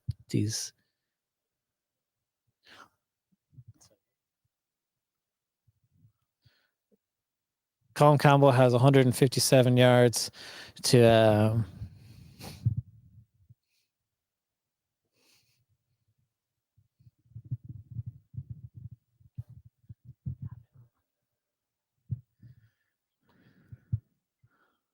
Richard Sykes has 137 yards to the middle of the green. This is a slightly back pin. He's in the rough though, just on the left hand side of this hole. You can maybe see Michael on the edge of your frame. We're about to be joined by another special guest, a man who was very good. We had him on the podcast just to preview. Gavin Lunny, how are you? Johnny, how are you? Good to see you. Congratulations on a very successful week. Yeah, so come on over here and let the people see you. Plus, you can also see the hole a little bit easier. It's been it's been a fantastic week. The course has really held up, and the weather's been great. And couldn't have wished for a better finish to have one of our own up there. And absolutely, he's been fantastic all day, I have to say. But he's worked really, really hard. Yeah, like this year, he spent a huge amount of time working on his game, and he's had a couple of tough days in the last couple of months in Lahinch and last week in Greystones. And I met him during the week, and his attitude was amazing. And he really was very positive about it. So I think in the back of his mind, he's had this teed up for a while. So hopefully he can finish it off. Golf's a funny game, but he certainly looks like he's in a good space at the moment. Yeah, it seems to be. I mean, he's hitting it incredibly well. Yeah, we were even seeing there on 17. He hit a great driver. Yeah, put himself into a great position off the tee. Yeah, hit a wedge, gave himself an easy chip, and just 2-putt par. And that's really been the MO for the day for him today. Yeah, he's given himself lots of birdie looks, which is the main thing. And you listen, a couple of them have fallen, and that's been brilliant. But he's given himself very stress-free pars, which is massive, and also like rare around here today. Absolutely. Yeah, I mean, he's a very powerful player. I mean, few people hit it further than Richie does, and he knows the course so well, and his course management has been really impressive. Yeah. So I mean, he hasn't put a foot wrong all day. He got a little lucky on 16 on our 7th middle, but you got to take your luck. I mean, that's the only bit of luck he's got really all day. The putts have burnt the edge of the hole, and so he's I don't know how he's feeling at the moment, but he certainly looks pretty calm. He does indeed. He got off to a flyer, a start for round 1. He started off on the upper. That's right. I guess if we're looking at his scorecard, that seems to be a 9 that he really enjoys. He obviously does. Yeah, he obviously does. Would that be the trend amongst, we'll say, like, this is the championship 9? Yeah. Would that generally be seen as the scoreable 9, for lack of a better word? Yes and no. I suppose it has its own challenges, but yeah, it's probably lends itself a little bit more to a few birdies than the middle course. The last 4 holes on the middle are just really, really tough. They can be. We saw Sean this morning. I mean, he's a superb player. I've watched him play a few holes, and I think we'll hear an awful lot of him in the future. And but that's how easy it is to make a mistake. And he's, I think Richie's playing in here now. But yeah, I mean, Sean will learn from that and move on. He's a super player. Yeah. So Richard's got 137 yards in. So 137 yards into the middle of the green. So it's a back pin. Looks pretty good. It's up on the top tier. It is indeed, yeah. So you can see it there. It's just out of frame, just there a little bit. gone. But whoever hit in before him absolutely stitched their shot, their approach shot in. That was Colin Campbell. I'm being told. Okay. The support for Richard. Obviously, as a Dunleary member, it's been fantastic. There are 7 players in the field at the start of the week. Alan Fahy himself and a couple of others made the weekend. Great support. There seems to be a very good community for golfers and kind of younger members of the club. I think as Justin said in the podcast earlier in the week, there's a massive appetite for golf in this club. We have a big membership, and they play a lot of golf, and they love their facility, and they're so proud to see one of their own coming up the last hole here with an opportunity to win a major championship like this. And the club will take huge pride out of this. And as I said to you earlier in the week, this could be a catalyst for lots of good young juniors to come through in years to come. And you need that catalyst. You need someone that the kids look up to and see a little bit as their hero. And, Richie might be that person after today, hopefully. It's funny. I've called Richie a rookie a couple of times throughout the broadcast, because it's probably his first proper season playing in some of the majors. It's funny to think of him as a rookie, because I've also known him since a child. We played a lot of hockey together. He's an accomplished athlete in a number of sports. Absolutely. It's great to see him turn his hand down to golf. And a little bit of an obsession with it too, and golf can do that to you, and he's in that space where he's, he really enjoys working on his game, and he's, he was in earlier on the year looking at some equipment, and he's just really keen to learn as much as he can about every aspect of the game, which is great to see. He'll be enjoying this. He's a competitive animal, he's been really good today, I have to say. That's been very impressive. TJ Ford just playing out of some of the longer stuff here on his final hole. What about Thomas Abom? So a couple of us, again, a youngster. So at the start of the day, there were 3 players who had the opportunity to make a bit of history and put their name on a trophy for the first time at a men's level. Sean, Thomas, and Richie. What do you know about Thomas? I don't know a huge amount. I've watched him play a little bit today, but it looks very accomplished, and he held a couple of putts where I saw him, and they were confidently rolled in. I mean, he's obviously got great belief in his own game. He's one of the up and coming players, and like Sean, we're going to hear a lot about these guys in the future. For sure. The Aboms have a very talented family of golfers, that's for sure. Exactly. There's a whole cohort of them. That make a solid foursome team. Absolutely. I'm sure you want to get down there. Absolutely. So enjoyed the moment with, thank you very much. With some of the members. And well done this week. Thanks for everything. Much. Listen, we'll join you for a drink afterwards, maybe. So we might just let you enjoy these couple of shots.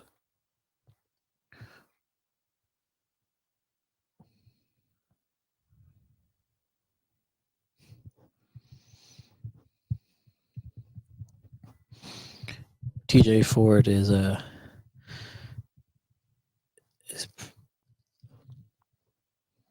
TJ Ford is stepping up, is he, or is it Richard? So Richard Sykes is this for par. So it's a long range putt for par. This is about as important a moment as you can ask for in this championship. Talk about the stress of playing in front of your home members. He has an entire clubhouse full of people willing this golf ball to go in. Sticking to his process as he has all day.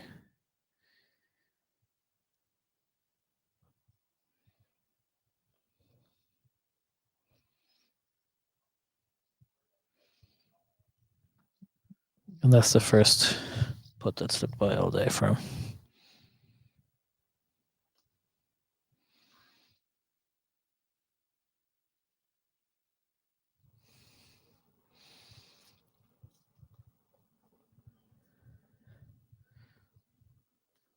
So as it stands now,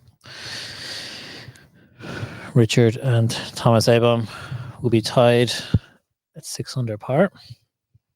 if this putt is to drop. Thomas obviously has a couple of holes, if not one more hole to play after this. He has 2 holes to play because there is a group with Hugh Foley, Shane McDermott.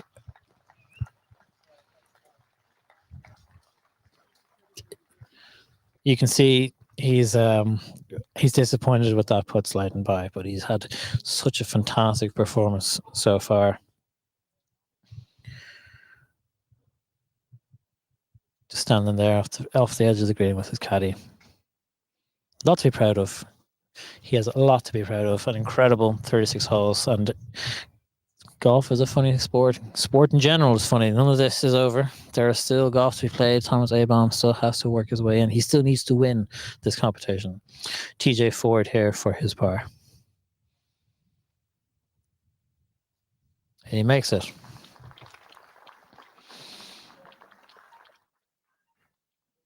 And Colin Campbell to tap in here.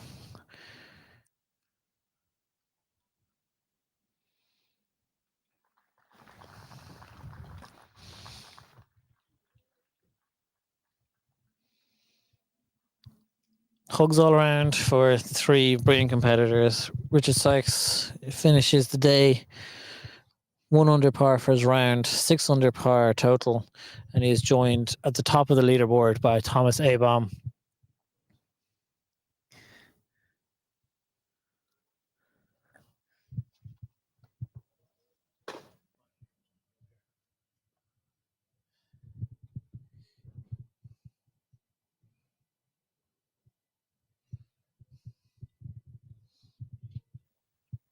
What we're going to do is we're going to take a quick ad break here and reassess. And we'll be back to you after that.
So perhaps not the fairy tale finish so far for Richard Sykes, but a very impressive 72 holes of golf. In particular today, 36 holes. He was in control of his golf ball for a long time, and looks just didn't seem to go his way. Got lucky on 16, par 3 for sure. Definitely, yeah. But like a lot of putts didn't drop for him, and that's any other kind of day. Those putts drop and you win this by 4 or 5, 6. Right? Yeah, and he left a couple short as well. I mean, like from off the tee, he was incredible. His approach at his arm play was very, very good. Approaches probably left himself with long putts to come in, but he never really went after pins, which meant he never really put himself in big trouble, which you can understand when you're leading. Like, as you said, some putts didn't drop, some putts he left short. I think he's probably coming off there. Like, yes, he looked disappointed and frustrated. I don't think that was the 18th. Adrenaline comes in and hits your approach shot from 125 yards. He hits that a little bit harder. It's probably just a wedge for him, and he hits it just a little bit. And it's just a little bit of nerves and adrenaline. You wonder now how this is going to play out, because I'm not 100% sure now because I haven't been told officially, but I believe it's a playoff if we're going evens. Okay. Again, Thomas has a hole and a half to play. Again, he comes in with knowing it's in his head he's got a playoff to play, and what's going on, that's hard as well. Yeah. But from Richard's point of view, I think I spoke to TJ and to Colin, and they said he's a phenomenal golfer. They were standing by how hard he hits the ball, how it comes out, the lack of spin he puts on it. Very, very impressed with him. And I think he played really, really well. It's just it's hard now for him to sit and wait. He's got to sit and wait and see what the next one is. Yeah. He needs to know, is it a playoff? Does he lose? Does he win? It's again, that's probably harder sitting for this next 20 minutes than it is playing. Yeah. But I mean, the crowds out there, I'm not sure if it came across on our live stream and stuff. Yeah, it was phenomenal. And it was like a top tier pro event with so many people following it and clapping, and so many people supporting them. So win or lose, I think it's for him really special day for him with all this playing in his home course. And we just got to wait and see now. We got to see what Thomas does and what pressure he's under coming in, because it's a tough finishing hole. And you said that before we went out, that is a tough finishing hole to come in and play. So it's interesting to see now what happens next. Yeah, I think Richard could feel rightly hard done by if that's the way that he is to go down. He could rightly feel unlucky in the South. Brian Doran got the better of him. Brian obviously then went on to win the Mullingar Scratch Trophy. So he was a player who hit for him. He played in the Greystone Scratch Cup there a couple of weeks ago. Again, probably feels like he didn't have his best stuff. He's probably been asking himself, what more have I got to do here to win? And unfortunately, that's golf to a degree, but this one probably hurts a little bit more so far. We also can't forget. I mean, we need to also just remember, like, not easy. He hasn't lost it yet. No, he hasn't lost it. But I mean, I think he probably had the opportunity in a couple of holes to win it. Yeah. And I think that's probably where he'll look back and go, when he's sitting, I mean, hopefully he's sitting out, and when he's having a pint, he's going, on this hole, I left it short. That I should have drained. That putt I should have drained. That should have knocked closer. But yourself over that. No, but I mean, with knowing Sykes quite well, having played with him and coached him, even if he wins, he'll still be the first one to go, that hole, that mistake. That's the way he is. I mean, he'll come out, he'll score a hat trick in a game of hockey, and he'll be like, yeah, but that guy outpaced me once. That flick didn't go in. That pass didn't work, and that's just the way he is. We got Gavin Lunny on to have a little bit of a chat here as Richard was playing his approach in, and he called it obsessive, which I think we both know Richard for a long time, and that's probably the best word for it. Yeah, definitely obsessive. And it's competitiveness. From the age of 5, I was in school, and he was competitive in every football. He's a great tennis player. He's really competitive and just hates losing. He'll probably be first one to say he's a bad loser. Yeah. So again, as you said, he hasn't lost this. It's the waiting game now to see what happens. Yeah, he's just walked past us here now, and himself and his caddy have gone up to the academy. So whether that's just to hit a few balls, stay warm, or just kind of get a bit of space away from it. To be honest, I think it's a bit of space. I mean, there's so many people here, and a lot of people came in. Like I was recognizing people from all over going, and they were there to see, because Sykes was on social media, where someone said they were watching here, and they went on bailing up to Dunleary. So I think it's just to get a bit of space, bit of headspace. Himself and his caddy seemed to work really well together. They were fist pumping at certain times. They were talking through things. So I reckon it's just get up there, zone out. Maybe he'll probably go up there, kick a few things, because that's that's his nature. Yeah. And it's in private, and it's out. It's done. It's finished, and then let's go play. Yeah. But again, like it's still up in the air. Like, keep hitting balls for the next 10 minutes, and then it's a shame another camera up there. Yeah. Obviously, we have cameras shooting back down in 18. So as everyone hits their approaches in, we are obviously going to see that, and we're also going to get all their puts on that side of it. It's interesting to you'd love to be Thomas Abom. Like, he's no idea what's happening. He probably does. The news is going to get filtered back and go, we have a birdie here, we win. Make a birdie, yeah. But then again, that can cause tension and put you in dodgy places then and go for things you shouldn't go. For sure. Or now that he's got a chance of a playoff, does he then just try to play safe and go again to a playoff? All he should do is par these two coming in. Yeah. Just from a tournament point of view, what have you made? I mean, you've been here all week. You were here on the the practice days. From a tournament point of view, what has been your experiences or your opinions on this Irish Close in Dunleary as a whole? Oh, it's been a fantastic event.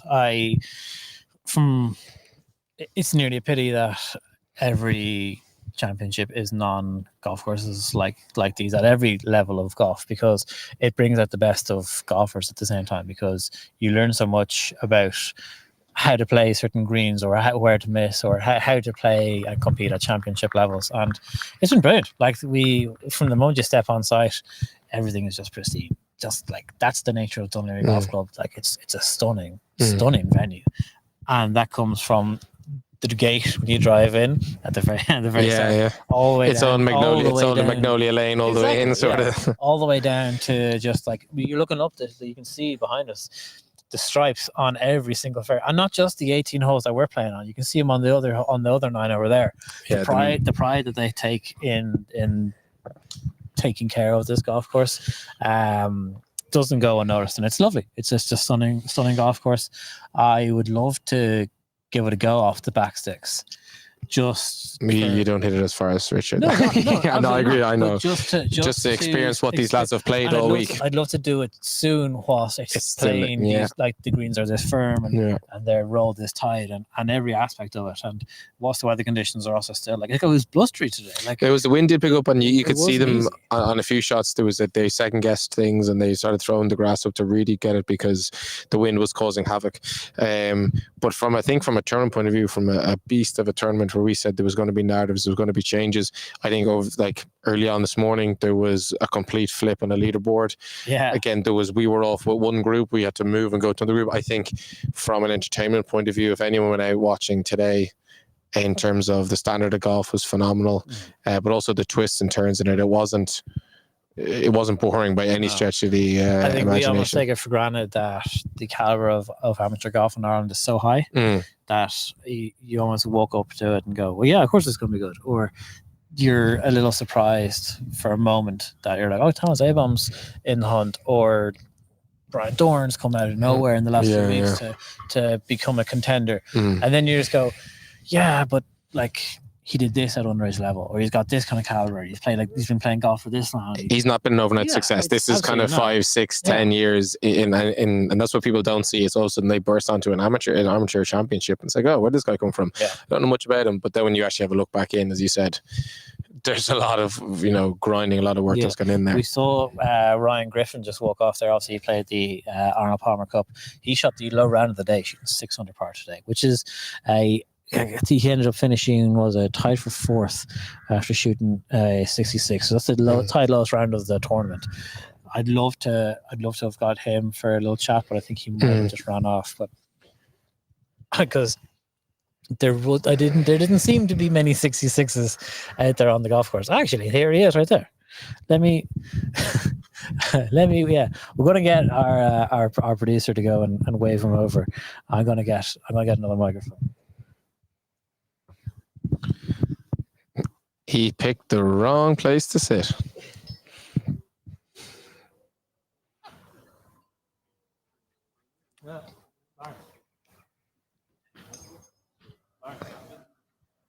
Ryan. Okay.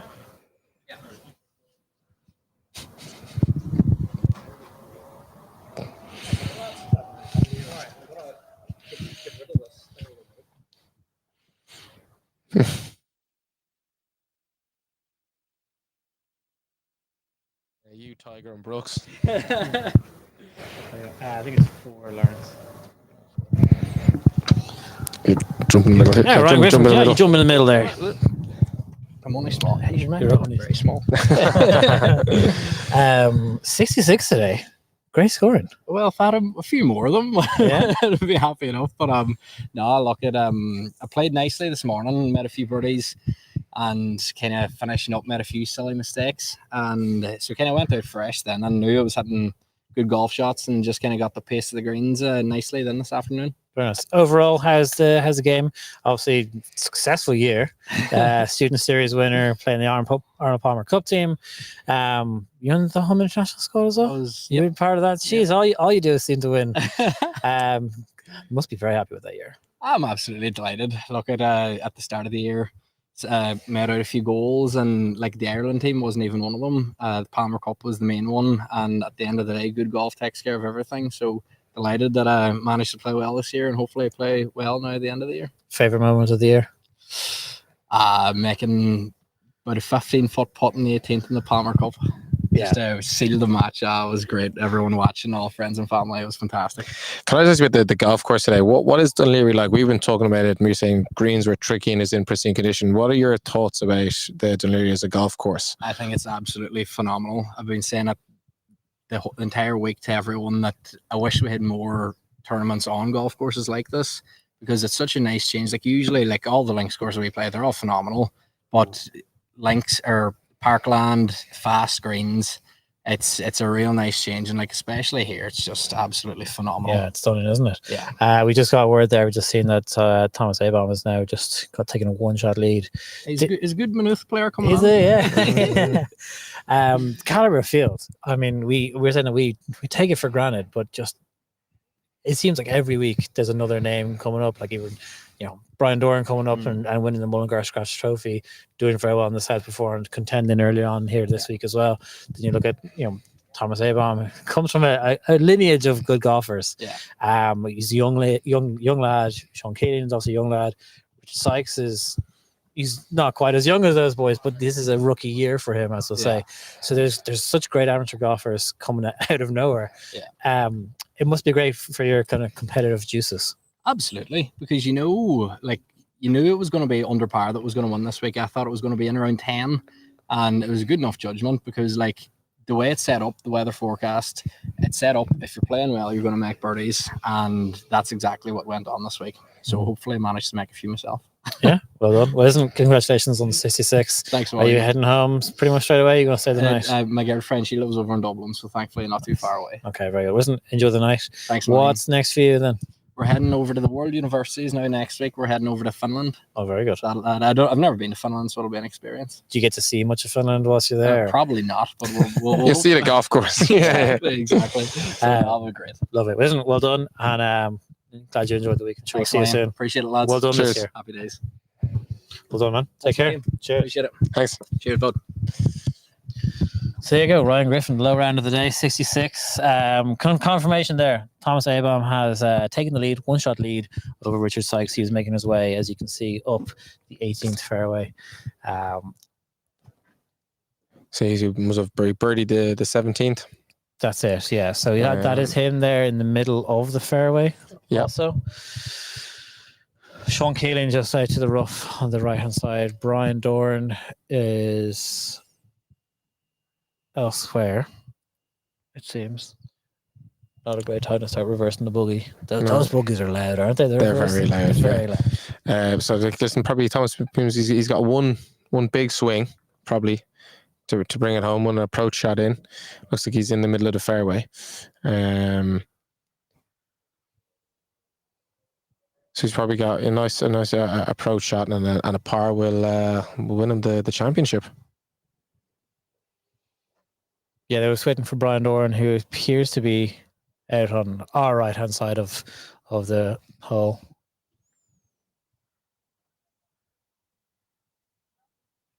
Again, we were talking about it for Richard when he was waiting, when Colin went into the water 2 or 3 times, and that slow play, like slowing things down just for like a penalty drop, and just kind of getting back into your routine. All that must hurt your momentum. Yeah, I mean, I think Sykes will be a fast player anyway, so that definitely probably affected him to a point. But I think from a mental side of it, I think he was, I watched him for 25, 26 holes today. I thought he was really, really good. I thought it was very impressive in terms of his reaction to bogeys, and I think reaction to eagles and birdies. He didn't get too high and too low. I was really, really impressed with him. So, isn't it? Again, these are things that, again, they're a little learning experience from you. Said it's his rookie year. Probably on paper, you might look through the tournaments he's been in and say, oh, what kind of year? But when you actually look at the detail of it, the South, who he comes up against, you said Mullingar Scratch Cup today. These are little things that he's so close. Yeah. Fine margins. Really fine margins. And I think on paper, it mightn't look like that, but in the detail of these championships and Scratch Cups, he's very, very close. A-Bomb's just hit his approach in there. Front of the green. So is it going to stay? It's starting to move a little. Muted applause there. I don't think muted is probably being polite. Maybe not a big applause considering all of Dunleary is out watching it, and they know Sykes is sitting there. So listen, 2 putts from there gets it done, and a three putt goes to a playoff. So I mean that's not an easy 2 putt by any stretch. No. It will be great. What the potentials might be for. What is it? A 1-hole playoff, 3-hole playoff in terms of what it is? Yeah, these are the types of things that if we research this properly. No, I will say that the three people I asked who should know didn't know. So I didn't feel that bad not knowing then, especially with the change of format this year as well. Yeah.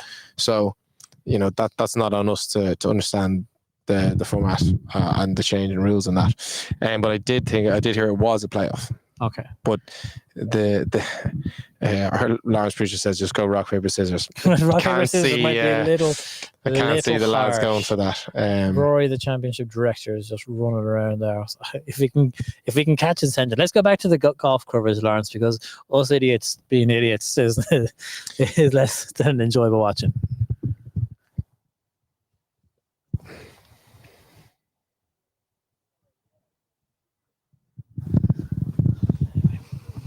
So A-Bomb's just making his way up onto the green.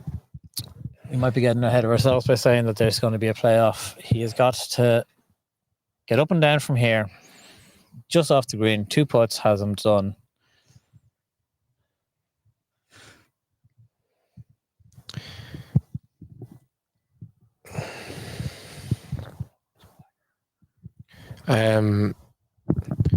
Yeah, so I mean, like I watched him for about 2-3 holes. Again, very, very, very impressive. Very young guy. You know what I mean? And I think to be at this level of competition at this age is something definitely to be applauded, and someone who's got a great future in the game. But to be fair, it'll take something now for him to not win this. I think probably when he got the cup, when he was given word, okay, Richard has finished. This is what he's on. He's bogey the 18th. Yeah, it's what you look for. It looks like okay now. It's in your hands. Yeah, and he goes, okay, let's put the foot down and let's go and win this. And you got to give him credit for that. Massive credit for doing that, because he kept toe to toe with Richard. And I mean, let's be honest, people would have said, oh, Richard smashes the ball around. He's a very top golfer.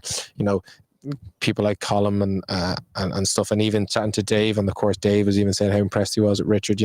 That can feed into your mindset as you're playing, knowing I'm taking on the home favourite. People are saying how great he is. So I think a lot of credit has to go where he's kept, and listen, maybe he was looking on the apps, maybe his caddy or it was looking at the apps, telling him what was going on, and he was meshing shot for shot. And then finally when Richard finished, he went, okay, let's go and birdie this. Yeah, well, he's just hit his chip there.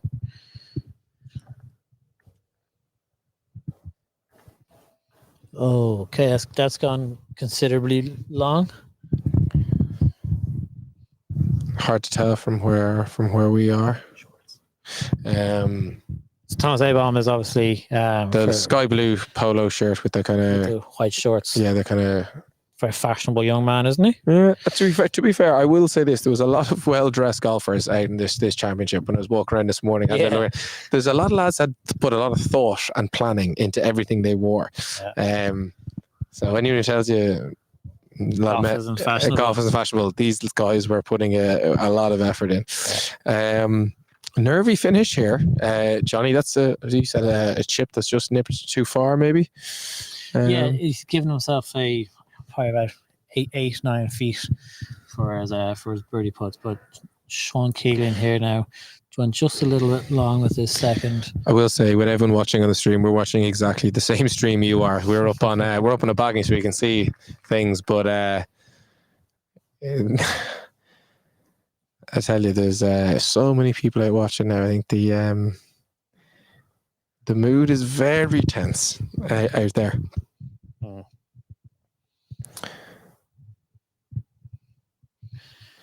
This is no gimme for Thomas Abaum here.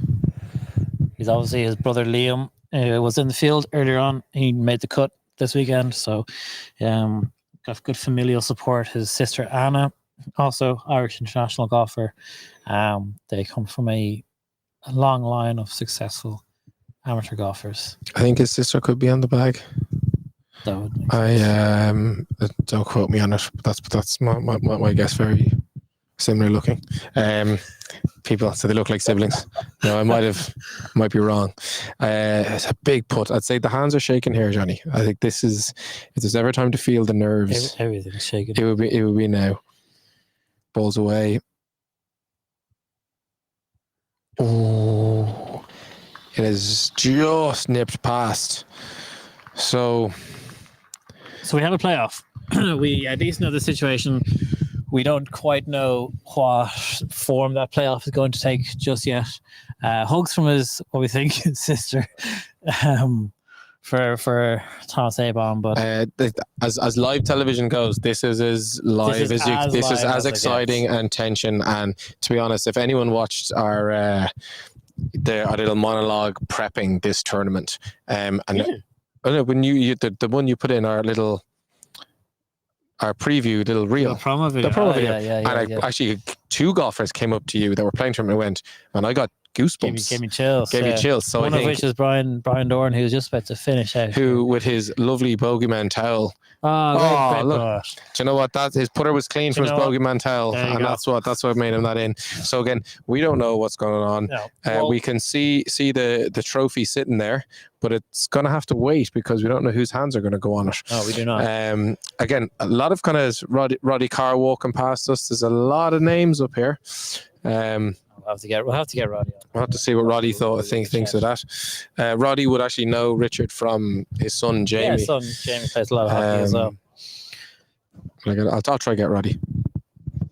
But you can see there that Thomas is Roddy.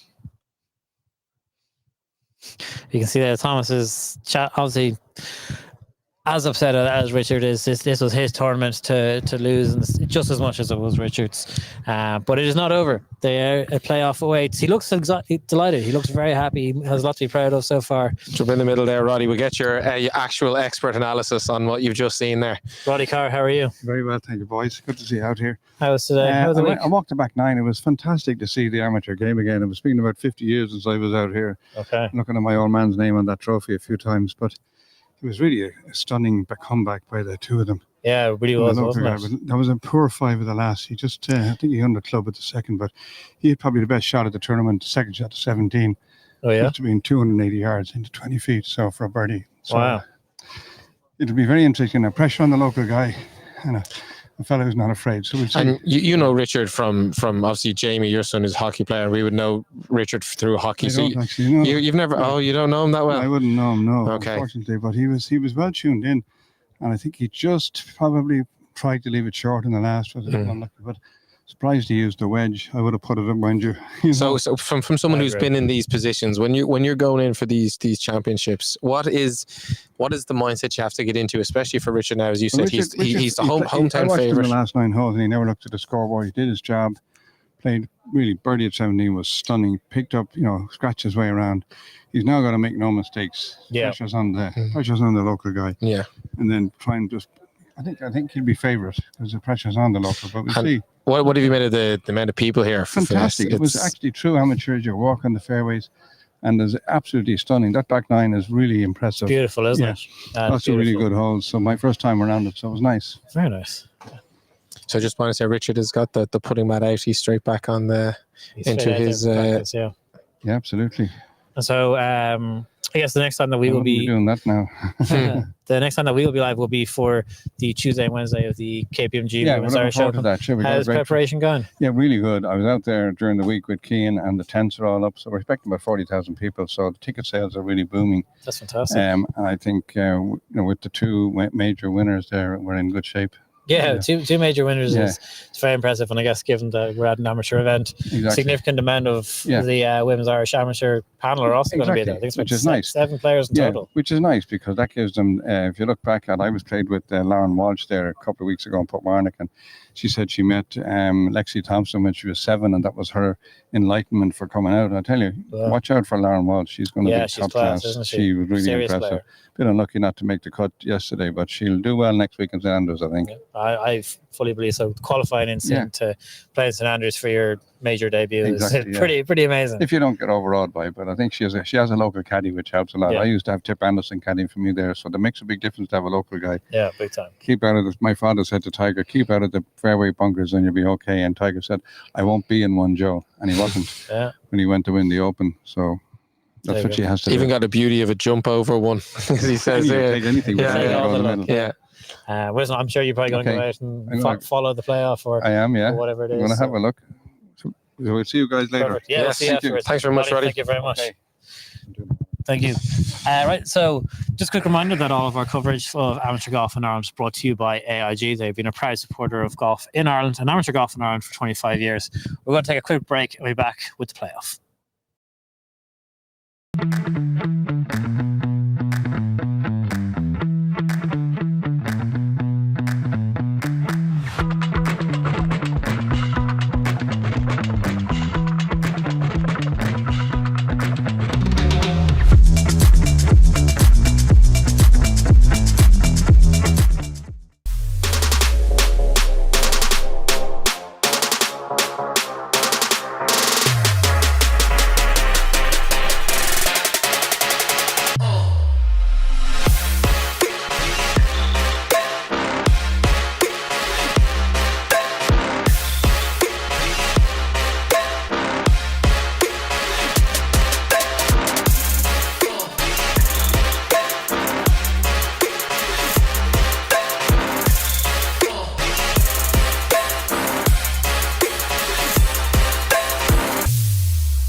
So guys, the players are out just again warming up, so we don't know which holes we're going to look at a playoff, how many holes it's going to be. Probably down 18 again, but we have the lads are trying to walk out there now, and we're hoping to bring you the playoff as soon as possible. Looks like it's going to be 13 there. People are kind of hovering around.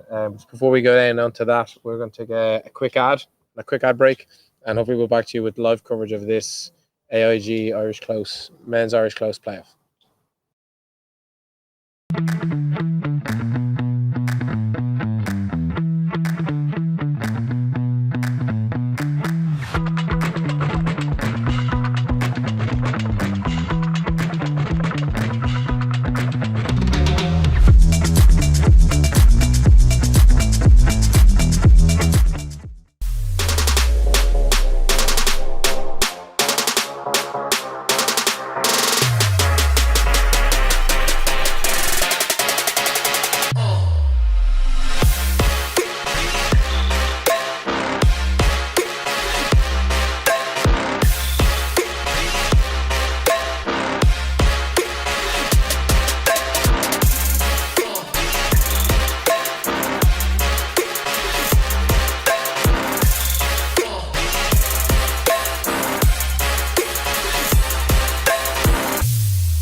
but seems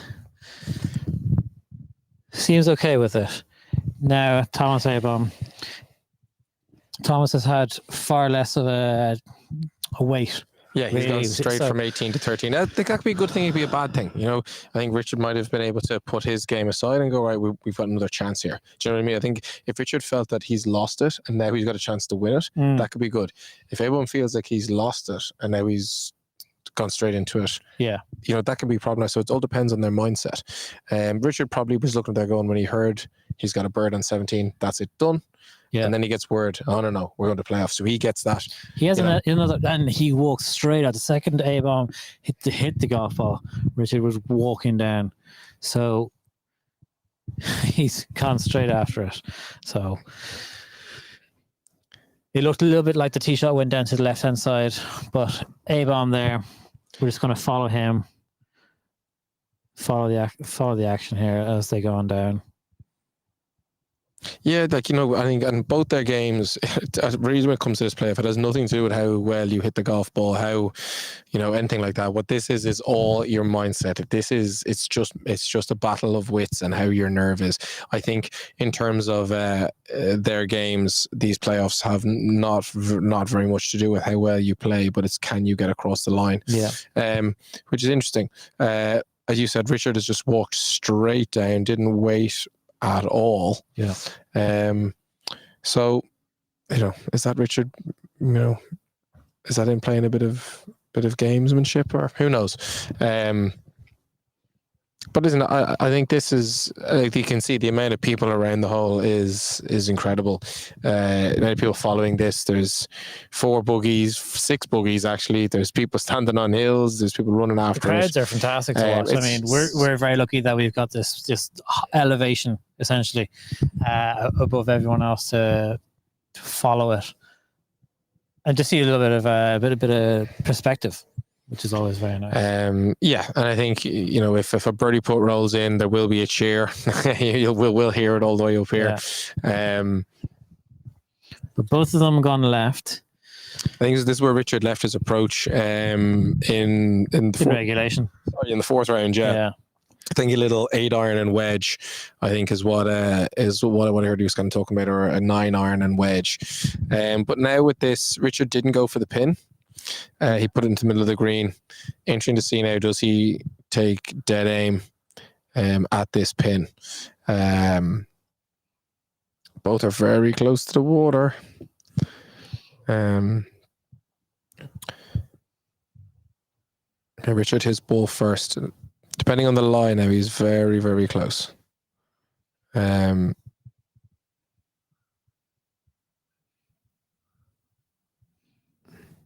I'm just hopping there to see the bottom of the flag, but he's first to tee off. Okay, so Richard was the longer tee shot.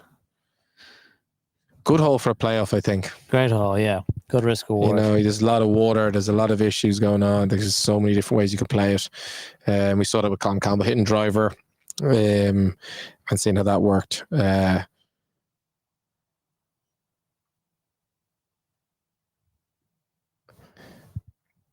So, little wedge in here for Thomas.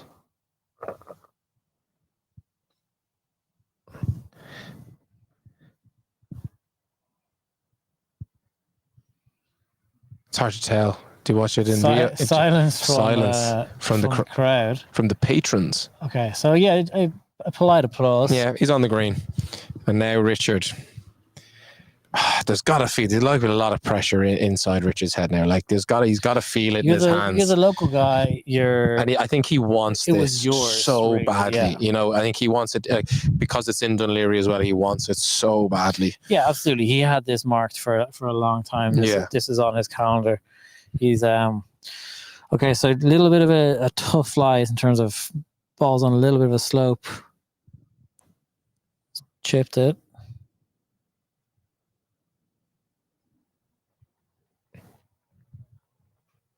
Yeah, again, a polite applause, not necessarily anything raucous. Yeah, no big roar. I tell you, the marshals are having a tough time keeping this crowd back. In all honesty, I'm not exaggerating when there is a huge crowd there. Yeah, well, we even texted our cameraman. We're like, just keep walking, ignore the marshal. Unfortunately, I'm very sorry, Golf Ireland. But we need to get this shot.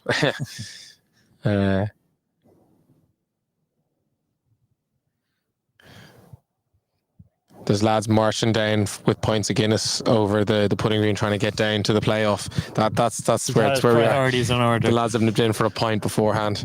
There'll be some party here tonight if Richard does win this.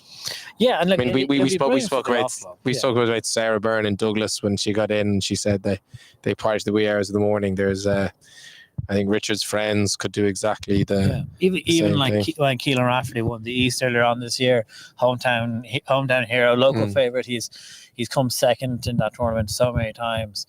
Very different story here with Richard, but same outcome. This would mean so much to him.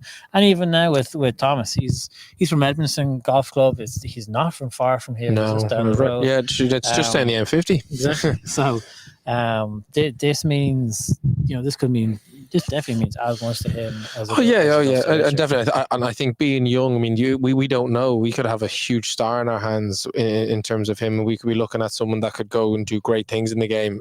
But because he's so young, we don't know, and it's nice that, and I think there's a beauty of amateur golf, especially in Ireland. You have someone who is on the up, 16, 17, 18, really trying to push through, gonna go hopefully probably as a person going pro, and you have a 32-year-old who played other sports, was very good at those sports, obviously played golf his whole life, and then got his game into a place where he wanted to compete in this. So you have two completely different narratives within these amateur championships, which I don't think you get in a lot of other sports, and you don't get these sort of storylines.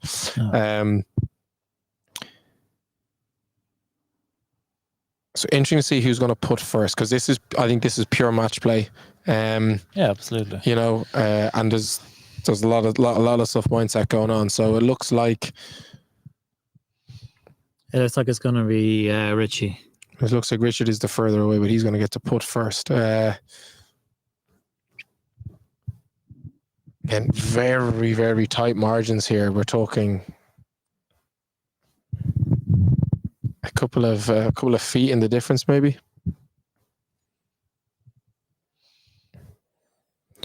Doing Aim-Point Express for the 4 days of this tournament anyway. It's become very popular in golf. It's very slow, man. It is. It does slow the game down massively, doesn't it? Yeah. And not to sound like all the typical sports broadcasters, but we're starting to run out of sunlight here as well. That is also true. Like, that sun is just hovering enough, so you can't really. Hopefully, it doesn't go to too many playoff holes, because our cameraman might be in trouble. Puts away. That's a great putt. It's a lovely putt, and that's a louder clap than we've heard from the approach shot. So that's lovely. So pressure on now. So Richard there giving himself, we'll call it 2 foot maybe for his par.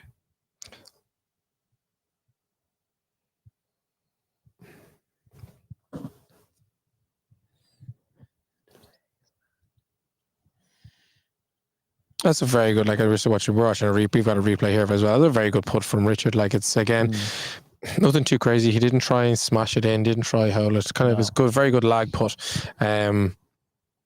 Even there, he turned around as he was going back behind the ball to just check his alignment. Close enough to the water.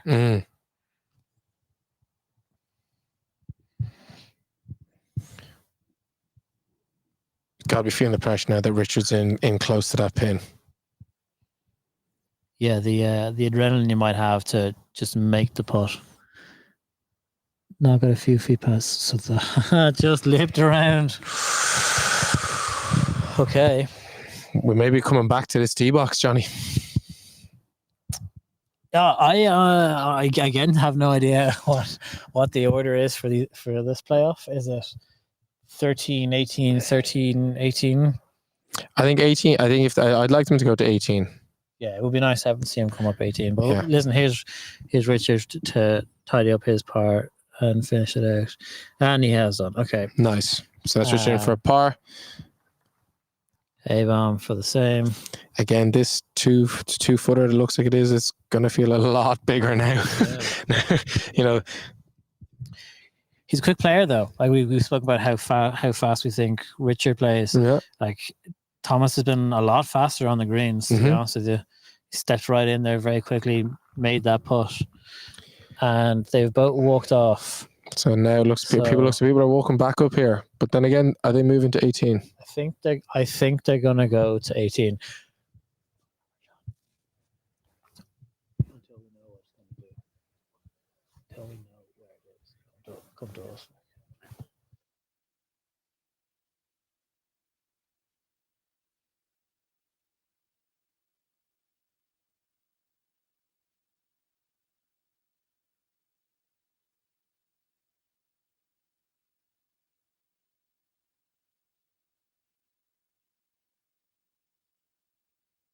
That's not the worst thing either.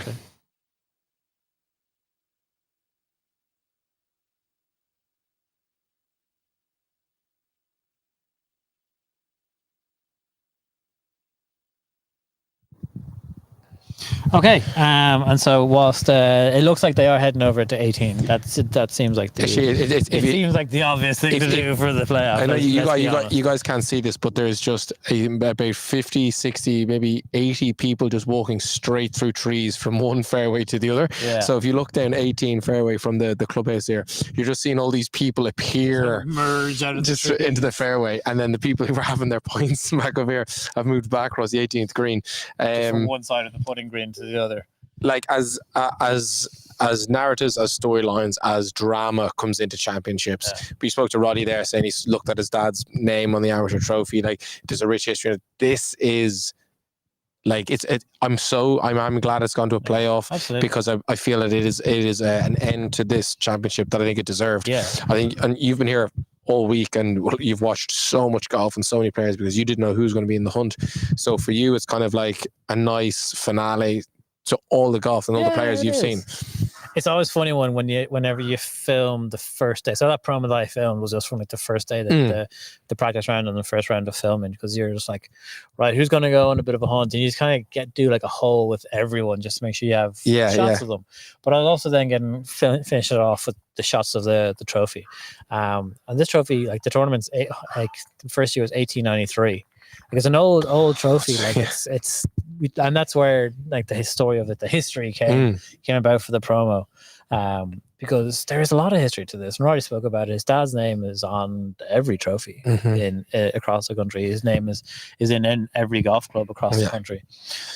We're just seeing Thomas A-bomb following Richard Sykes off of 18T. We could hear the applause. So Richard is in the fairway. You got to think it means it hit fairway. So Thomas is going to hit what looks like hard to hit a driver now after Richard's hit, to be honest.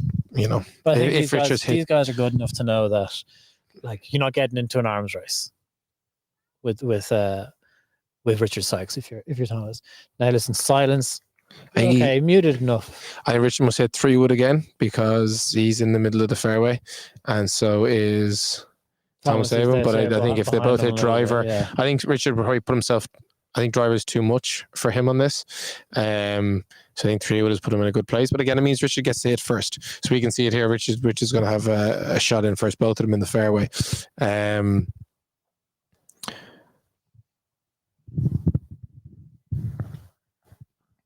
So again, two class shots into the fairway. If Richard went with that 3-wood again that he hit in regulation. We're just watching them walking up. And again, like, it's the class thing about amateur golf in Ireland is this, like, you're seeing crowds of people walking up the fairway, like lying in the rough, walking, filling up around the green. Let's get off of that shot, because right now we're just waiting for our signal to come back, because they were pretty far away. They were very far away from our broadband and our studio up here. So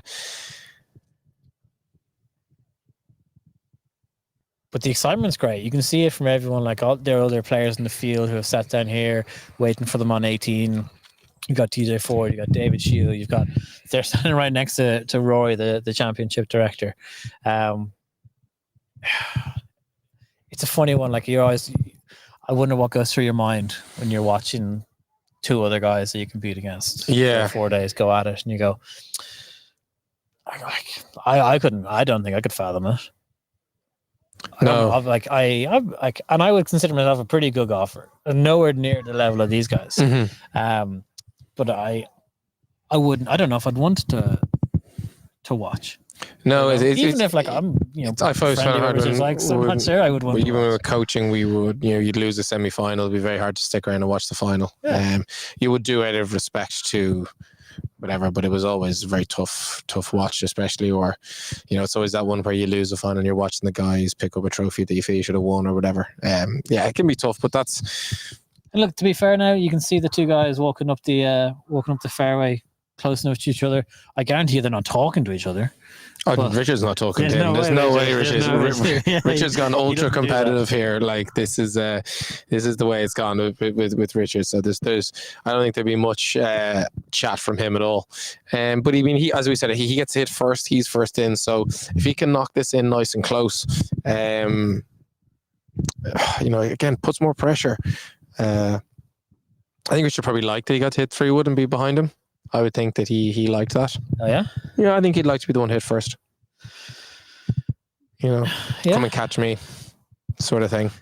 Hit it inside me, type of thing. Yeah. I've knocked it in close. Go hit a better shot than me. That's fair. I think he'd like that. Yeah. It's got a little call, so I put a jumper on. Yeah. We've also got kids out on the putting green here playing with golf balls. It's class. I love that. Yeah, it's nice. Lovely to see. Yeah. Okay. So Richard's hit a shot. It's a great shot. And the crowd love it. The crowd love it. There we go. A little hug fist bump and a hug from his caddy. Lovely to see. Okay, so like I said, now this is what you're talking about. You got to hit it closer than me, buddy. And I think it's funny how this has changed to a stroke play. Yet we're in a full match play scenario.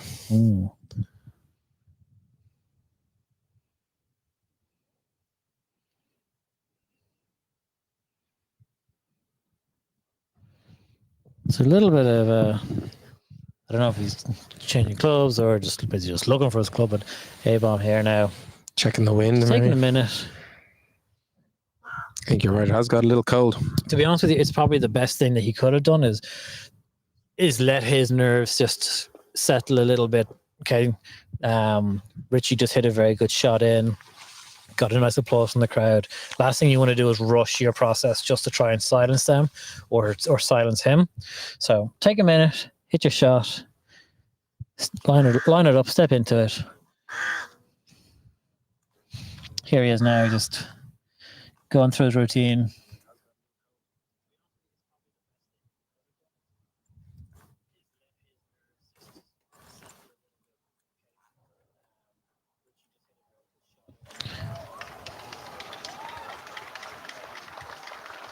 And I'll tell you what, he answered. This is going to be a brilliant playoff.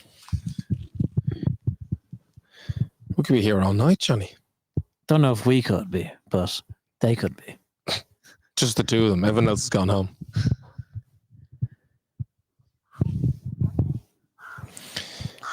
Great response. And again, if from someone so young as well. That's it. Yeah, I think we are forgetting he is. And he's a teenager. this win is not only would be the biggest win of his career so far, but he's the only win of his career. I was looking through his wagger, and he's played in a number of boys and men's championships. He's got a couple of top threes in there and done quite well on some teams. But as an individual, this would be by far not only his biggest win, but like his best result by a decent stretch. Yeah. And the first said would be the biggest win of Richard Sykes' career as well. So as you did say before the final kicked off, you said we're going to have a new winner. Credit that was your call that there was going to be someone. It wasn't much of a call. I mean, the three guys who were in contention for it were all going to be first time winners. But it's fantastic.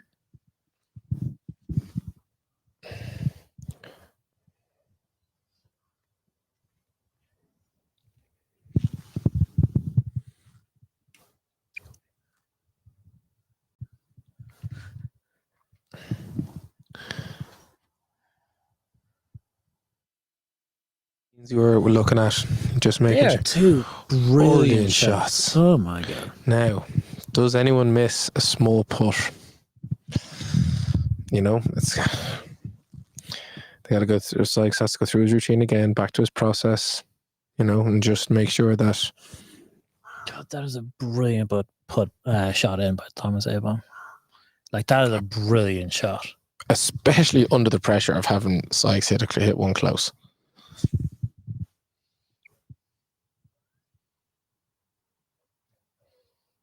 Okay. Is it to Richard first? Yeah, it's a little bit longer than I'm sure he would have wanted.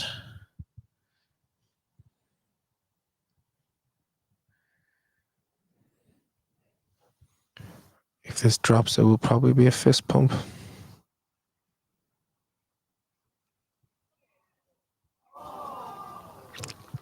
It's just gone by, hasn't it? Just slides past.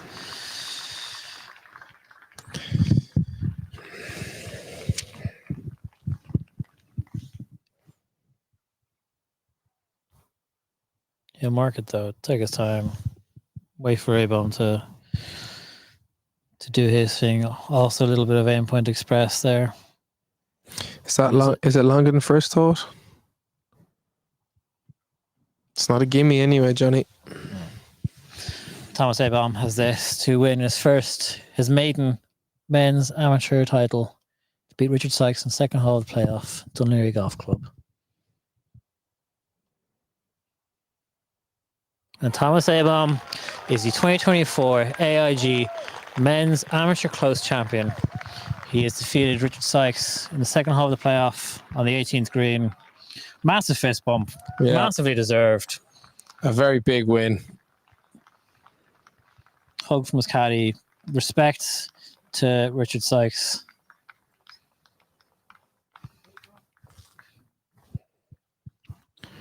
And there he has it. It's a massive win for the young man. And very well deserved. He fought tooth and nail to get that. Hugs from the rest of his family. Just outstanding standard of golf. Incredible golf. And it all opened up from round one, opened his account with a 66, following it up with a 73, then again a 71 in round 3, and then today finishing it off with a 1 under par round of 72. But phenomenal standard of golf from both men as well. Today, you know, and I think you can't go and say that Richard barely put a foot wrong, and just the narrowest of margins. That's it, and that's the way golf works. Unfortunately, is Richard hit a great shot in there on his second playoff hole. The crowd loved it. The crowd responded very well, and Thomas took his time. He slowed things down a little bit, went through the bag, was rummaged through the bag for a moment or two. Yeah, that was smart play. Just calm the crowd down. I mean, he wouldn't have much experience of calming a crowd down. And like we were saying, initially, last thing you want to do is try and rush your process, silence them. Yeah. He did absolutely the thing that it was needed to do, and you could see what it meant to him. The big fist bump at the end. Yeah, definitely an absolute big fist bump, and it's a massive championship in his career. And listen, we don't know. We'll be looking at one of the next big stars of Irish golf, and it's a massive win and a great day again for him. As you said, he brings his family of a lot of history in the game as well, and he's bringing that on. He's got that lineage of in golf. He's doing a little bit of print media press, and then we will have Thomas Abom up with us for a chat. I think he might have to go through scoring briefly, but we will have him up. We'll get to have a nice little conversation with the winner. Crowd is departing pretty quickly here. I think they're the hometown favourite. Yeah, I think that's the Dunleary Golf Club members on the way out.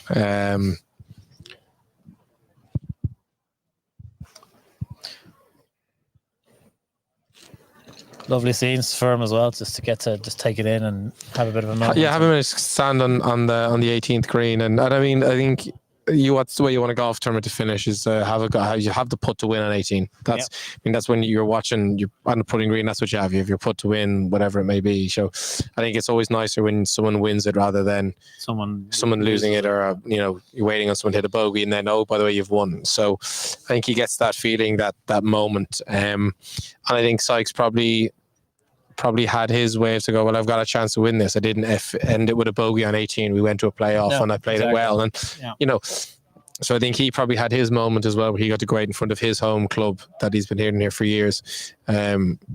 So I probably doesn't want to hear this now and just after a defeat, but I think he'll look back with a lot of fond memories of this tournament. Absolutely. Especially being, as we said, in his home course, and it really kicks him on. I mean, he's got the game to still go on and win some of the big tournaments. For sure. As you said, rookie season. Would you, if you'd offered up to this now, these results probably would have, in the way they've gone, he probably would have taken them. Yeah. You can hear there over our shoulders the applause for the caddy. And for Richard, the respect from the members as he put on a fantastic show. He played incredibly well. He should be very proud of how he played. I'm sure he is. He's probably equally as upset and angry, but he did 99% of things perfectly. Yeah. He will be hard on himself. I think that's just his character. But I mean, you've very lot to be proud of. Played very, very well. Hit the golf ball so well, really, really did. No, it's very impressive, and I guess that makes the victory all the sweeter for the likes of Thomas Abom, who he has to give it everything. Like you're saying, he hit driver where Richie was probably hitting 3-wood. Richie hit the first shot into the screen, put the pressure on to apply the pressure and be like, all right, like he asked the questions of Thomas, and honestly, time and time again, not just today but all week, Thomas kind of came up with the ansers. As you said, from round one with the 66, the low round of the day, the lowest round of the tournament, tied lowest round of the tournament. He had that 73 in there the next day, which is maybe a bit of a wobble, but nothing mad. It's 1 over par round. Followed up with a 1 under par round today when conditions were tough and greens got firmer, got windy, got blustery. It didn't seem like there were a lot of under par rounds in there. 3 under par was one of the lowest rounds in there. And then just to get it done, shoot even par in regulation. Shoot even par in regulation, and then just to do what you had to do to get into the playoff, and got the job done. It was very impressive golf. All the way in. We're just waiting for Thomas. He's getting a couple of hugs there and handshakes from a few individuals.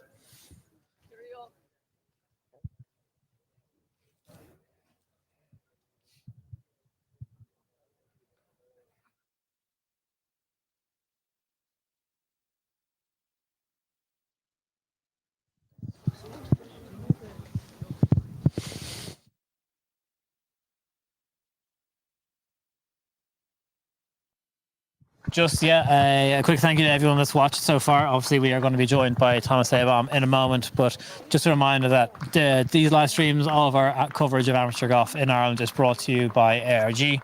They've been proud sponsors of golf in Ireland for 25 years now, over 25 years, and they honestly, without them, tournaments like this don't happen. So massive thank you to them. If you're a Golf Ireland member, you can get 10% off of your car insurance when you go to visit aig.ie. You put in your GUI number or the discount code FlexiGolfer, you get 10% off. And it would be remiss of us not to say that obviously we broadcast these streams to YouTube, and we've got a lot more streams like this coming to YouTube over the next few weeks. So please, if you could support us, support our channel, just subscribe to the YouTube channel. We're not asking you to financially support us. We subscribe to the YouTube channel, and that helps us. Every follow on Instagram, on Twitter, every like, every retweet, every comment, every engagement with anything we have on social media makes a big difference, because it means we can do more, we can grow more, and we can do more things. So any follow or subscribe is much appreciated. Thank you. So you can see the young lad, Thomas Abom, is making his way over here now.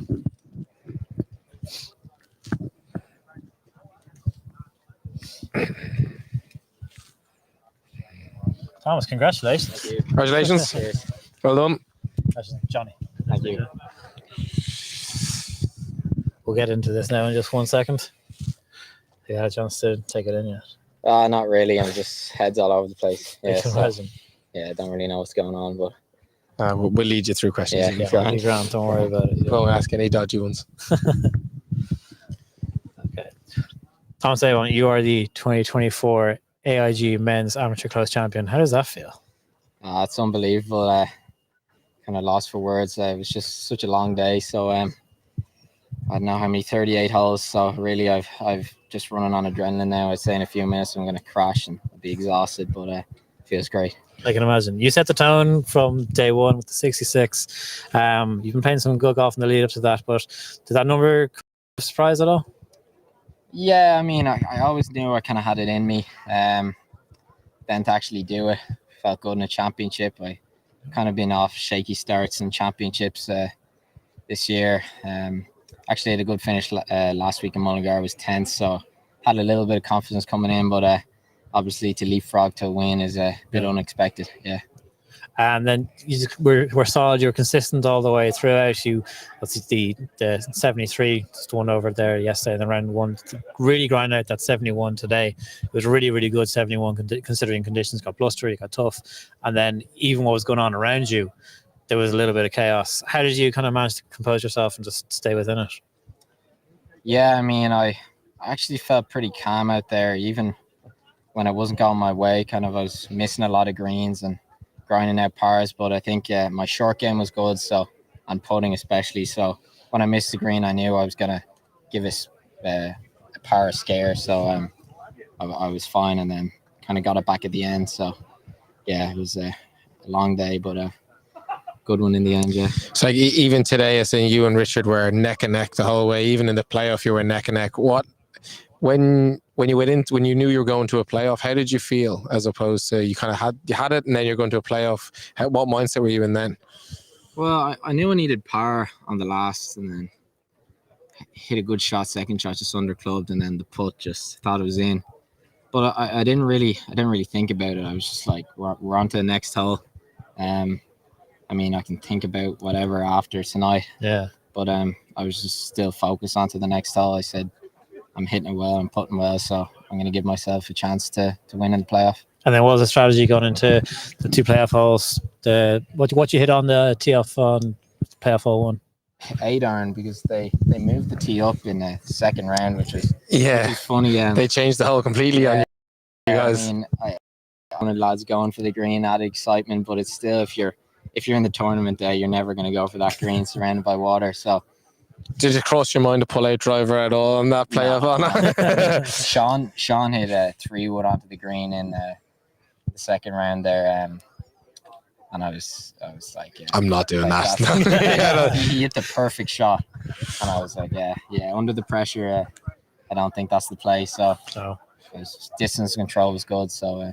And then you're approaching to the final green. Obviously, Richard, he had a lot of the home support. Yeah. Hit a pretty good shot into 18, and the crowds kind of got behind him to celebrate a little bit. Yeah. Did you take an extra minute or two just to let things quieten down? Not really. I was just, he hit a shot. I knew he wasn't going to be that close. It was about 15 feet, kind of where he was. So I said, I hit one here. I want to see how loud the crowd's going to be. So the Edmondstown lads made a lot of noise. So I knew it was going to be close, and when I walked up there, was hit the putt. Did you know it was in the minute you hit it, or were you still a bit nervous until it finally hit the cup? I was fogged out. I hit the putt and then went blank. Went in, and then it took me a second to process it, and then I kind of gave it a bit of a fist pump. So yeah, went in.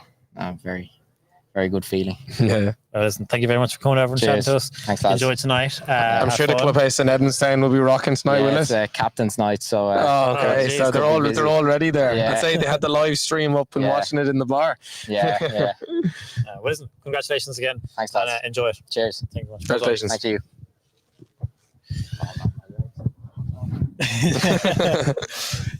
Thomas just walked off there saying his legs are absolutely done. Well, that's it for us, guys. Thank you very much for watching. One last thank you to AIG, who have been a fantastic supporter of ours and to Irish Amateur Golf. that's it. We are going to have live broadcasts from the Tuesday and Wednesday of the KPMG Women's Irish Open. And then on Thursday and Saturday, we are going to be over in Carlow Golf Club, live broadcasting the AIG Cups and Shields, the Senior Cup and the Barton Cup final. So it's a busy week, busy couple of weeks ahead, busy summer ahead. Thank you very much for watching, and we will see you guys in the next one. Jack Nicklaus. This is the minute the millions around the world have waited